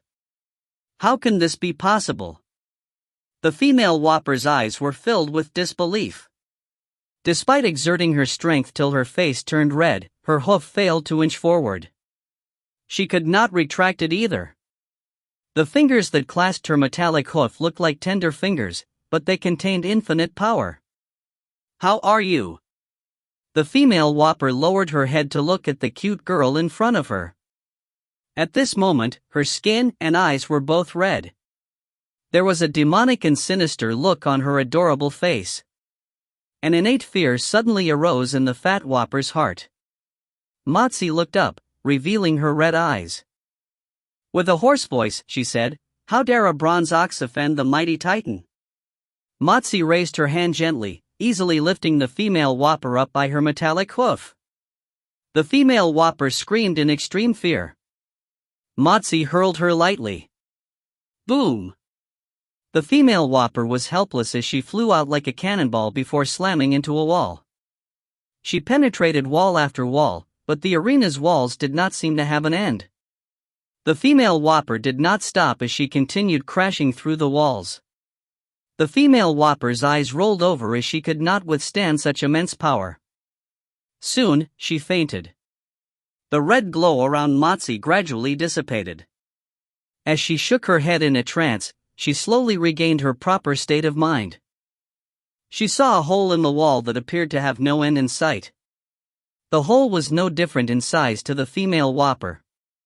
There was even the shape of a pair of large horns. What happened? Mozi's mind was filled with questions as she frowned. At this moment, the authoritative voice resounded above the arena. The duel is over with Wen Hezheng emerging victorious. The victor will be sent to the 5th level in 10 seconds and the loser will be sent out of the training ground. Mozi immediately stared widely. She had won? How did she win? She only remembered feeling extreme discomfort all over her after swallowing the blood bead. She fell unconscious from the pain, but after that, the situation turned into this. Matsi felt some lingering fear over the period of pain she had when she swallowed the blood bead. However, she was overjoyed over having somehow won the battle. She had won, proving that Lord Shi Xiaobai's hard work had not been in vain. That was enough. Enough! If you find any errors, ads pop up, ads redirect, broken links, non-standard content, etc., please let us know. Report chapter so we can fix it as soon as possible. Chapter 283, I'll just quietly watch you posture. Chapter 283, I'll just quietly watch you posture. Shanghai City, 9 Revolutions Transcendental Tower, Main Auditorium. At this moment, everyone in the auditorium had a face as though they had seen a ghost, especially the elderly god of swords and the middle-aged Zeus couple which recently arrived. Their expressions were already indescribable with words. The elderly god of swords was still all right. In order to maintain his awesomeness, he forced himself to remain calm. However, the middle-aged couple could not hide the gloom, disbelief, anger, and disappointment on their faces. In the last 30 minutes, everyone was watching the stone monument, focusing on the 5 Zeus rookies on the 5th level. Sunless was the fastest to obtain victory and head to the 5th level, but soon, news of 3 defeats appeared. The female Whopper was defeated by that cute girl from Gaia, Matsi. The burly teenager had been defeated by the blonde youth from Gaia, Kevin. The pigtailed youth had been defeated by the short-haired girl from Gaia, Muiyuasheng. The outcome of the 3 battles was displayed on the stone monument for all to see. The people who were discussing how long the 3 Gaia rookies could last a moment ago had all shut their mouths. The middle-aged couple that wanted to make snide remarks at Yama Minamiya and Riko felt as though they had eaten a fly. They could not produce a single sound for a long time. This result was too sudden and too incredulous. A bizarre but silent atmosphere pervaded the entire auditorium. The crowd that had been smacked ruthlessly in the face no longer knew what to say. The rookies of Gaia, a second-tier organization, against rookies of Zeus, a first-tier organization, ended up in 3 out of 3 victories. 2 of these lineups had their duels end in less than 10 seconds in the recent battle exchange. And at this moment, the outcome was completely reversed? What had just happened? No, it should be said, what drugs did those 3 Gaia rookies eat? How was it possible for them to make such an amazing reversal? Without being able to use words and comments to express their feelings of shock and distraught, everyone could only remain silent. Even if their faces had swollen from being smacked, there was no way to retort stubbornly. The first person to break the silence was Riko. Flowers were already blooming in her heart from the joy she was experiencing. The beaming smile on her beautiful face could melt the eyes of everyone, but even so she said with a smile, at Gaia and Zeus's battle exchange, Tu Dahe once said, Gaia is filled with hidden talents. In fact, these 3 rookies are hidden talents. The performance at the battle exchange was just to hide their true strength, but now, having met an old rival, they could not spare them since it was an elimination duel. So everyone, there's no need to be shocked. The matter is just like that, nothing much. Riko sat down after saying those words. Her eyes were narrowed into the shape of crescents as she commended Matsi and company for producing such impressive results. This was the most pleasant moment in years before she could vent her unhappiness in public as a person from Gaia. Yama Minamiya helplessly shook his head. His daughter's actions were beginning to resemble Shi Xiaobai's. This was problematic. Yama Minamiya coughed slightly and said, I wish everyone will not overemphasize this matter. I believe everyone knows that Gaia has been keeping a low profile all these years, so this matter is truly nothing. It's only defeating Zeus, just 3 victories out of 3. Nothing much. After Yama Minamiya said this, he immediately felt exceedingly cool. Fuck, the word only is truly artistic. Everyone was at a loss for words. They only had one thought in their minds. You are awesome, I'll just quietly watch you posture. The middle-aged couple had livid expressions. They could not remain silent, and just as they wanted to stir up a storm, the elderly god of swords immediately stared at them. He gave a repressed shout, "Aren't you going to the medical ward to check on the children?" The middle-aged couple could only nod their heads and leave the auditorium filled with indignation. They did not even dare to say any redeeming words before they left. There was no other way. With 3 victories out of 3, especially against Gaia, which they taunted so much, their faces had been smacked so much that they swelled into pigs' heads. The silence in the auditorium remained for a few moments before someone suddenly said, "Look, Shi Xiaobai and Heartless battle is not over. Anyone has any guesses how their fight is going?" Immediately, someone responded, "It has to be abnormally fiery, with both sides pushing hard at it, fighting a desperate battle, constantly exceeding their limits and surpassing each other. A battle of the century which no one is willing to lag behind." People in the auditorium began to discuss immediately. There was no other way. Their faces hurt from the smacking. There was a need to change subjects. 4th level of the 9 Revolutions Transcendental Tower, Battle Arena number 2. Dahe, you are actually a lefty, right? When Heartless said this, his expression looked serious. However, his tone was mostly being jovial and feeling helplessness. He obviously knew that Dahe was not a lefty. The clumsiness at the beginning could not be faked, but at this moment, Dahe's use of his left hand was smooth, without even the slightest delay. He was more lefty than a lefty. This dramatic improvement only took him about 30 minutes. Such terrifying adaptability was completely unheard of. Shi Xiaobai grinned and said in high spirits, "What a joke. How can this king be compared to mortals like you? This king is ambidextrous, proficient with both left and right hands." Heartless could not help but roll his eyes. This Dahe actually acknowledged his praise for him. Heartless took a deep breath and said seriously, "Dahe, I only used 60% of my strength during the 300 strikes. It is also to repay you for the mercy you showed me. From now on, I'll be using my full strength." Homecoming sword was the most basic sword technique for Heartless. It was equivalent to his beginner sword.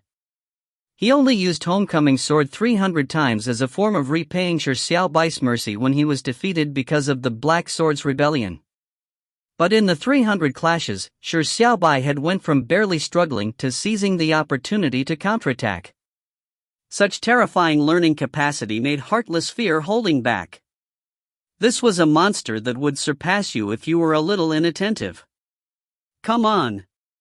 Shi Xiaobai nodded as his eyes became brighter. The fighting spirit in his eyes burned hotter. Heartless Homecoming sword was after all his beginner sword, but wasn't Shi Xiaobai also using beginner sword all this time? After the 300 clashes, Shi Xiaobai had conquered the unfamiliarity of using his left hand. After gaining the quintessence of using his left hand was the best time for him to use Kunpeng sword technique with his left hand. The two lifted their swords and faced each other once again. This duel did not seem like there was an obsession towards victory, but more like a sword exchange with mutual respect. "Ha!"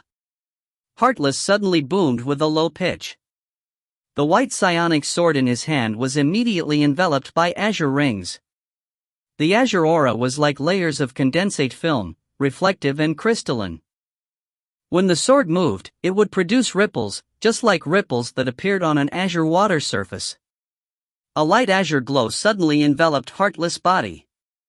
His entire body was wrapped in an azure liquid membrane as it emitted a cold aura outwards. Heartless was extremely handsome to begin with, and now with him shrouded in the azure glow, his mortality seemed extinguished, making him as striking as an immortal that had descended. If you find any errors, ads pop-up, ads redirect, broken links, non-standard content, etc., please let us know. Report chapter so we can fix it as soon as possible. Chapter 284, You shall be defeated by this sword attack. Chapter 284, You shall be defeated by this sword attack. Amid the azure halo, Heartless looked like an immortal that had descended. My master is Jian Shilai of the Kunpeng sword sect. With a single Kunpeng sword technique, he has dominated the world with his sword. He has been a god of swords for decades and he has yet to be defeated. My sister and I have been cultivating in the Kunpeng sword technique since we were young. I'm said to be a sword prodigy, and I have gained insights into the lower form of the Kunpeng. My sister is slightly better, gaining insights into the middle form of the Kunpeng. With just the lower form of the Kunpeng, among my peers, I have only lost to my sister. When Heartless said this, he suddenly slashed towards his side. An azure sword beam flew out immediately, turning into sword-shaped water wave. The water wave suddenly froze into a frost icicle before shattering, turning into bits and pieces of snowflakes. As the snowflakes descended, each of them contained immense sword intent. They carved streaks into the ground when they landed. The sword beam condensed into water, water froze into frost, frost shattered into snow, snow fell as swords. The weird multifold changes all happened in an instant, but it was a coherent and complete picture. It was hard to discern with the naked eye. It felt that every transformation of the sword beam contained a different sword intent, and each level of sword intent seemed to contain nomological sword truths. This is the lower form of the Kunpeng, the northern darkness has Kun, waters stir at a flick of its tail. Heartless looked at Shi Xiaobai and said, "You shall be defeated by this sword attack. You shall be defeated by this sword attack." This sounded so extremely domineering that it could not be contained. Shi Xiaobai gaped slightly, but he was not astounded. Instead, he was amazed. Holy shit, Kunpeng sword technique was this awesome? Shi Xiaobai had gained insights into the upper form of the Kunpeng from the mantra and had even cultivated it to the familiarized proficiency realm, but he did not find it particularly powerful. He felt that compared to the silver-armored blonde woman he saw in his mind that slashed out golden sword beams that filled the world, it was just too weak. But at this moment, Heartless had touted the Kunpeng sword technique as though it was nearly ascending the heavens. Did this king do it wrongly? Shi Xiaobai began to wonder. The lower form of the Kunpeng that Heartless used was something Shi Xiaobai had observed several times from Sunless. However, Sunless' lower form of the Kunpeng was not as exquisite as Heartless. She did not achieve the transformation of sword beams into the four states of water. All she produced was biting cold sword intent. However, Sunless' middle form of the Kunpeng was able to slash out stormy blade edges, with sword energies transforming into wind that blustered forward, as though thousands of fine sword beams were simultaneously slashed out. From Shi Xiaobai's observation, he believed that the lower form and middle form of the Kunpeng Sunless used was characterized by the power of low temperatures and sword wind manifestation, making it completely counter to the upper form's power of high temperatures and sword fire manifestation. But from the looks of it, that did not seem to be the only case. Shi Xiaobai suddenly found something suspicious as his eyes gradually brightened. Sunless failed to attain the quintessence of the lower form of the Kunpeng. Shi Xiaobai came up with such a conclusion. Sunless had focused on cultivating the middle form of the Kunpeng, hence, she was able to achieve sword wind manifestation. Due to neglect in the lower form, she did not comprehend its essence. As for Heartless, he was completely opposite. He was unable to comprehend the middle form, so he put all his effort in the lower form. Hence, he was able to achieve sword water manifestation. The northern darkness has Kun, waters stir at a flick of its tail. It changes into Peng, winds arise at a flap of its wings. This was the true essence of the Kunpeng sword technique. The Kun swam in water, so sword water manifestation. The Peng flew amid the winds, so sword wind manifestation. If that was the case, the lower and middle form of the Kunpeng were the Kun sword and the Peng sword respectively. Combining the two together achieved the complete Kunpeng sword. But even so, what was the situation with the upper form? Kun's doing walk? Two Peng grills. Compared to the stirring of water with a flick of the tail and the arising of winds at the flap of wings, the upper form did not resemble the Kunpeng sword technique at all.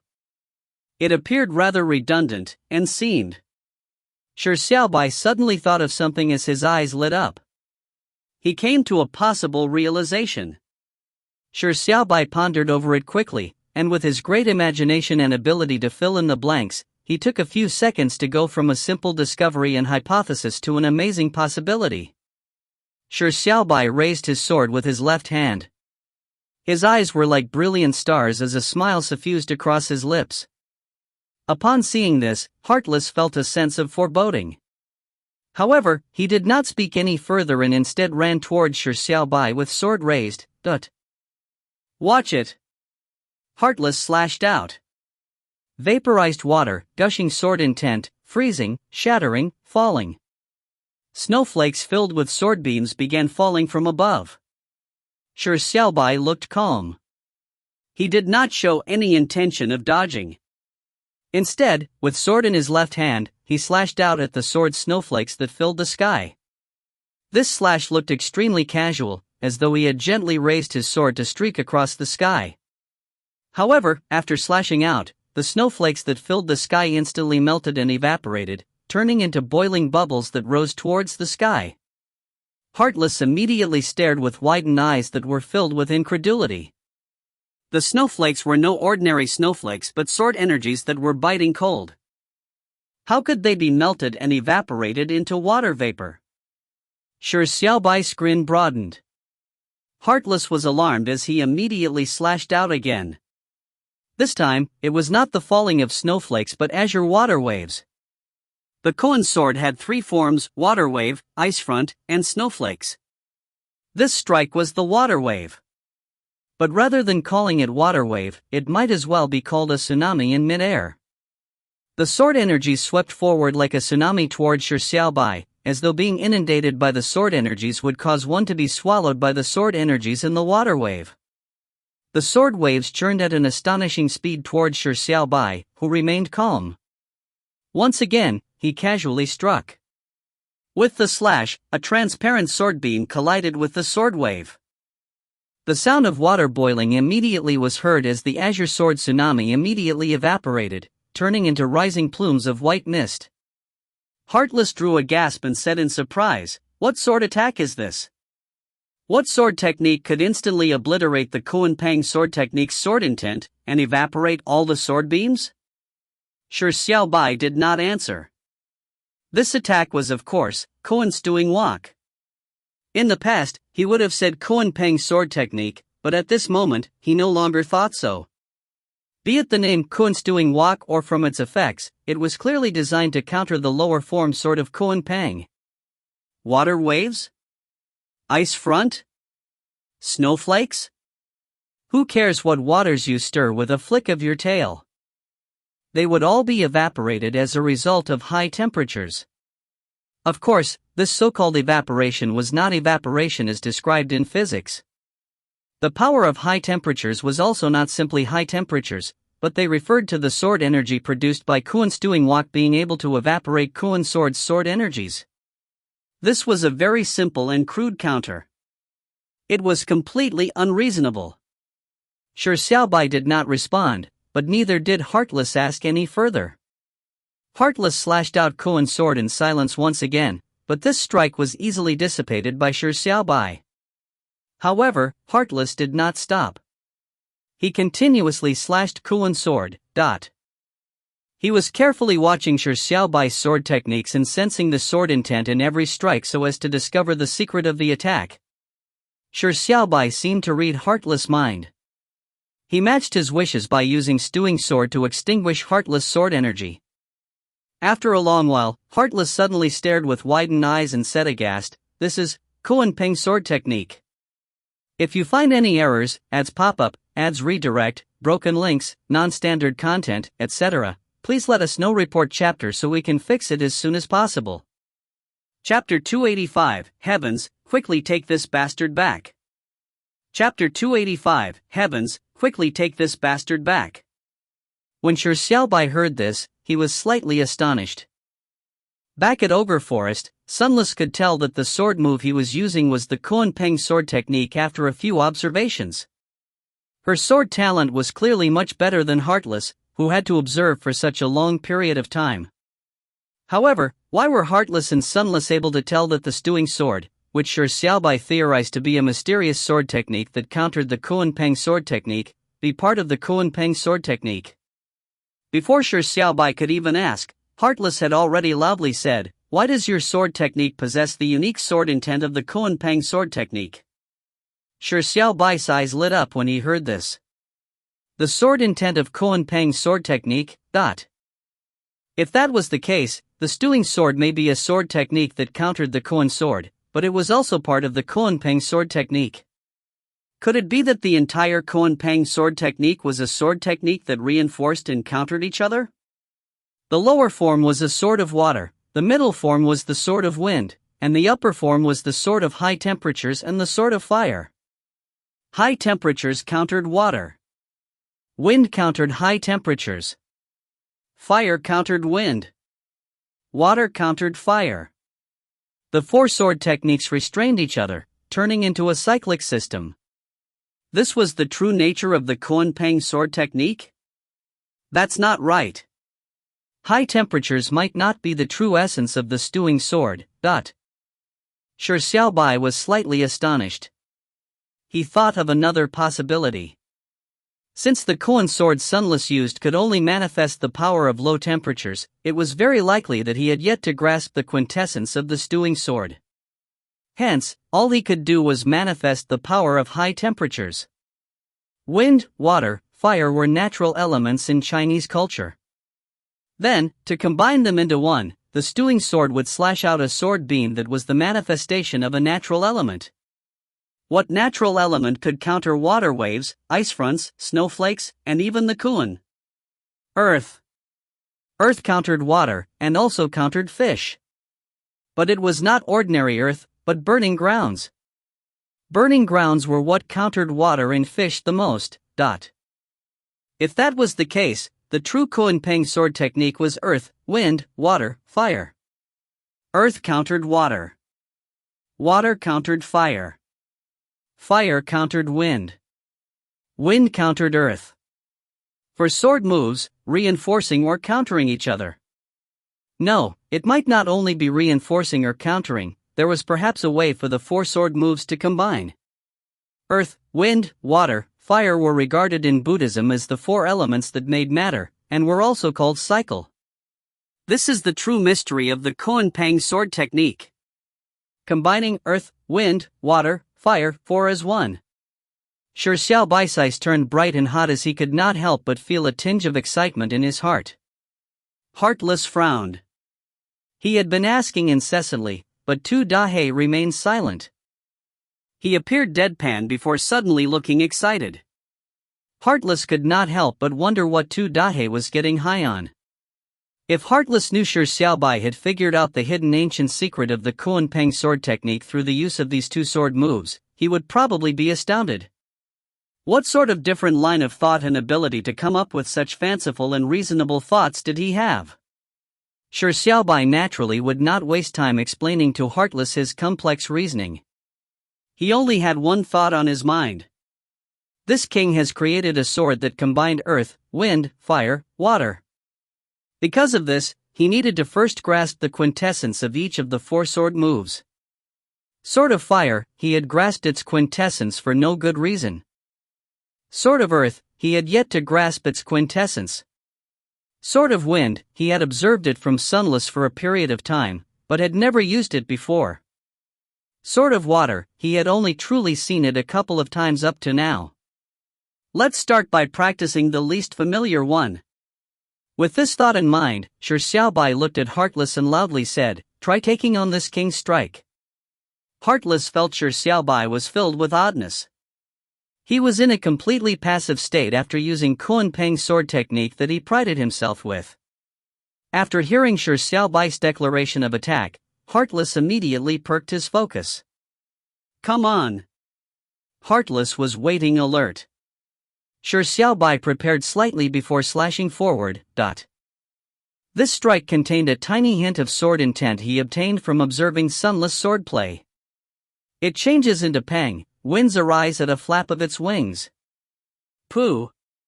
A fart-like sound resounded as Shi Xiaobai slashed out a sword beam that fell apart immediately, turning into a gentle breeze. This breeze blew for a meter or two and was extremely weak. There was no need to talk about giving Heartless any trouble, it probably could not blow up the hair strands of a girl. Shi Xiaobai had ended up in failure with his first use of the Pang sword. Shi Xiaobai's face turned slightly red as he coughed and said, "An accident, purely an accident." Heartless stared confounded as he cried out, "Middle form of the Kuan Pang? Why do you know the middle form of the Kuan Pang?" Although this strike had failed, Heartless was able to tell that this strike was the middle form of the Kuan Pang. This was because Sunless had failed countless times in her practice of the middle form of the Kuan Pang when she was young. Every failure produced such a weak breeze. Heartless had seen it countless times, so he could tell that Shi Xiaobai was currently producing the middle form of the Kuan Pang. Heartless was feeling extremely perplexed.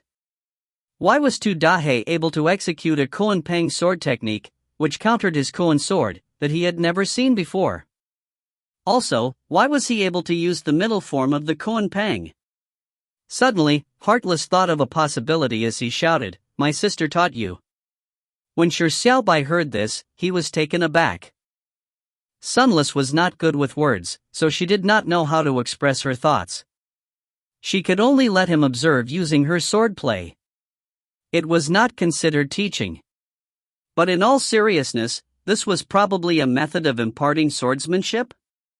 Shi Xiaobai hesitated for a moment before he nodded. Heartless immediately gave a wry smile and said with a sigh, "I never believed the saying that girls have their thoughts outside the family, but I have finally understood it. This Kuan Pang sword technique is a secret technique of the Kuan Pang sword sect that is not to be imparted. Yet, little son has imparted it to you." If Heartless knew that Sunless had handed the Kuan Pang sword manual directly to Shi Xiaobai, he would probably vomit blood on the spot. Shi Xiaobai did not plan on explaining. All he had on his mind was the Kuan Pang sword technique. Seeing Heartless looking depressed, he took a few steps back and began brandishing his sword around in the corner. Pooh! Pooh! Pooh! Pooh! Shi Xiaobai constantly slashed out Pang's sword, but suffered repeated failures. It was apparently not that simple to grasp its quintessence. Seeing Shi Xiaobai ignore him while practicing his swordplay in the corner, Heartless immediately felt bitter. "Hey, aren't we supposed to be battling now?" Heartless recalled the entire process of this duel and immediately found it absurd. In the first half of the duel, he had been tortured by the black sword, resulting in constant defeat. Tu Dahei's proficiency of his left hand also gradually increased. In the middle of the duel, he had held back to fight with Tu Dahei for 300 rounds in order to return the favor. As such, Tu Dahei completely grasped the use of his left hand. In the second half of the duel, he used the lower form of the Kuan Pang, but was countered by Tu Dahei's mysterious sword technique. He was immediately at a disadvantage. Then Tu Dahei began ignoring him and practiced the middle form of the Kuan Pang himself. What did this mean? This duel was him clearly being a sparring partner. Tu Dahei was not satisfied just training his left hand in the way of the sword. This was the precursor of him continuing to practice the middle form of the Kuan Pang. But holy shit, I'm a super rookie, a sword prodigy that defended the title of champion at the National Secondary School Swordplay Tournament for 3 consecutive years. And now, I'm a free sparring partner? Heartless even felt like dying. Seeing Shi Xiaobai's back facing him as he slashed out the middle form of the Kuan Pang again and again at a corner, but failing time and time again. He did not feel it was right to sneak up on him, nor did he dare to interrupt him. However, he finally could not help but taunt, "Stop trying. The middle form of the Kuan Pang is not a sword technique that can be mastered by brandishing the sword 100 or 200 times. Even my sis took 3 years to barely succeed." Just as Heartless finished saying his sentence, Shi Xiaobai slashed out another time. This time, the sword wind did not instantly dissipate like before. It howled towards a wall. When the sword wind crashed into the wall, it issued a harsh sound. Densely packed sword streaks were left instantly on the wall. Seed. Heartless gaped. He did not dare to believe the scene in front of him. Tu Dahei had managed to use the middle form of the Kuan Pang. Although the strike was extremely immature, it was the middle form of the Kuan Pang that had properly manifested. Heartless remembered that his sister had failed for 3 years. During those 3 years, she had practiced slashing thousands, if not millions of times before finally being able to slash out a strike Tu Dahei had managed. His sister was labeled as a rare sword fanatic, but now, what sort of monster was Tu Dahei? After Shi Xiaobai managed to produce the strike, he was pleasantly surprised. He had yet to comprehend the Sword of Earth, but he never expected to grasp the quintessence of the Sword of Wind so quickly. From the looks of it, he had an affinity with wind and fire? What was his affinity with water? How long would he take to learn the Sword of Water? Shi Xiaobai's eyes glowed as he turned towards Heartless. With a strong desire in his tone, he said, "Come on, quickly use your Kuan Pang sword technique. This king is unable to endure the thirst." Heartless fell silent. He could clearly tell from Shi Xiaobai's expression 3 words, "Want to learn." In the short span of an hour, Tu Dahei had used him as a sparring partner, grasping the ability to use his left hand and learn the middle form of the Kuan Pang. Now, he even fucking wanted to steal from him the learnings of the lower form of the Kuan Pang? Heavens, how can you be this shameless? Heartless could not tolerate it further as he said angrily, "Tu Dahei, I want to battle you." Shi Xiaobai was slightly surprised as he said out of curiosity, "Aren't we battling?" Heartless went silent for a moment before he involuntarily cried towards the heavens. "So you fucking know we are battling. Heavens, quickly take this bastard back. If you find any errors, ads pop up, ads redirect, broken links, non-standard content, etc. Please let us know. Report chapter so we can fix it as soon as possible." Chapter 286, Failure is the Mother of Success. Chapter 286, Failure is the Mother of Success. This was a duel that determined who could go further in the mass selection. It proved who was stronger. It was even an important duel that determined the honor of an organization. This duel was supposed to be abnormally fiery, with both sides pushing hard at it, fighting a desperate battle, constantly exceeding their limits and surpassing each other. A battle of the century in which no one would be willing to lag behind. Finally, it would end with a narrow margin that would be regretful. But, why did this scene imperceptibly change? Why did the duel transform into the present state? Why? Heartless sighed as his eyes gradually turned icy cold. Tu Dahei, I will no longer hesitate or show any mercy. This is a duel. Sword is our only form of exchange. Using your full strength is the best form of respect. Heartless raised his psionic sword and his face was without expression. His gaze was keen, as surging sword intent churned around him. He had a dominating aura as he said coldly, "Sword techniques are split into 5 levels. Sword technique, sword intent, sword truth, sword soul, and sword domain. Typical swordsmen would only be able to use sword techniques that are empty in nature.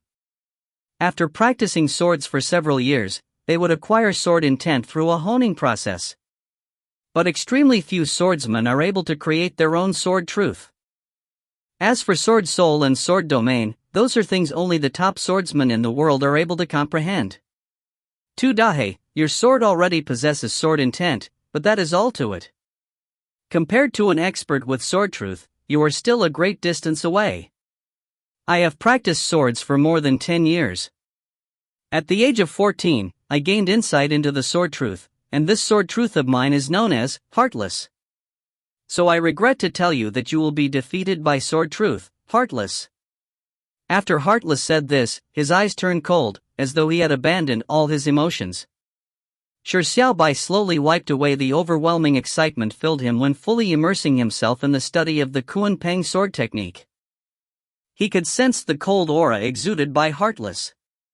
It was as though he was an ice sculpture which had frozen all his emotions, thoughts, and burdens. Heartless had activated his sword truth, Heartless, making him enter a realm of emotional voidness. Sword truth seemed like a vague term, but in fact, its existence was very real and powerful. Shi Xiaobai had previously understood sword truth from Sunless. Her sword truth was fanaticism, with swords being the only thing in her head. She only had eyes for the sword, and even her heart was for the sword. Sunless was a sword fanatic. She was constantly having her sword truth, fanaticism, activated. She did not deactivate it when she was sparring with Shi Xiaobai in their subconsciousness. Sunless sword truth had already become one with the sword, with her body itself. Therefore, Shi Xiaobai had suffered an abject defeat in the consciousness sparring. At the beginning, he only knew sword techniques and lacked sword intent. Hence, he could not even last a strike. Gradually he gained insight into sword intent, allowing him to use beginner sword to enter a deadlock with Sunless for more than 10 rounds. The power of sword truth was obvious. The reason why Heartless was considered to be the second best sword prodigy among rookies was because he had managed to create his sword truth at the age of 14. The possession of a sword truth was the benchmark criteria if a swordsman was excellent or not. For example, whether one possessed sword truth, or if the sword truth was strong, or if the sword truth could allow the person to become one with the sword, etc. Come on, let this king experience your sword truth. The fighting spirit in Shi Xiaobai's eyes ignited again. Heartless had a deadpan expression as he silently walked towards Shi Xiaobai with sword raised. The stance he had was a heaven and earth difference from before. Shi Xiaobai put aside all the distractions in his heart. Sword techniques were never his most powerful skill. It was even the combat skill that he had only just begun practicing. However, he would only use a sword for this battle. Just as Heartless said, swords were their only way of communication. Heartless closed the gap and suddenly slashed over, but this strike was simple. It was not even in the form of a sword technique, it was just a simple slash. But this strike was as domineering as fire and as fast as lightning. Instead of retreating, Shi Xiaobai advanced and slashed out in a similar manner. Boom! This was a clash of swords, the explosive skirmish of sword beams. It was a competition between sword intents. There was no victor from this clash, but Shi Xiaobai was completely at the disadvantage. Heartless slashed out once again. No, it was not a single strike this time. In this strike that appeared like a single strike, it contained 3 sword intents. Shi Xiaobai managed to parry the first 2 sword intents, but was no match for the third sword intent. He had not choice but to retreat. Heartless attacks would not take a break because of Shi Xiaobai's retreat. He slashed out with a stronger strike. Heartless did not use the homecoming sword or the heaven shrouding eclipse, nor did he use the lower form of the Kuan Pang. He just simply slashed forward, but such simple strikes seemed to contain the shadows of the 3 sword techniques. This was the concentration of Heartless sword techniques. His sword truth, Heartless, froze all his emotions. Hence, his every strike did not give him excitement, fear, nervousness or soft-heartedness or other emotions that would affect him. His every strike was simple and direct, directed straight at vital body parts. Shi Xiaobai faced with the sword, but the battle became more and more taxing on him. He could only retreat again and again. Finally at the 13th round, Shi Xiaobai's psionic sword was shattered. He retreated in time, but a gash had appeared across his clothes. It had nearly slashed out a gaping bloody wound. However, Shi Xiaobai did not feel fear during this period of time. Nor did he have time to feel frustrated or disheartened from every failure in each clash. This was because Heartless' next strike was already slashing at his throat. Clang! Heartless' sword was blocked. Shi Xiaobai's eyes were shining like the hot sun. Boiling fighting spirit seemed to burn everything. Having fear in the heart? Feeling disheartened because of defeat? Shi Xiaobai would not experience such emotions. At the instant his psionic sword was shattered, other than dodging the fatal strike, he had immediately constructed a brand new psionic sword. He would not waste time to regret failure. He only had one thought on his mind. Give this king such failure another 10,000 times. In front of a crumbling wall, there was a young boy about 6 years old, holding a small knife carved from wood. He was constantly stabbing at the wall. On closer look, there was a very tiny hole in the wall. And the boy's thrust of the short knife was aimed at that tiny hole in the wall. However, the hole was just too small, and was just slightly larger than the knife's blade tip.